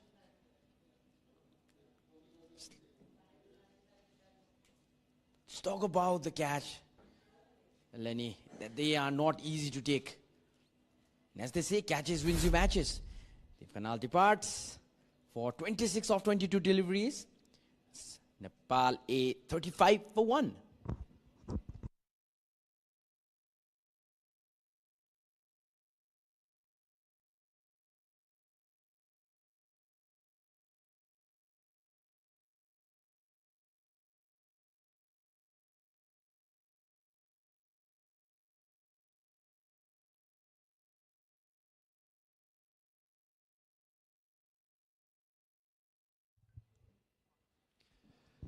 Bim Sharkey it is, to the crease at number 3, and well, that wicket has really come from nowhere, hasn't it? I thought Dev Canal just looks so good. That has been a problem at points in his career. He gets a lot of very, very good looking 20s and 30s. Oh, this is getting interesting. Now, wicket here, maybe in this over, will get Ireland that boost. And that's going to be a wide and some extra runs for Nepal. Well, I suspect Ryan Eagleson will be furious, particularly with the end of that first innings. But then you have a bit of a wobble at the start, you pick up a wicket, you've got 3 slips in place, and you bowl a long hop down the leg side. It's your chance to just get into the game somehow. Okay, you're still miles behind the game. There's been plenty of little moments like that today that have surprised me, that the intensity not where it was for the Irish in the T20s. Back on the money this time. Absolutely. Misaki, a new batsman in. You don't bowl in that area. It's bowl closer to the batsman. Put instant pressure on the batsman. And that's the wicket of Dev Canal. What a wonderful catch that was. Missing out on that. Carmichael, good with the bat as well. You're really the only one to stand up to be counted, although you do almost need a little postscript next to Neil Rock's innings, because he was, well, dreadfully unlucky to be adjudged LBW. Definitely pitched outside leg. He looked really good for 39 off 32. Remarkable to think Ireland were 126 for 3. And then about 40 minutes later, they're bowled out for 157. Catastrophic collapse. 7 wickets for 31 runs. And again, that's not where you want to bowl. Not to Arjun Kamal. Short and wide. Ben White might deserve some credit here at backward point. I think he's got a hand in it, otherwise it would have raced to the rope, and Tom Mays does the rest. 2 runs saved. Well, that was a wonderful piece of fielding. And as you said, got some hand on the ball. Stopped it from going all the way to a boundary. Good fielding in the deep as well.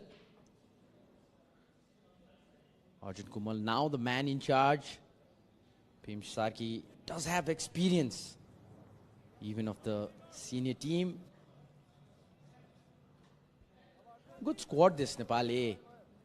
As we earlier mentioned, blend of youth and experience, as well as experience in the highest format. That's a better line to Arjun Kamal. You give him width, he's going to carve you away time after time. He had a good under-19s World Cup. He hit the headlines in a big way in his first innings against New Zealand, made 90, and many were calling him the next saviour of Nepal's batting. You need to give him time. For me, he still has some weaknesses, particularly the ball coming into him.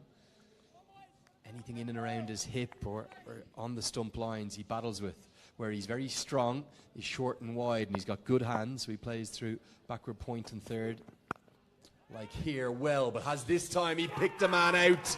He was dismissed like this in the 19s World Cup. He's gone again. Ireland from nowhere have 2, and both have come in this over from Liam McCarthy. This is what I told you, Lenny. 2 wickets maybe in this over, and that has just happened. Wonderful over this for Ireland A.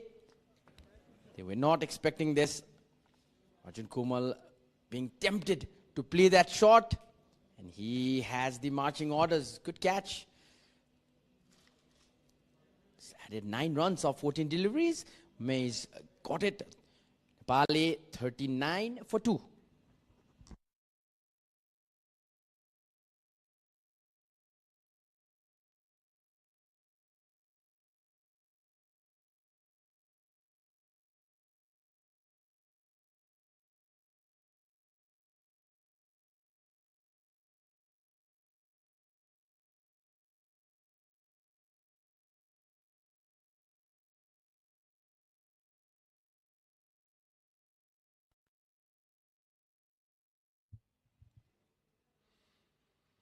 Well, just like this game has burst to life. We weren't expecting either side to dominate this 50 overs encounter. And now, with the 2 wickets having fallen to the seamers, can the spinners influence the game? This is the area, so it's a strength, but it's a weakness. He loves playing outside the off stump. He's gone in the air. I think he's got to try and hit that over backward point. He can't try and uppercut it with deep third in place. He could hit it down his throat like he did. So he's going to go at it. He's got to go at it a bit harder. Ireland somehow have 2, and Neil Rock applauds heartily. Now comes the spinners. What can Matthew Humphreys do? I'm sensing a wicket. Once again, Lenny. The pressure is now on the Nepali side. They've lost 2 quick wickets. Both the openers back in the pavilion. Spinners can do the trick now. Humphreys bowling his first over. Oh, you won't believe it. It's 3 in 7 deliveries. The captain takes a good tumbling catch. Humphreys strikes with his first ball. Sharkey's gone hard at it. How has this game turned? It was only going one way, and now it's gone the t'other. Ireland flying back in the contest.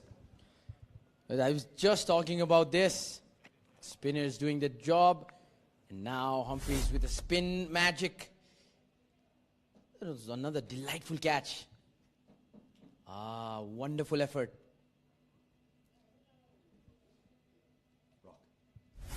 Rock. They're rock solid. And he departs. Bhim Sarki, the golden duck. Nepal A 39 for 3.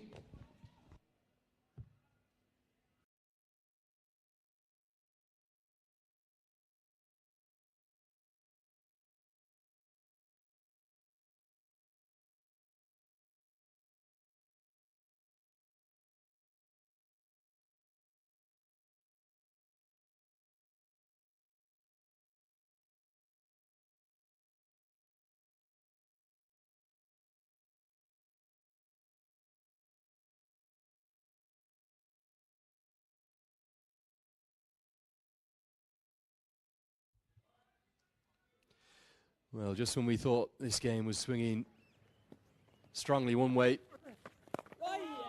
it's turned on its head. 3 wickets in 7 legal deliveries. The 2 openers back in the hutch. Dev Canal 2, gone for a first bowler. Very aggressive stroke from the very first ball of spin he faced. And credit to Neil Rock, he was really tight in there, wasn't he? Not quite a silly mid-off, but a close catching extra cover. Brings Arif Sheikh to the crease. And Sheikh and Arjun Saud, who's yet to face a delivery at the non-striker's end, gonna have to rebuild things. Game on. Absolutely, game on.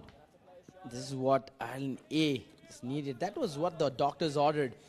Early wickets. Now they have 3.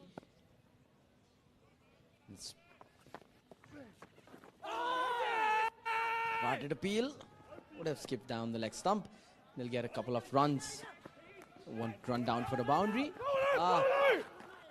There might be trouble. Gets back right on time. Well, Arjun Saud has run 3 and Arif Sheikh's run 2. He came almost the whole way down. I think he would have got there quite comfortably. Not quite sure why Sheikh didn't fancy the 3rd. PJ, more credit to him, does the fielding. Sprinting from first slip. Does really well here. Bit of a keeper's arm, though. He is usually a wicket keeper. Look at Arjun Saud. He got well over halfway, then he's dropped the bat. So everything but the dive here, just getting the foot in, would have been safely home. A bit of panic set in for Nepal A here. It's never boring watching any Nepali team play, I'll tell you. Known fondly as the cardiac kids for a reason. And all of a sudden, everything's happening out there. What a ball by Humphreys this time. Conceded those extra runs, hasn't given away any other. Not a boundary in sight and is over. Just look at the previous delivery. Wicket keeper so quick with his reaction. This is really good to see. I think Neil Rock's captaincy has actually been one of the standouts of the tour, even if it doesn't work. Second slip in, go on the attack. You found 3 quickly. Can you get a 4th? They can get a 4th. Unbelievable scenes. Humphreys is 2 in the over now too. Ireland are pumped up in a big way. Fionn leading the celebrations. A little outside edge. Doheny takes a good catch. My oh my, how this game has turned in no time at all. Well, this over and the previous both had 2 wickets in the first and last delivery. What a ball. Lovely. A baller's delight. Let's look at that. Nepal in now. Some kind of trouble. Another wicket goes. Arif Sheikh departs for another duck. It's Nepal A 41 for 4.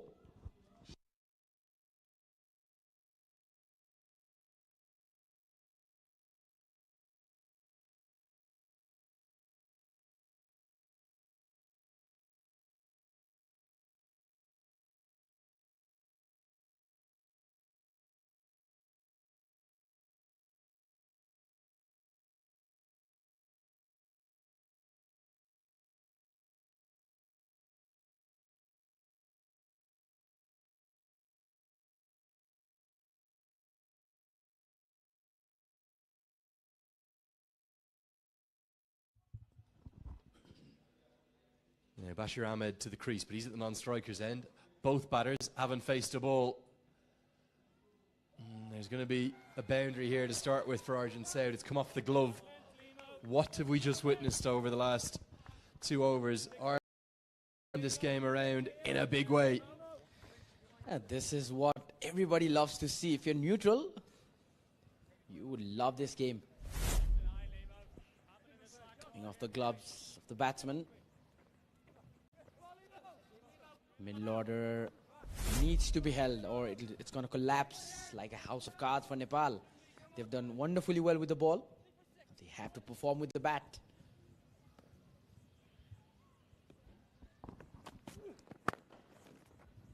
Lovely shot, but the cover fielder, Carmichael, who took that excellent catch to really spark this. A wicket that came from nowhere. And all of a sudden it's game on. Great to see some travelling fans in. Saw the So a couple of Irish fans up in the VVIP box, Ross and Janet McCollum here, and also a few from North County Dublin.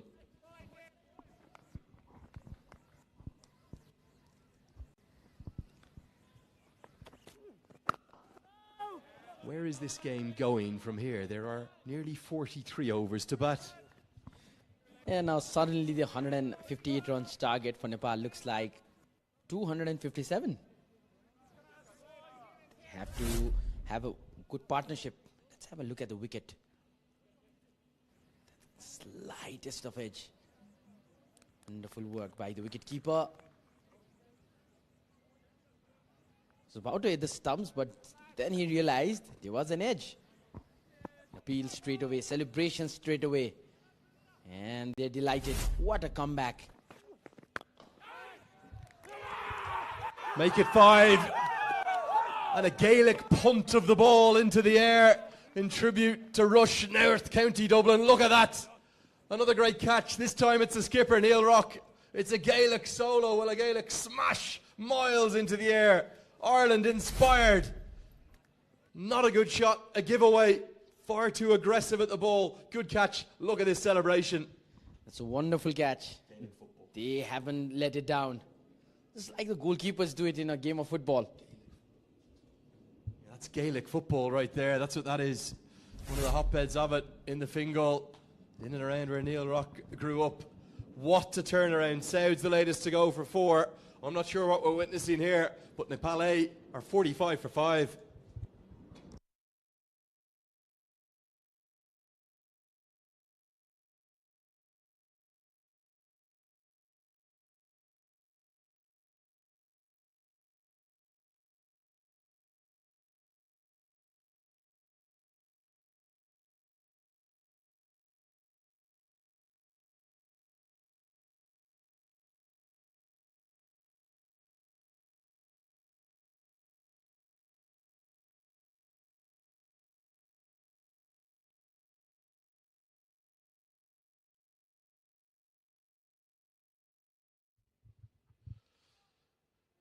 Well, the captain is in, and he's probably had an absolute scramble to get these pads on. The end of 5 overs, the score was 35 for none. 14 deliveries later, 16 deliveries later, it's 45 for 5. 10 runs, 5 wickets, carnage. Absolute carnage out there. That's going to miss leg. Really naive stuff from Nepal, I have to say. You think of quite a few of the dismissals pushing hard at deliveries with the best part of 50 overs to bat. And just, for me, really poor batting. Credit to Ireland, great character shown by them. But 2 or 3 of those dismissals were completely unnecessary. Absolutely. And now you wonder the decision of the Irish captain to bowl second. No, can't agree with that. Cannot agree. He had to bowl first this morning. It's nicely driven for 4. It's still good to bat out there. The blame lays with the batsman here. That's where these wickets have come from. Yes, credit to Ireland, particularly McCarthy with the 3 for and 2 for Humphreys. Bandari's off the mark with a boundary, 49 for 5.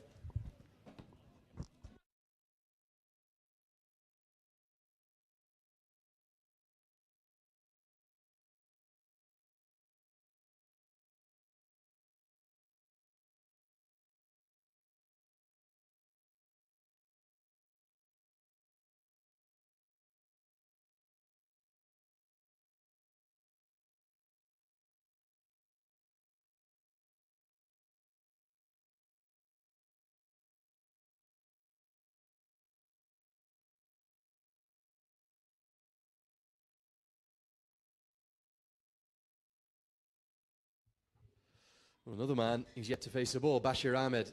Left-hander, very, very gritty. He's an all-rounder. He's not really just a bowler, certainly not on today's evidence either.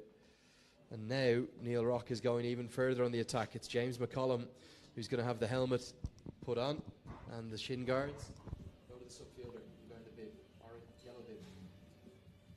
This is to Sorry, the reason he's putting this protective equipment on, he's probably going to get a short leg in, left arm spinner to the left-handed batter. I was about to say this is turning out to be like a test match. Vinod Bhandari has huge responsibilities in his shoulders. He's a captain. And again, Lenny, it's not too late for Nepal. Just need to make sure they play safe for the next 10-15 overs. This is what I'm talking about. An excellent catch, yes, well held. I'm not sure what Arjun Saud is trying to do here. Is he trying to hit that for a boundary? Why is he not punching that along the ground through a massive gap between wide mid-off and cover? That's the Gaelic football tribute for back home. Something John Mooney used to do a little bit. Another proud Fingolian from North County. Don't need to push at the ball hard here. You don't need 7 and over. You need 3 and over, if that, even less with the start that they've had. Umpire's none too pleased with how long this is taking, but the protective equipment is on. And the left arm spinner will be able to continue. I'm pretty sure it'll be a short leg rather than a silly point. Isn't he putting on a proper batting pad? Little keeping pads is what they are. They're probably Neil Rock spare ones. They're not the actual, what you would describe as the specialist short leg equipment. So they're full keeping pads that they've gone underneath there. Often think you need to have a little bit of madness to enjoy fielding at short leg, because if the bowler bowls a bad one, anything can happen to you. And that's the reason he was finding it difficult to put it under his trousers. There is one of the travelling fans. That's Claire from Longford. And if we can just pan that to the right, not sure if we can. Now look at this field. Slip, short leg, leg slip in place. And a shot of aggression where Bashir Ahmed, from his first delivery, could have been caught. Instead, he's lucky to survive. Well, I'm not sure what's in the water out there. And there is another Rush Cricket Club man, a close friend of Daniel Coffey. It's a very small community in Ireland. We all know each other. He reached out to me, said he's in the valley. He's going to be climbing, him and his girlfriend, climbing Everest Base Camp. Not Everest itself, but it's going up to the base camp over the next 10 days. And it coincided with a bit of cricket. And it's the best time to go for a bit of a trek. The season started.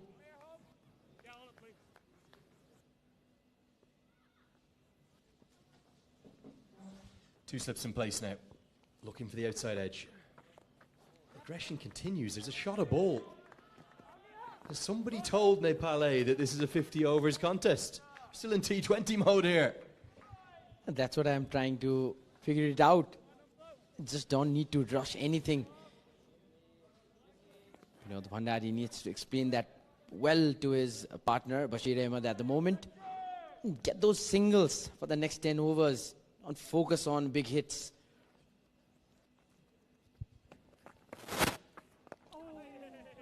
Don't need to attack. There is turn on offer, but it's not a minefield out there. This is the same wicket that produced a record for the Irish Wolves, a 2-2-4 just a few days ago.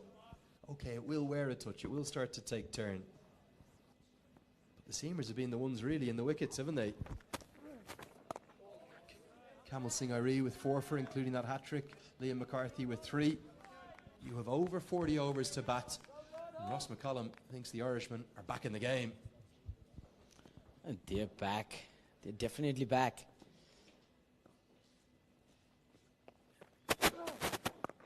One more wicket here will bring everyone to the television screens, even if they're not watching. It happens a lot, Lenny, here in Nepal. The game gets exciting. Everybody learns it from the social media and they just tune in. The concurrent views goes up. I have to say that they should be 55 for 1 here. They should be right on top. But a few moments of madness, some poor shots, and some great character shown by the Irish Wolves has turned this game completely on its head. 9 have been bowled, 51 for 5.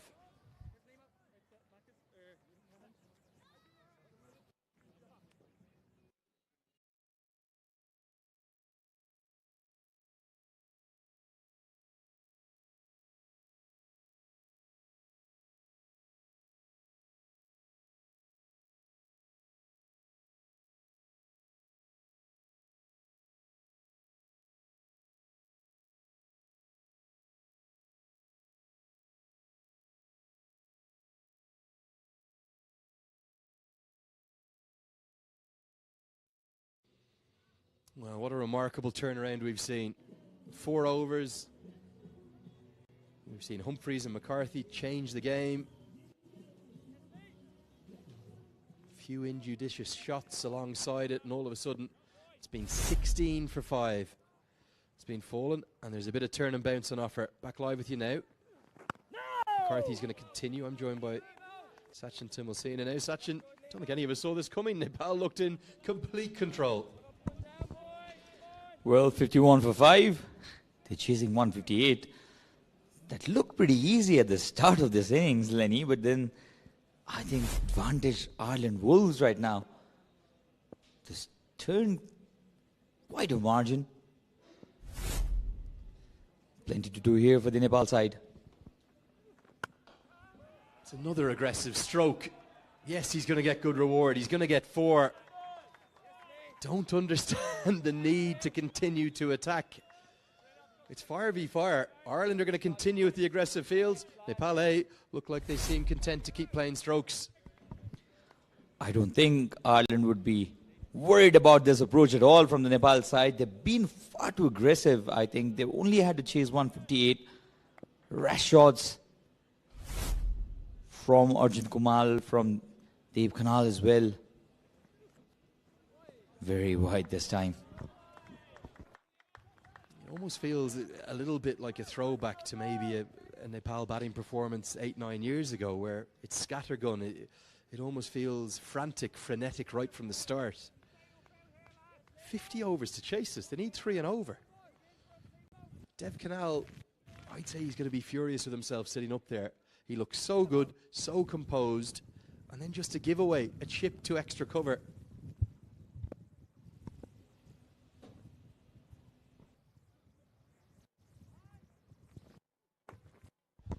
Edged and gone. A beauty from McCarthy. He's got 4, Ireland of 6. And now the Wolves have it in their hands to take, well, a remarkable 1-0 lead in this series. We haven't even finished the power play. Nepal have lost 6 wickets. Boy, oh boy. What's going on? Captain Mandari just offering. The ball did have some bounce, but he should have navigated it well. Was an easy catch eventually for the fielder at the first slip position. And after the departure of Captain Mandari, Nepal 56 for 6.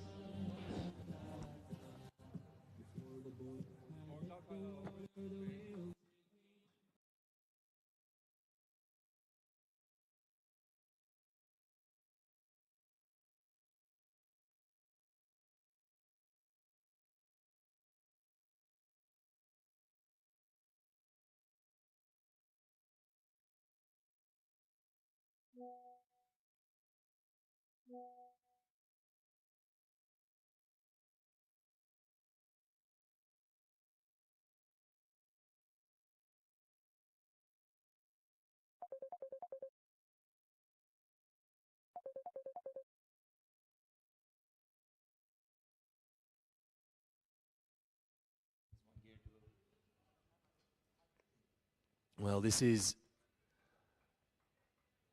all the makings of a low-scoring thriller. This is not 150 above par total pitch. It really isn't. We have just seen a bit of lunacy creep in, and somehow Nepal have got themselves in all sorts of bother. They still need more than 100 to win. 102 more runs required. Huge credit to Neil Rock, the captain. After that boundary Bandari hit in the over, easily could have taken out the slips, stopped attacking. He kept them in, and what's more now, he's got 3 in place. And really, this partnership between Bashir Ahmed, who's very much capable, and Kamal Singh Airi, who can provide some lower order runs, this has to be the one. There's not a huge amount to come for Nepal. It isn't, but when only 4 wickets remain, when you're chasing 158, you still have 100 runs to go. I think this is a big, big ask from this Nepal A side. And somebody like Dev Khanal should realize, Andrew, that this kind of opportunities do not come often. He got that start. He was looking so very good. He played some really good looking shots, some classy shots as well, but good-looking boundaries won't keep you in the team. You'll need big scores. And that one's just crept through the gloves of Doheny, who's been really good. Going to be 4 freebies. We'll bring it under 100 required to win. 4 buys to the total. Lucky runs here for Nepal, but the approach of this Nepal A side, their batting approach has been nothing short of preposterous. They've lost wickets. They were 35 for none. Awkward bounce, you'll have to say. Just pitch in front of the keeper. He'll rock. 4 buys.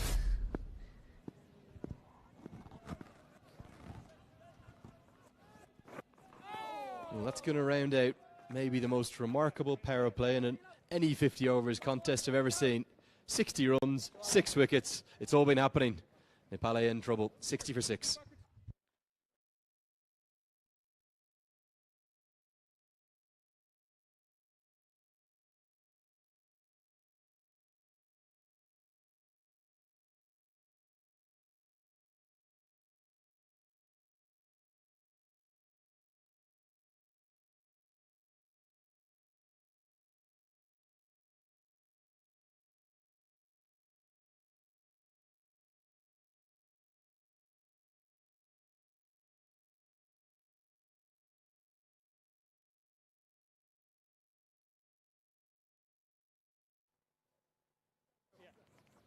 Okay, power play. Well, if you look at what's to come, Sachin, Rijan Dakal, I suspect, will be at 9. Mausam Dakal. And then just Shahab Alam. It really is 3 out-and-out bowlers to come. Kamal Singh Ari rates his own batting and will back himself. But it's on these two. 40 overs remain. Still, the shots are coming. Just have to question the mindset with which the Nepal batters have played. They've had a collective moment of madness over the last 5 overs. They have, and you'll have to question their approach. You're only chasing 158, and this is not a T20 game.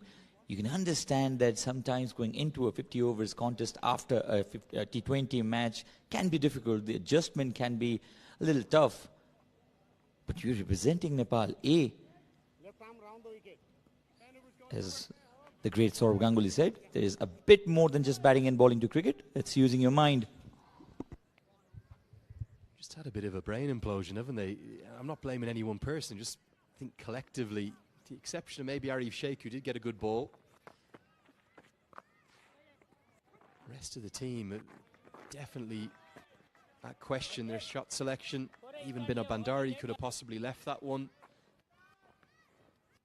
It's a funny old game, and there's so much time for it to twist and turn again. Ireland Wolves heavy favourites. They get one in the next 5 overs. I think they'll win. But if this 7th wicket partnership between these two that is capable could just bat some time, bat 10 or 15 overs, might be game on yet again. Bashir Ahmed, he's just going to keep playing the way he likes to play. It was tossed up, heaved over long on. The first maximum for him. Counter-attack this from Bashir Ahmed. It was bowled really full. Had plenty of flight in that delivery as well from Humphreys. He doesn't care. The wicket column is looking to go after the bowling. I'm not sure if that's the right approach at this point of time, but he also has this thing in mind that the players to follow are not known for their batting abilities at all. I'll tell you something, Sachin, it's a brave shot. The reason why, if he mishits that and is caught at long mid-on, he's inside the circle, the head coach Guy Endramala would be furious. There's still a shot to bowl here. You don't need to score off every ball. Required run rate is not a factor. I don't mind maybe one stroke of aggression. He has forced a field change. Leg slips come out. He's come into a catchy mid-wicket, and mid-on is right on the edge of the 30-yard circle now. I think that's going to turn too much. Sharp turn, going to miss the leg stump. You could sense Bassett wanted to go after Humphreys and this delivery as well. So the intent has been aggressive still. Now you'd want to question if that's the right approach. Short this time. No problem here. A boundary. So against the run of play. They've got 12 runs in this Humphreys over. The score is 72 for 6.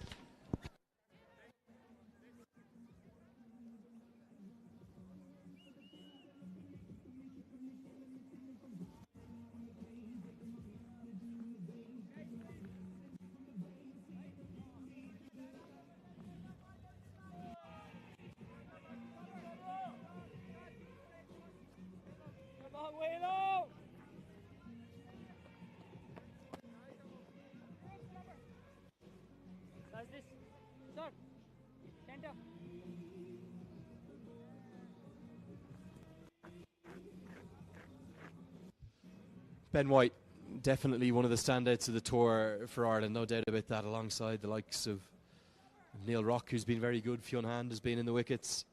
And now Liam McCarthy making a big statement today. The shot of ball continues. Don't mind those two shots into the leg side. He is hitting with the spin.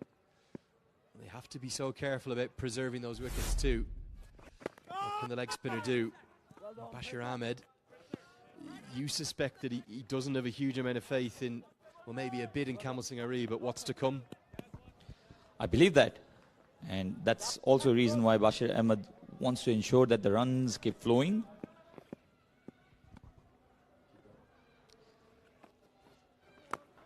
Full this time, it's a no ball. Well, something is happening every over. The crowd getting excited. It's a free hit. Almost feel like I need to do a public service announcement. This is not a T20 contest. If you're tuning in at home, we saw 3 cracking T20s. It's 50 overs aside. Free hit to come. Oh, God, he gets away with that one. Could have gone anywhere. Kamal Singh Ari didn't pick up the length. He tried to go quicker. Bowled it into the surface, but that could have been smashed for 4. 50 overs per side. That's why the required run rate is about 2 runs per over. Now the keeper's missed it. It's going to be the second 4 byes of just 12 overs. Something's happening every delivery here. It's really interesting, this approach of the Nepali batters. They're acting as if they have to complete this match before the 20th over. It's a 50 overs match. That missed the keeper, the slip fielder. Just trying to, I think it might have been given as runs. Maybe the umpire felt there was an under edge. Good googly from White. I thought it was byes on first viewing, but given as 4 to Kamal Singh Ari. It's something about this TU ground. We had a very low scoring CWC tournament. Down the ground only will be a single, and then followed by a high scoring T20 contest again. And then we have a 50 overs match in which Ireland A only could manage 157. So we have more runs in T20s than ODI in this ground. It's nothing to do with the surfaces in this series. Maybe a little bit in February and early March it was. It was a very, very cold start to the spring, so the surfaces, after the heavy usage in the PM Cup, were tough in the ODIs. They came to life then in the T20s in a big way. Jan Nicol Lofty-Eaton in particular. There's nothing wrong with these pitches here, just some strange batting. 12 overs bowled, 78 for 6.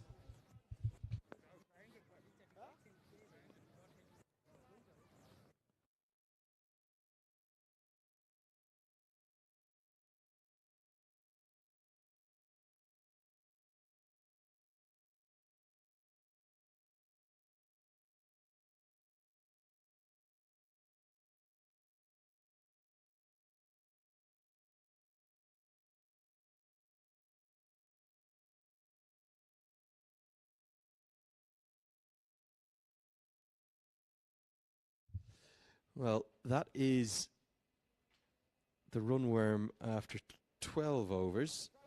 Nepal A are the bottom one. Excuse me, Ireland Wolves are the bottom one. They were only 2 wickets down. Just trying to make sense of these. First time seeing these graphics. And you can see there's plenty of big overs.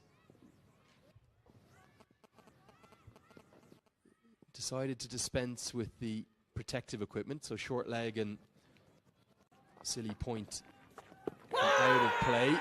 This is going to be given.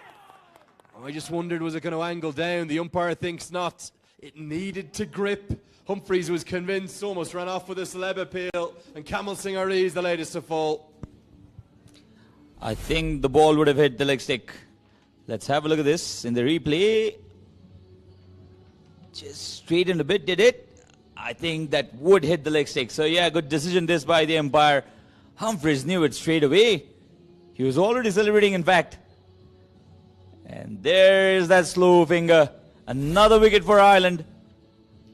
Kamal Singh Ari goes only for 6 of 11 deliveries. Now Nepal in deep, deep trouble. 78 for 7.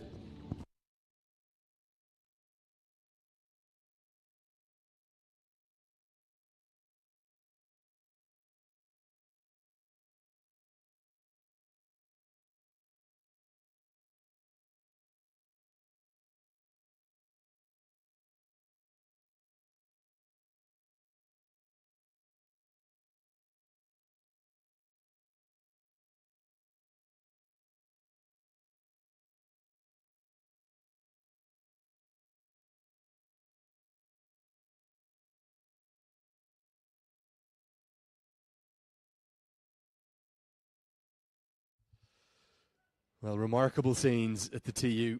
This ground keeps serving up unforgettable and memorable moments.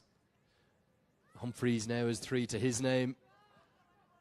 Humphreys was convinced, wasn't he? The LBW decision went in his favour. Now, the big problem for Nepal is it's Shahab Alam, it's Rijan Dakal, and it's Mausam Dakal left. So you would suspect that Bashir Ahmed is really going to have to do something very special to get Nepal even close to this target. Remarkable set of circumstances. 80 runs to go. Ireland still have 80 runs to defend, so it's going to be a tough ask from this young Nepali tailenders. 2 Dhakals to come after Shahab Alam. Nearly got in through his defense. Tremendous bowling this by Humphreys. I think Neil Rock deserves a huge amount of praise for the way in which he's captained. Okay, he probably got one given to him by Dev Canal when it was 35 for none, but from there, he's been all out attack, hasn't he? So often you'll see captains go through the motions here, barely have a slip in place. He's done the opposite. He's been very, very proactive. Fielders have constantly been shifting. And even if they're not actually the ones that take the catches, it just puts the doubt into the batter's minds. That was particularly apparent with the Arif Sheikh dismissal. Second slip had just come into play, and he feathered an edge through to the keeper. Really good captaincy from Ireland and Neil Rock. 13 bowled, it's a wicket maiden. 78 for 7.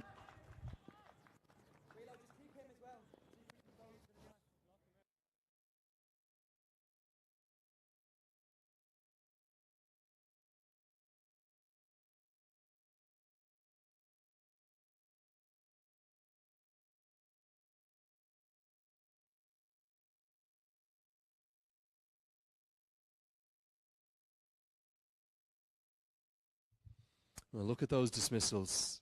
904096.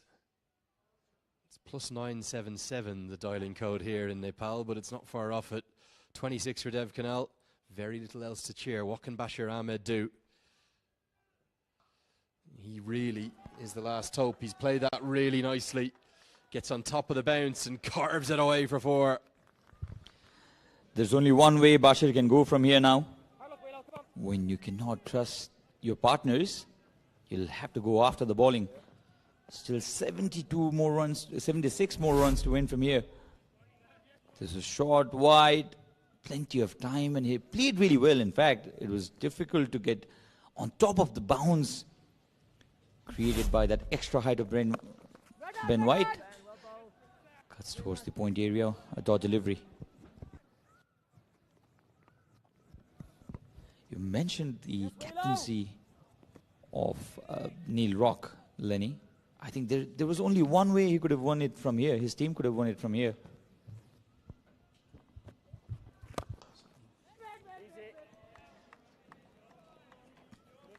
Four of the first ball, two dot deliveries.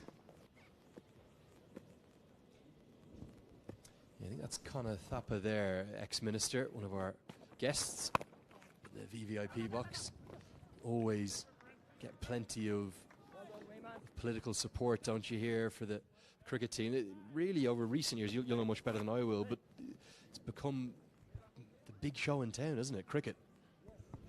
Absolutely, because of the success of the national team, the fan following has increased. The government now has started supporting the cricket team more than ever. Just short of the mid-wicket fielder. It doesn't seem to be just the national government as well. All the kind of different municipalities, all the regions are getting right behind it. Cricket is, I believe, cricket has that contention to be the most popular sport in the country. Football, I believe, is a whisker ahead of cricket. Down the ground, good shot. Brilliant pickup. This will be 2 extra runs for Nepal. The score, it'll only be 1, in fact, 84 for 7 after 14.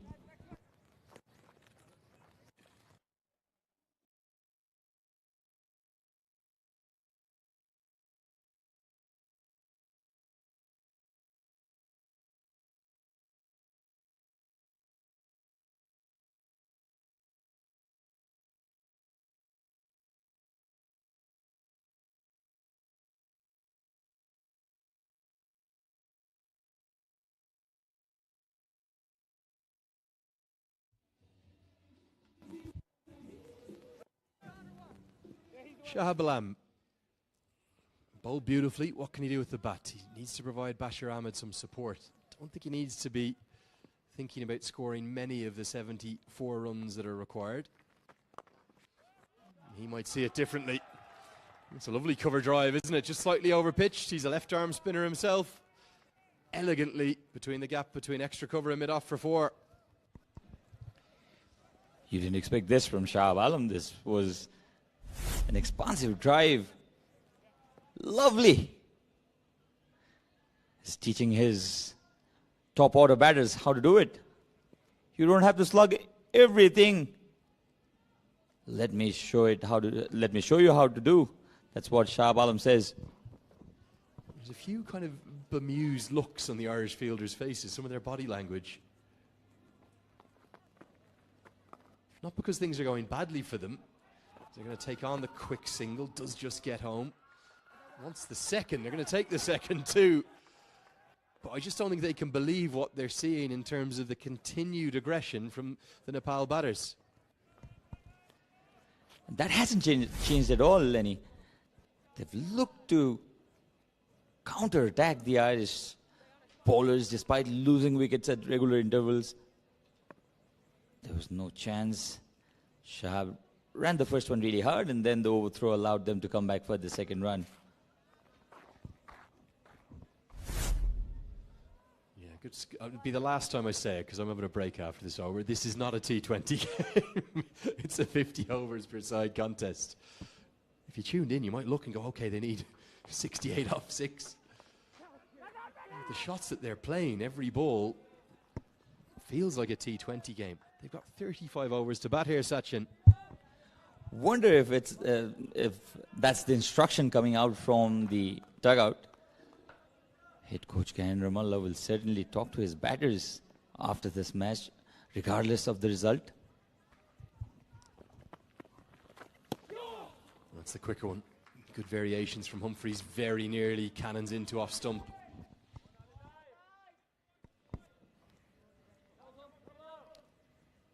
The crowd made to go silent by this wonderful bowling display by Ireland Wolves.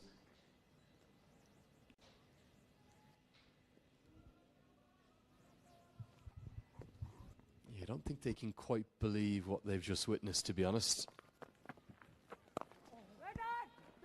Ireland have had a few moments of chaos. They're going to run the single, will get there. David three real massive moments of chaos, haven't they, when they've bowled with Nepal batting, in terms of their runs just coming at a ridiculous rate in the T20s. This has been Nepal's moment of madness with the bat. They've lost 7 wickets for 91. They were 35 for none. And after the fall of that first wicket, Dev Khanal's wicket, it has been brilliant comeback from the Ireland Wolves. Can Nepal manage the remaining runs?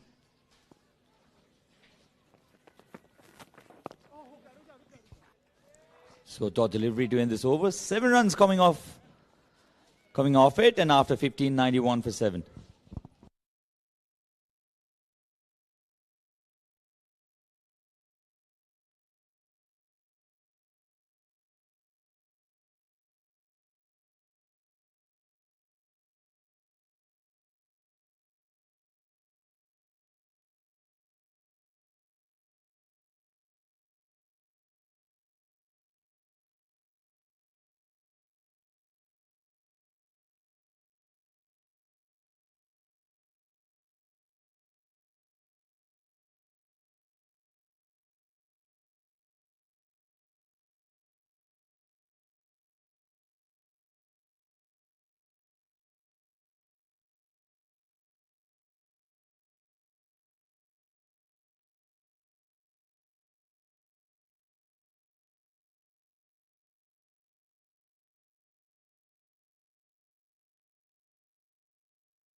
Well, then drinks have been taken. 91 for 7. The score, if you have just tuned in, Nepal are struggling, chasing this target of 158 posted by Ireland A. 157 is what they managed, losing all their 10 wickets. Nepal already struggling, and Mays comes into the attack for the very first time. Nearly went through his defense, and very lucky this time, Shahab Alam. How did the ball miss the stumps? Well, it missed everything, Sachin. It missed the bat, the stumps, and the wicket-keeper's gloves as well. And all the way for a boundary. Welcoming runs for Nepal at this very tough time. Meanwhile, Nepal and Shahab Alam will take runs no matter how they come.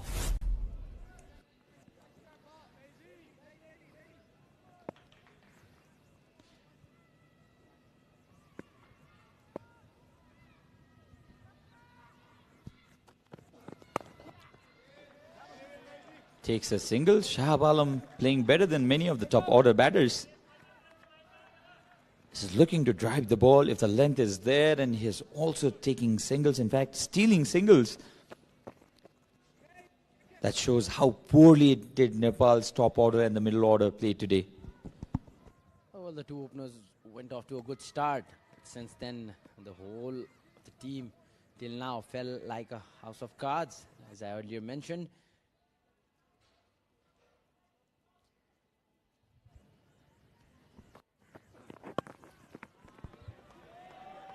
And meanwhile, I think this is a good decision. They'll come back for the second run.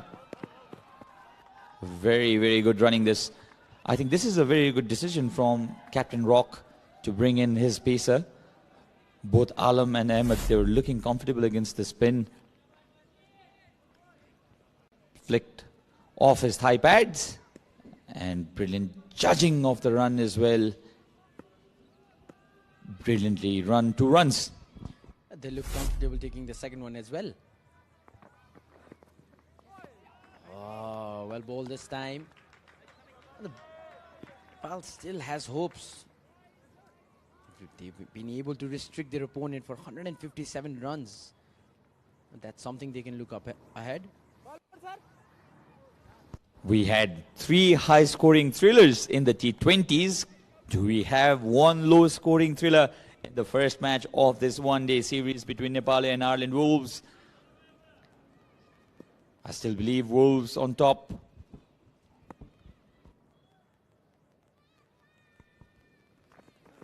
Comes down the track. Had to change his shot eventually. Mace realized that Ahmed had walked down, in fact, jumped out of his crease and then bowled the ball a bit shorter. Well, the thing with Nepal's batting today is they haven't done a good shot selection. They've given away catches very easily. That has been their problem. And these two, just maybe they're the last hope. Shahab Alam and Ahmed at the non-strikers end. Cut very late. Will be a single to end the first over of Tom Mays. The score 100 for 7 after 16.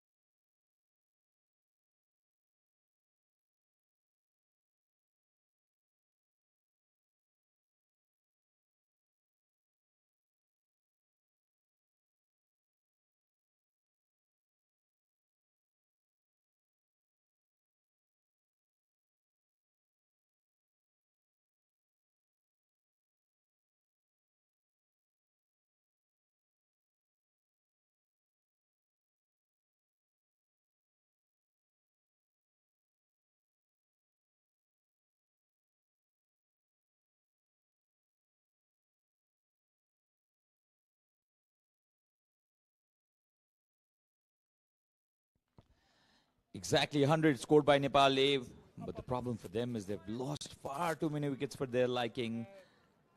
16 overs gone. This is not a T20 match. They still have plenty of overs to go. In fact, the required run rate 1.71. But can they hold on? This is very good batting. Wonderful batting by Shahab Alam. He's improved as a batter, Shahab. Is playing according to the merit of the deliveries, taking singles, got a very stylish looking boundary too.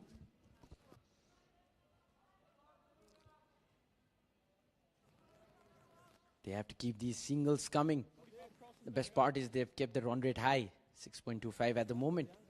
just require around 2 runs and over, and that's not a difficult task. Even if you have just even 2 or maybe 1 wicket in hand, you can play that safe.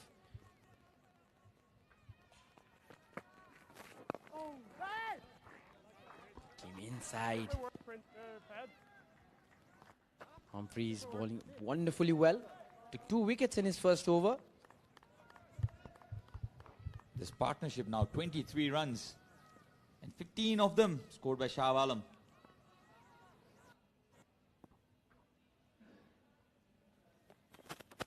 Comes down the track, plays with the turn.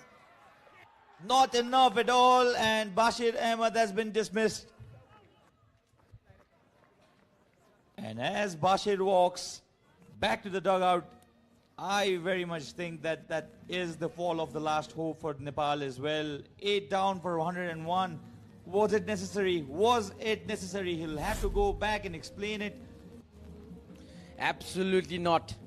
Absolutely not. It just required not even 2 runs and over, and this is what you do. It's talking about the soft selection of the players, the batters of Nepal. Sachin, it hasn't been good today. Lack of patience. Need to hold your nerves. You could become a hero this point. Bashir Ahmed departs for 20 of 21. Nepal 101 for 8.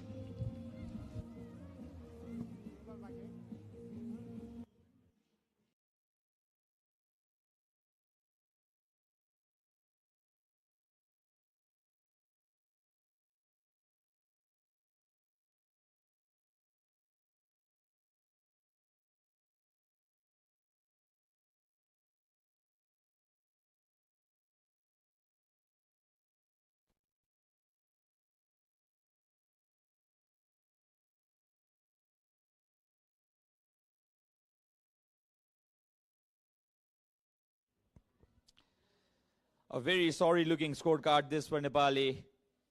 If you are a Nepal fan, you'd be really disappointed with the shot selection, and the worst I feel among all of them is that shot selected by Bashir Ahmed to get himself out. I mentioned he got himself out because that was a poor shot selection. Rizan Dakal bowled decently today. Now, can the 9th wicket produce the partnership that's needed for Nepal to win it from here? Oh, the turn. Humphreys now 4 for 22.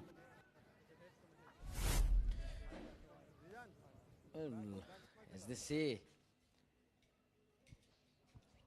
man's loss is another man's fortune. Rizan Dakal, who's been good with the ball, now doesn't need to go for the big shots. Just need to rotate those singles, and that's the easiest job when it comes to batting in cricket, isn't it? I absolutely agree, Avash, because Shah Alam has shown much more maturity than many of the top order batters. Came down the track, tried to go with the turn.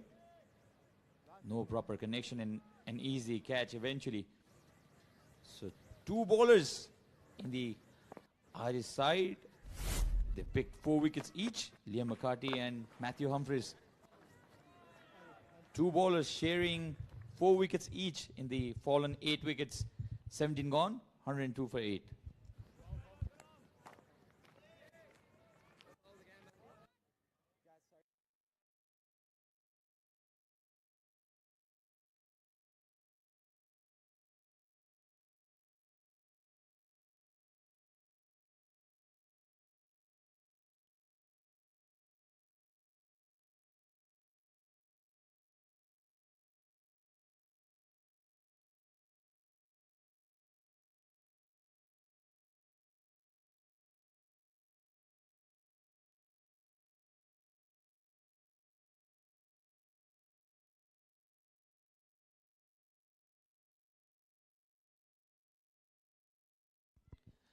So 56 needed of 198. You'd imagine this must be really easy for Nepal, eh? But the problem is they only have 2 wickets to go. And the batters they have in hand are not renowned for their batting abilities at all. I don't know, Sachin, I'm getting those test match vibes, and especially in the last day. You have lots of overs remaining, but wickets are worries. The target is in touching distance. We've seen in the early overs how Ireland A fielded. Slips in place, short leg, and whatnot. So the Irish captain wants to finish it off with Delaney.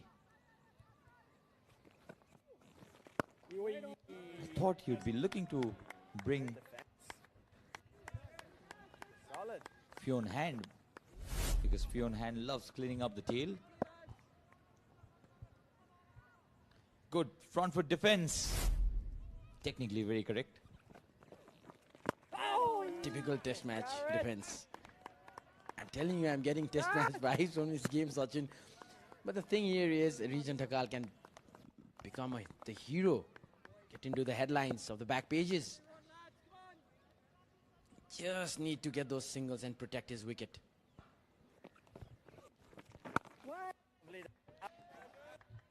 Delaney, meanwhile, no pressure at all for him. He's bowling the 18th over of the innings. Very capable with the ball, can bring the ball back in. He's got a sharp googly too. Well bowled and really well played. Every run being cheered by the crowd. Now, this is wise cricket from Regent Hakal. And even if they waste 100 deliveries on dot balls, they still have a game in hand, Nepal. But the big question is, do these two batsmen have the patience just rotating the strike, just getting those singles and twos? In the process, a boundary or six will definitely come. But looking at the wickets in hand, it all should be singles and twos from this moment on. And there were no real monsters on the track, Avash. It's just poor shot selection. They looked in a hurry, which is not understandable at all. And Shah, meanwhile, has shown some defensive skills with the bat. 18 gone, 8 down for 103.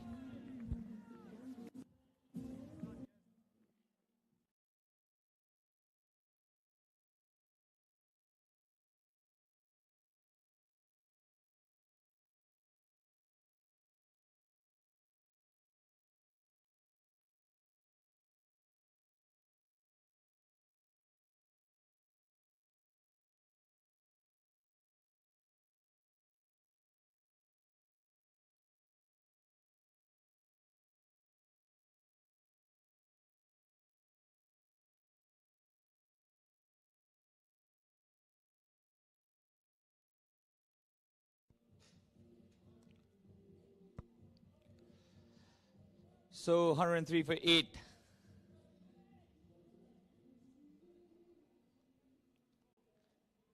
Nepal were 35 for none. Chasing 158.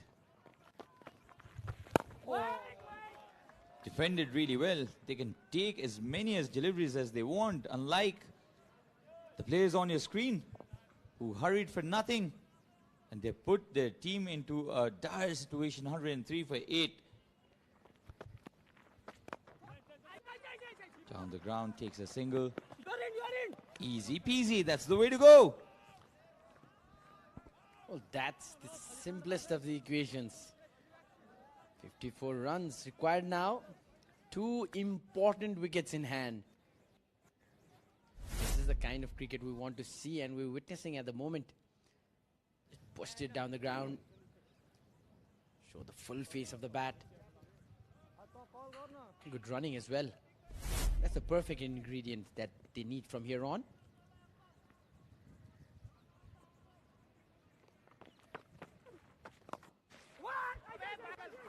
There's a mix-up.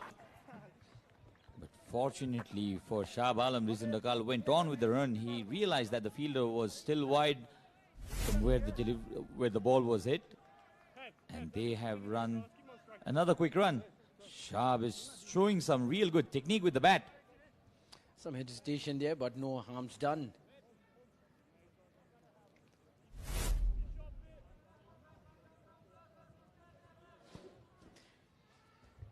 So can this pair put in a big partnership? Plenty still for the Irish bowlers to defend. Humphreys 4 for 25 of 6.3. Very, very well bowled. We've seen some really good performances with the ball. Kamal Singh Airi got a hat-trick today. And this dugout, they'd be very, very relaxed. To a limit, I guess. These two batsmen are posing a problem at the moment. And look at that, Rizan Thakalji just loving his life out there, playing the defenses. You don't get to see much in limited overs cricket these days. Proper defensive shots.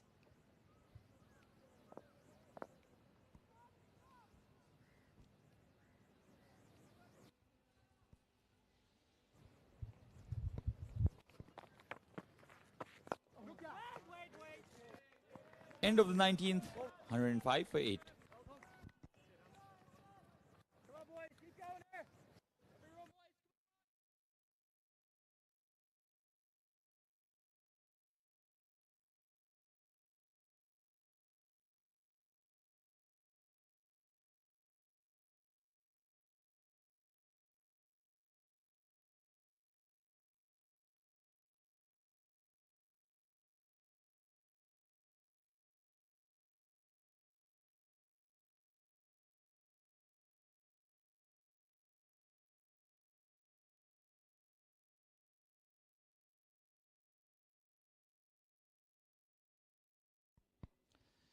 So Delaney will bowl the second over of his. He's bowled his 1 over, 1 run given.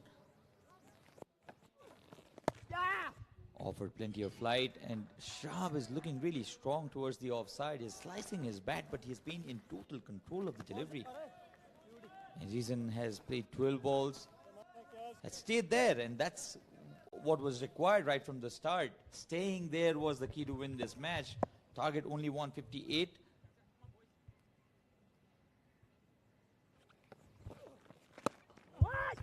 Easily dealt with. Well, that has to be the strategy now. And I think the instruction from the captain and the coach is clear. Just to rotate the strike. Keep rotating the strike. Get maybe 3-4 runs of singles every over.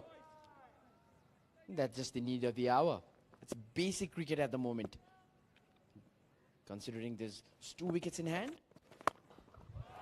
Against the run of flow, Shahab Alam's come down the track and strikes one right on the roof of the commentary box. This surprised everybody in the ground. Shahab Alam showcasing his hitting abilities as well. See, Sachin, this is what I was talking about. You keep rotating those singles, and at a point, you get those kind of loose deliveries that you can go and smash it. Lovely, Gareth. I doubt that was the right ploy though, Avash, because long off was out. If he was not able to time it well, and it was not a bad delivery either. He came down the track, got to the pitch of the delivery. He's got to hold his nerves now. Might commit a mistake. Yes, well done, Wonderful. This is what we're getting to see, a proper game of cricket now. Well, guys. This is the reason I think it's the right time to bring in Fionn Hand. Because Shahab Alam is dealing with the spinners rather easily. Up pitch this time. Will it go to the boundary? Yes, it does.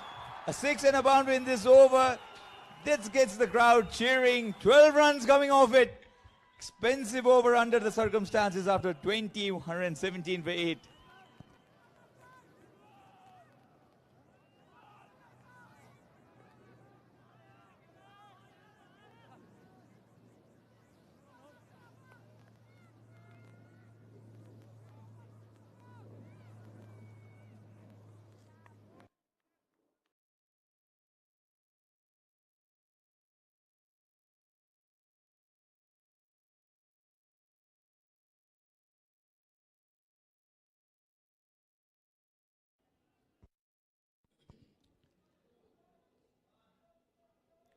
So this match swinging like a pendulum.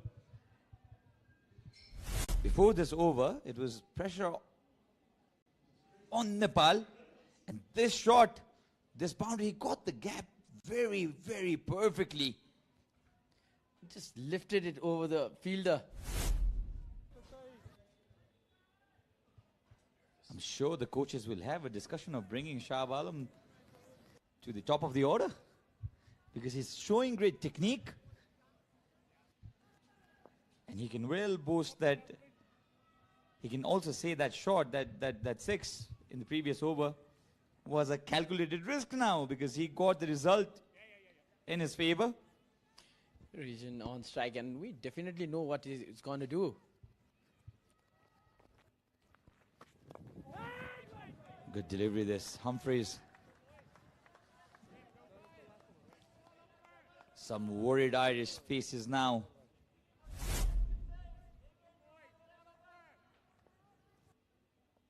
Just a hint of turn this time.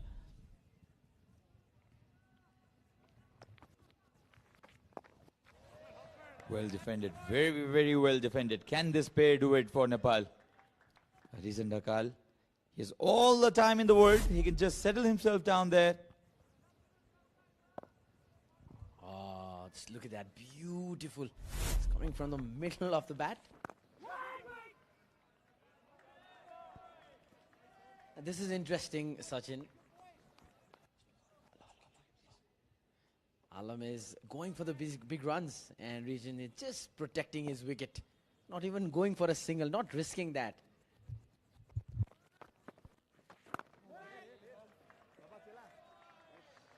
So 4 dot deliveries to start with. Avas, this match still on. That's what we believe. We'd like to believe 41 required of 29.2 overs. The only problem Nepal have right now are only 2 wickets remain. And Mausam Dhakal to follow after this. Chipped it. In the air, kid. To the fielder at cow corner. Will only be a single. Region finally going for a single in the 5th delivery of the over. One more to go. Shah Alam will look for a single, and I think that's what he should do. Not risk anything extra.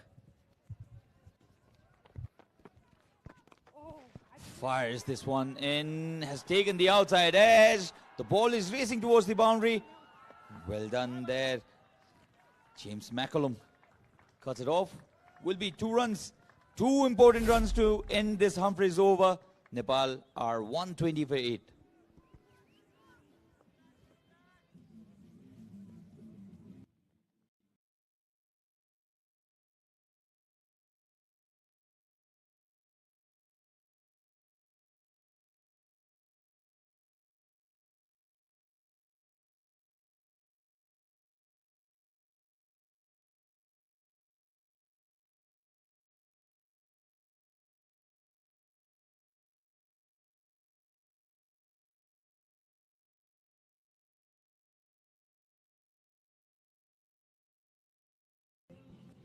For a moment, Neil Rock had given the ball to Delaney, but then he realized that he had to bring his fast bowler Fionn Hand back into the attack, because Shah Alam has looked really, really comfortable with the spinners, against the spinners.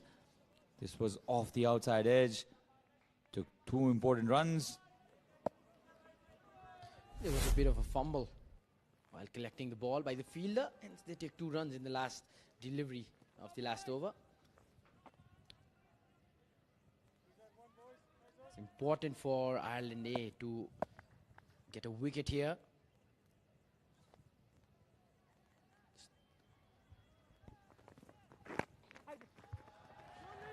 Flicked well. They're coming back for the second run. Will this be tight? Desperate dive this from Rizan Dhakal. He wants to win this match along with his partner Shah Alam. He actually did really well to get that Yorker. Have a look at that again.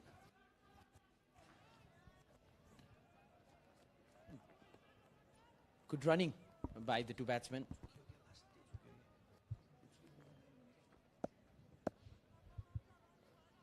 A better throw probably would have had Rizan Dhakal in trouble.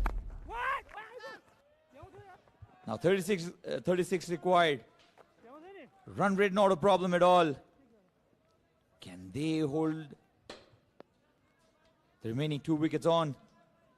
21 of 29, this partnership. This has been a very important partnership. Not in terms of how many runs they've scored, but they have managed to survive this attack from the Ireland side. 9th wicket partnership, 21 of 29.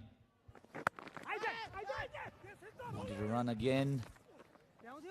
Nagal will have to be careful. They do not need that at all. They need singles, but not those risky ones. A good partnership being built between these two batsmen. Of all people, it's Rizan Dhakal who's making it difficult for the bowlers of Ireland. At the moment, along with Shahab Alam. He's come back well.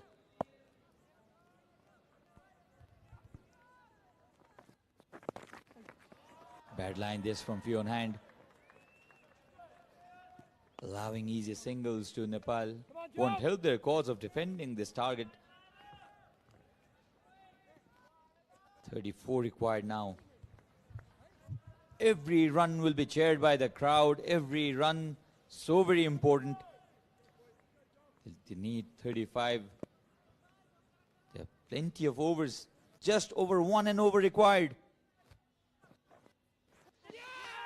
Tries to play it late. Appeal, half-hearted appeal this from Fionn Hand. The umpire not interested at all. The crowd is happy. Good over this, looking at the asking rate. We've already got 3 runs in this over. Shahab Alam, maybe he wants to take a single in the last delivery, keep that strike with him. Missed it.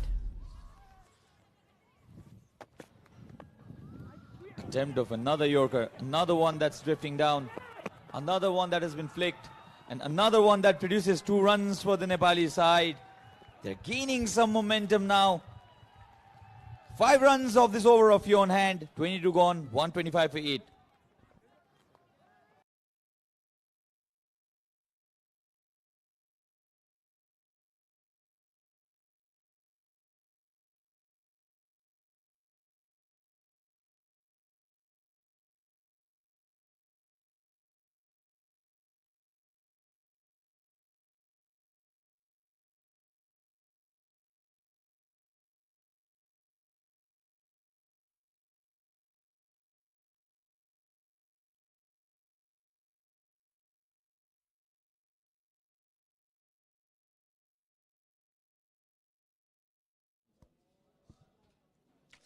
So 26 for Dev Khanal, and who is the highest scorer of this innings? It's Shahab Alam. Right at the bottom there, Shahab Alam. Now this is why we love this game of cricket, don't we? Dev Khanal did his job to a limit. Shouldn't have lost his wicket. Let's look at the fall of wickets at the start. First fell at 35, and then it all came down like a house of cards. And since that 7th wicket, they've been able to restrict the wickets fall. And Humphreys, he wants his 5th wicket. Only 2 bowlers managing to pick up wickets. It has been that kind of day. And the Nepal's shot selection has been an issue. Shahab Alam 31 of 27. Rizan Dhakal at the strike. He's showing some really classy front foot defenses. Top order batters, this is how you do it. You don't swing your bat at everything that comes. Just look at that.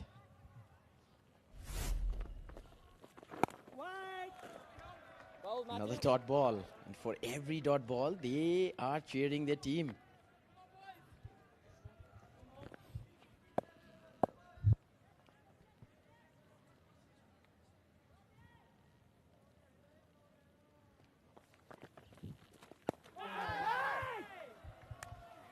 Four dot deliveries. The dot deliveries won't hurt Nepal. plenty of overs. Can these two survive till the very end before they take their team to this target of 158? Has been a low-scoring thriller.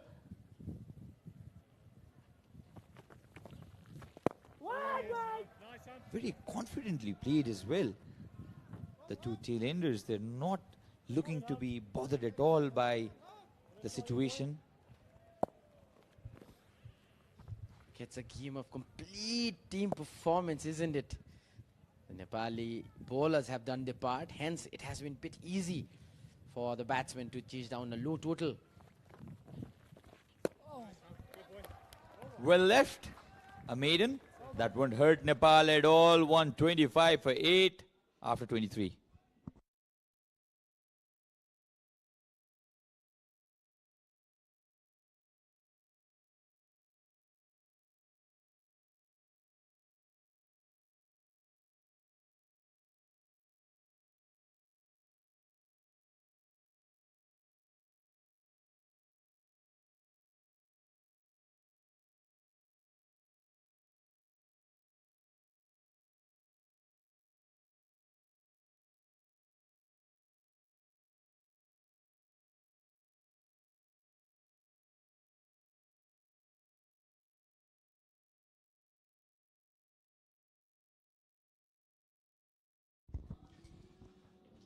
Well, what a remarkable clash we've seen here. I'm not sure a single person would have anticipated what's happened over the last 90 minutes or so in Nepal. We're 35 for none. They're still fighting, they're still scrapping, they're staying alive in this contest thanks to what is now the highest score in the innings from Shahab Alam. These two sides, I don't think either knows how to die. Which way is this going, Avash? Well, I have no absolute and no idea. 2 wickets or those runs that needs to be put on the board. A partnership of 25 or 40 deliveries.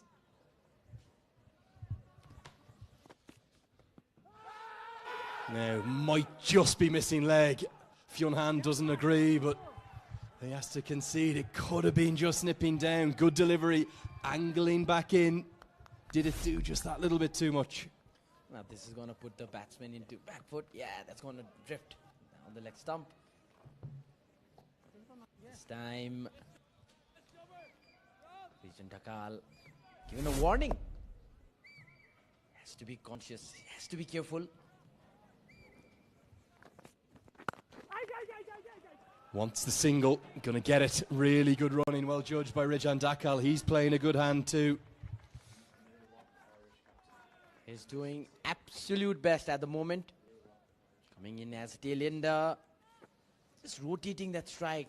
Look at that figures, 9 of 30 deliveries. 2 runs already in this over. 2 important wickets or 31 odd runs. What are we going to see first? Oh, could this be a chance? No, it's not going to carry, and then he's run around it. Oh, it's all happening out there. Matthew Humphreys gets done by the spin. End results a single. Shahab Alam didn't know where he was. The periscope went up. He left his bat up. That shouldn't have done. Just look at that. Ah, lucky. Falls in the no man's land. 2 fielders trying to get to the ball. How many times have we seen that in cricket? Well, gets the single. So close. Humphreys just completely misjudged it. Now down the leg side. What's this flicked? Nothing at all, says the umpire. Fyun Han can't believe it. It's given as a wide, insult to injury. The home crowd love it. Fyun Han thought he had the breakthrough. Instead, it's another run to the total. He was already off for a celebration. The replay will be interesting. Already got 4 runs in this over.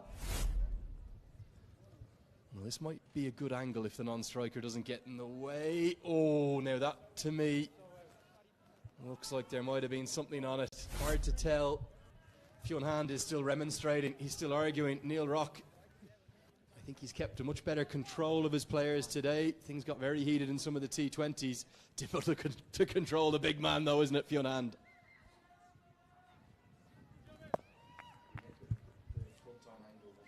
Last delivery. Another one, and it lands. Oh, in trouble. Well, direct hit would have been gone, and you're not going to believe this. Listen to these cheers. Oh, nearly 4 freebies, 2 freebies instead. Only one word can describe it out there. Carnage.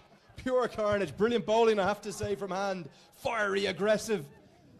He's done ridge and tackle, all ends up. He didn't actually know where he was. He was staggering around, punch drunk out there. That was the right thing to do by the fielder, trying to go for that wicket. Would have gone if it was a direct hit, but instead went for some extra runs. Good fielding there. Saved a boundary. Every run is important. So are the wickets. For now, the Ireland A have forgotten how they've performed with the ball, and they have been restricted of taking the wickets. Just 2 required now. We've got a break in play because the physio is on to treat Rijan Dakal. It might have been a blow to the glove. It's Lakendra Kunwar, the Nepal team physio, is printed on and off. Here's that one given as a wide. Hard to tell from that angle. I wonder if just the normal angle might show. Was there a bit of glove? They were absolutely convinced. Fionhan didn't even look back. He was off in celebration. The airplane was out. He was completely convinced that the ball has nicked the gloves.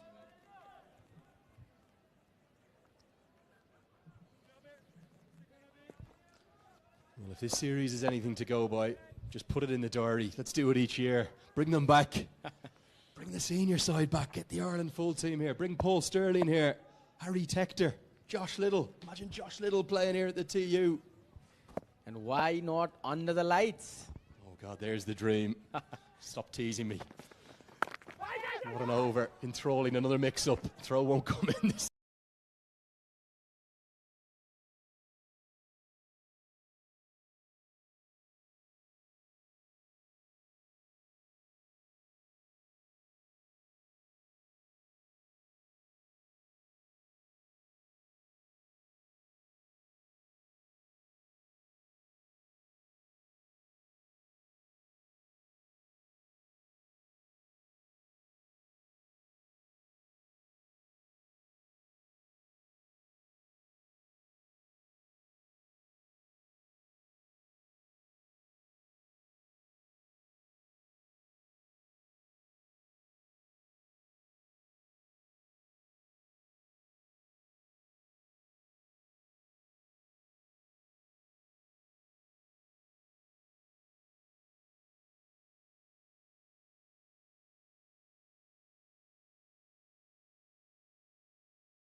time. Somehow, Dakal and Alam have survived. And it's 27 runs required to win. 131 for 8.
Two for 21, 37 he got to, and he couldn't resist. Just 2 more balls, just needed to keep Humphreys out.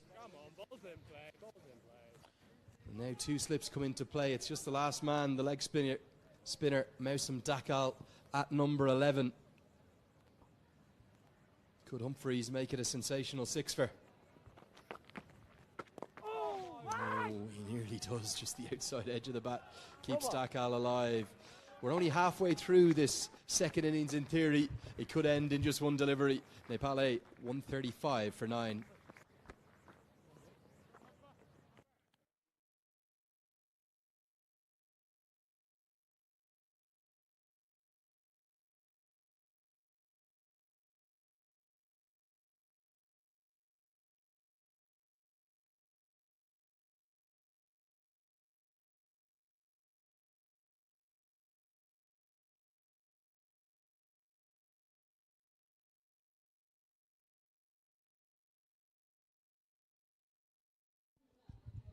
Well, it all comes down to the last pair. There's the man of the moment, Matthew Humphreys. Quite sensational. 10 overs, 3 maidens, 5 for 32.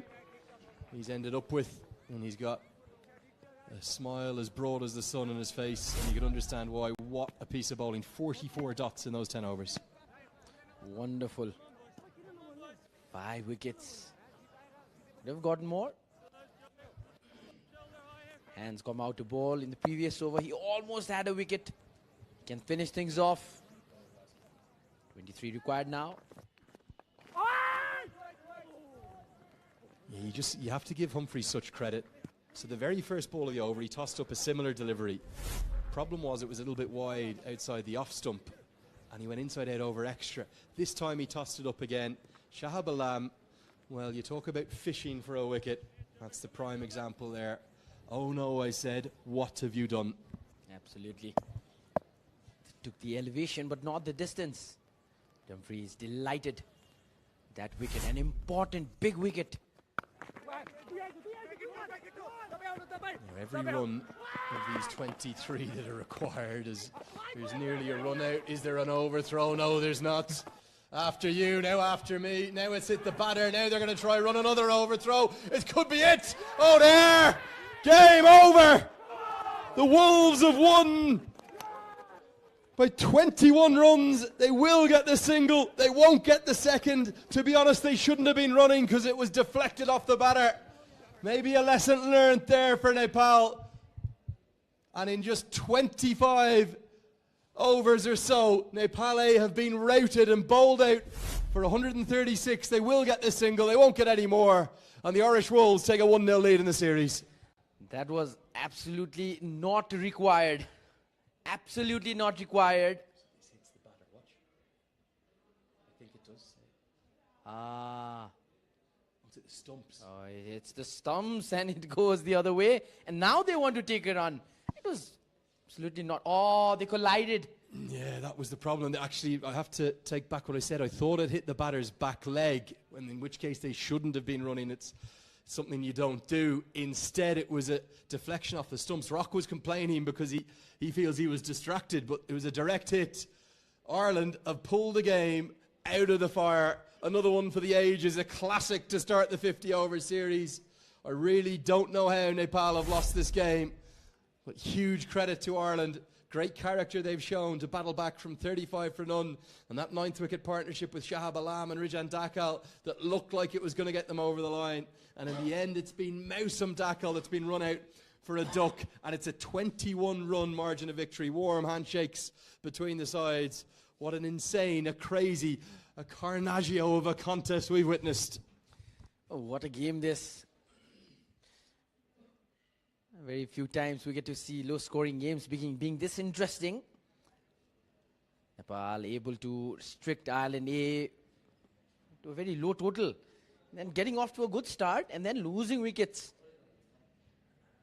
Then the tail enders try to do a turn, but still they lacked those moments. Patience was the key. My friend, it was not the wickets in the end, it was patience that was the key. Shahab Alam, he gave away his wicket and that got the game away. Gyanendra Malla, coach, he's not happy.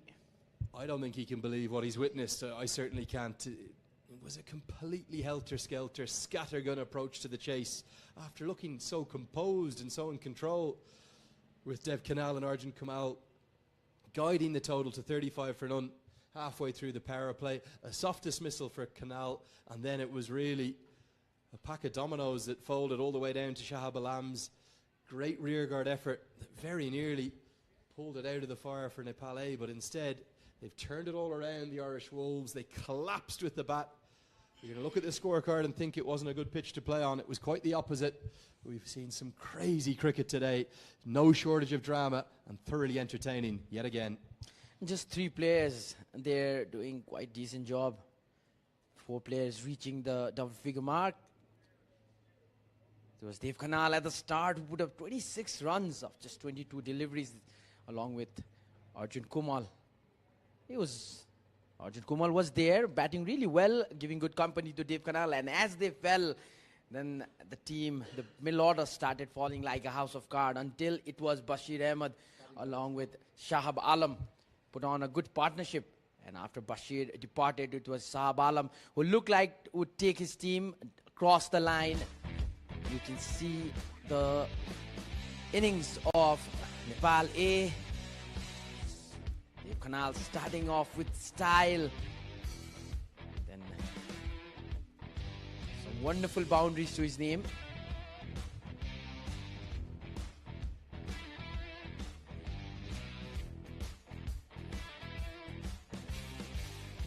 Good start was for Nepal. Runs were coming from everywhere. Those were extras, those were boundaries and sixes. At this stage, you felt that maybe Binod Bandari, with all his experience, would come in and just play sensibly. But he was only in there for 6 balls, hit 2 boundaries, and then the occasional bit of help from some extras. Ireland extras count has been through the roof in this tour. 20, 19, 21 in the T20s, 13 more today. Bashir took a bit of a liking to Humphreys, picked him up for 2 boundaries in an over. And after this one from Ben White, who really was used very sparingly, surprisingly, just the 2 overs for him. It was all about Shahab Alam, who hit 5 boundaries in his innings of 37. Well, sometimes a game of cricket is not about just boundaries and sixes. Sometimes it's all about those singles. Not taking risk and patience. So look at that. Some of the fine shot played by the Nepalese batsmen.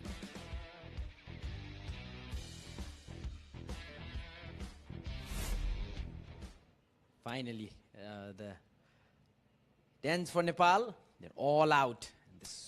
Here's a look at the bowling figures now. Avash, 6 bowlers used. Just the 1 over for Tom Mays, 2 for Ben White, 2 for Gareth Delaney. But the stars of the show, Liam McCarthy and Matthew Humphreys. Fionn Hand's figures probably actually don't do justice to how impactful he was in his second spell. Thought he bowled nicely as that kind of middle overs enforcer, if you will. The run out went alongside it.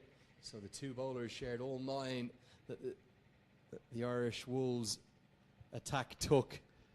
And quite brilliant, Matthew Humphreys, and indeed Liam McCarthy. Bit of an unsung hero today. He was outstanding as well. Highlights. Let's get a look at all 10 of the wickets that fell, as really you're going to question some of these shots you're about to see, Avash. It was the day of wrong shot selections. That was the first. Dave Canal. Then it just kept coming. Just talking about giving away wicket easily. This game might be the perfect example of that. Some wonderful piece of bowling. Cross the line. Some more unwanted shots played straight in the hands of the fielder.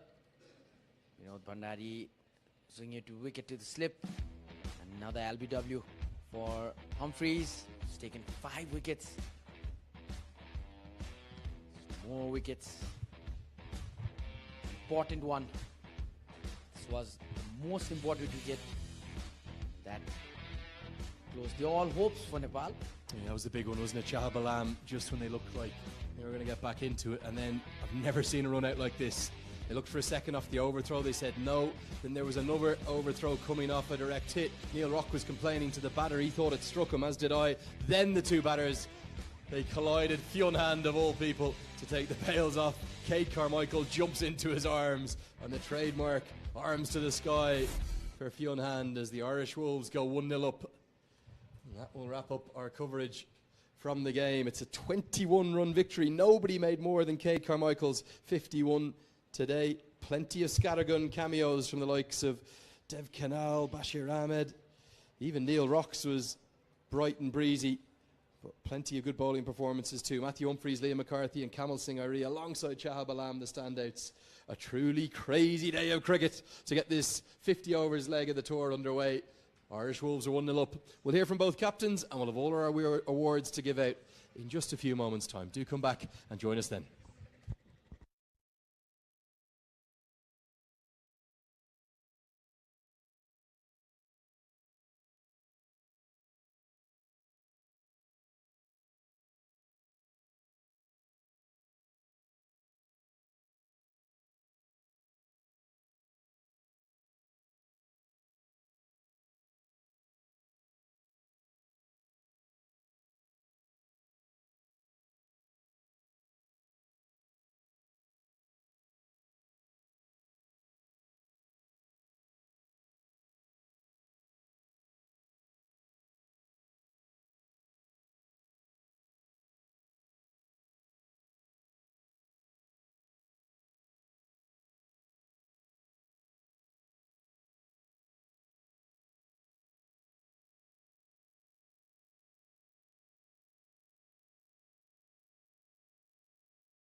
Yes, hello and welcome to the post-match presentation for game number 1 of the 50 overs leg of this marvellously entertaining Dish Home Fibernet Ireland Wolves Tour of Nepal. Well, after 3 high-scoring classics in the T20 leg, we've had a wonderfully entertaining, low-scoring thriller as Ireland Wolves have pulled it out of the fire to take a 1-0 lead in the series by 21 runs.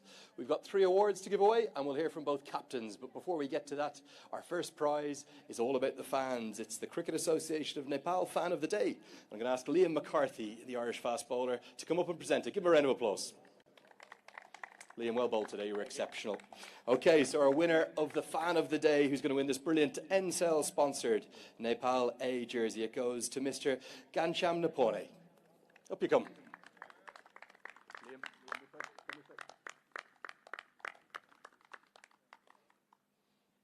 And that is the new sponsor of the Nepal A side, Ncell. And that jersey, I think it's going to be popular. Dandavad. Okay, 3 awards to give away. We'll start with the Degree Malia Striker of the Match. This is going to be presented by Mr. Arjun Powdell, board member of CAN and the tournament director. Arjun, great to see you. 7,500 rupees they're going to win. There's plenty of contenders. Good innings today from Neil Rock and Shahab Alam, but the top scorer of the day got our vote. He hit 4 fours in a critical innings. Cade Carmichael is the winner. 51 he made off 77 deliveries, really important knock. And he wins that cheque for 7,500 rupees. Many congratulations, Cade. No interview, Cade, don't worry, you're okay.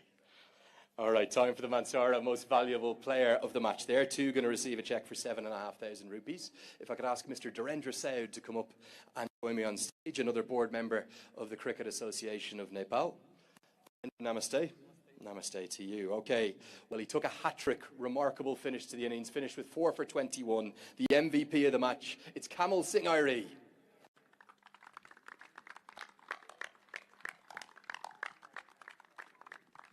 So Kamal will receive his cheque for 7,500 rupees as the Mansara Most Valuable Player of the game.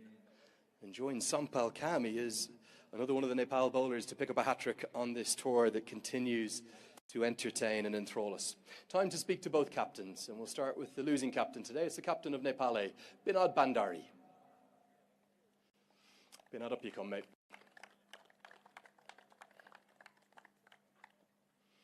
Just come in here, my friend. A really crazy game of cricket. Both sides bowled out, and you ended up coming up 21 runs short. Where do you think the game went wrong for you?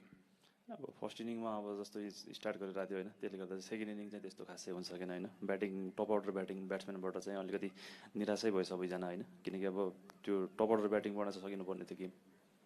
Those top order batters were going so well. 35 for none after 5 overs. It looked like you were doing it easily, and then the wickets just tumbled. There was a lot of aggressive shots. Is that something you have to have a think about? होइन, T20बाट 50 ओभरमा आएछ, अलिकति त्यो देखिहाल्छ होइन. तर कस्तो कि अब जसको लागिरहेछ त्यसले चाहिँ गेम सकाउनु पर्ने थियो खासमा चाहिँ होइन, फिनिस गर्नुपर्ने थियो गेम, त्यो चाहिँ भएन. You must be delighted with the way the bowlers bowled. Shahab Alam was outstanding. Kamal Singh Irie, I think you took the last 6 wickets for 12 runs. A great bowling and fielding performance.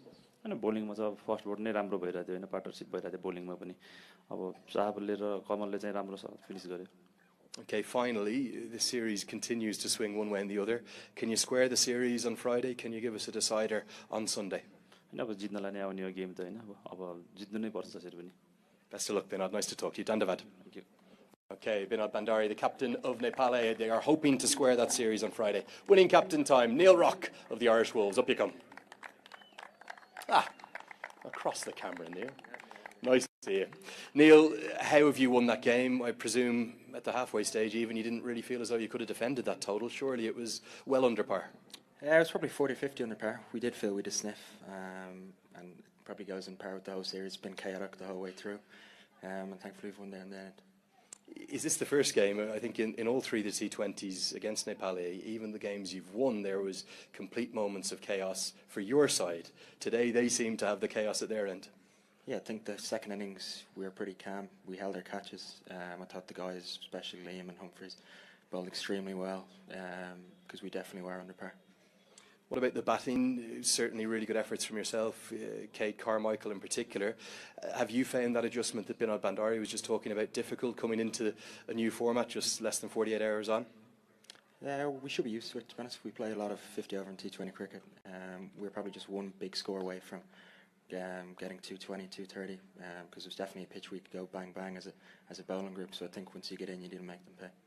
Be honest with me now. Would you bat again on that surface, or did you see why often teams like to come here and bowl at 9:30 a.m.? 1 by 20 would have batted again. Yeah. Okay, what about the bowlers? Liam McCarthy is going to be probably the unsung hero today. Matthew Humphries, the two of them, they shared 9 wickets between them. Outstanding. Yeah, as you say, he's probably going to be the unsung hero, but he's the one who cracked it open. They were flying at the start, and he managed to run through their top order, and then I thought the way Matthew bowled through the middle was beautiful. 1-0 up in the series. Very happy captain. Well done. Thank you. Okay, Neil Rock, captain of the Irish Wolves. Be interesting to see what he does if he wins the toss again come Friday. Time for the Valley Express player of the match. And we're going to ask Miss Dilmaya Sanjali, the restaurant GM for Valley Express, to come up. She's going to present the cheque for 10,000 Nepali rupees. There's also going to be a trophy that will follow, and that's going to be presented by Mr. Karna Thapa, former Minister of Industry. He'll come up in just one moment. Plenty of contenders today, and those special mentions for Liam McCarthy and Shahab Alam in particular. But he bowled 10 overs, 3 maidens. He finished with 5 for 32. A wonderful spell of left-arm spill bowling. The Valley Express player of the match, Matthew Humphries.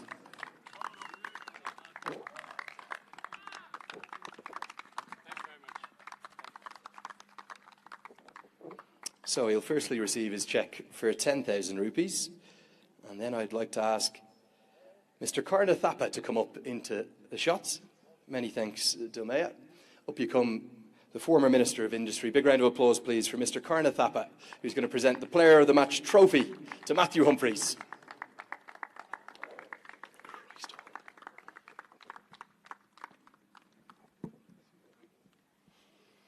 Matthew, many congratulations. That was a wonderful spell of bowling. Let's talk about that first. It looks as though you varied your pace really nicely on what was a helpful surface. Yeah, I mean, I think we watched how their left-arm spinners went about it the first time round. That gave us a lot of confidence to go out there. I don't really think we had to do too much. The pitch was offering a little bit of assistance, so it was just a case of staying consistent, yeah. You seem to hold your nerve really well the occasional time someone like Bashir Ahmed or even Shahab Alam picked up a boundary off you and you kept teasing them. You were happy to toss it up. Yeah, I mean, I think with a low score, it can be tricky to accept getting hit for boundaries, but I think we just had to have our in-out fields and back your best ball. Neil Rock, I thought captained exceptionally. He kept attacking after you found that initial breakthrough. There was inventive fields, there was lots of close catchers. Have you enjoyed bowling under his captaincy?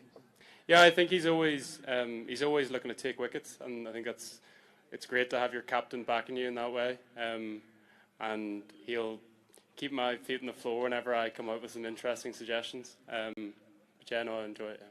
What about a mention for Liam McCarthy? You're very much the deserved player of the match, but a super spell, picking up 4 wickets. He got those initial breakthroughs alongside you. Yeah, no, he definitely took 2 of the very important wickets at the top. Their opening batsmen have been very strong throughout the whole tournament, so yeah, big ups to Liam. Well, the other day, Fionn Han compared this series and said it was more entertaining than the IPL. We've had another thriller today. Final question, how much are you enjoying it here? Yeah, it's brilliant. We're enjoying every moment of it. The people are lovely, and it's a great ground to play at, and the cricket's been really competitive. So really enjoyed it. You're the Valley Express player of the match. You're 1-0 up in the series. Many congratulations. Thank you very much. Thank you. Okay, Matthew Humphries, the player of the match. That 10,000 rupee cheque and the trophy. That's going to wrap up our coverage for here today. Remember, we've got more action on Friday. It will be 1 o'clock live. 9:30 a.m. I'm still in T20 mode myself, trying to catch my breath. It'll be 9:30 a.m. live on Action Sports HD. Download that Dish Home Go app to enjoy all the action as well. Thanks so much for joining us today. We'll see you Friday.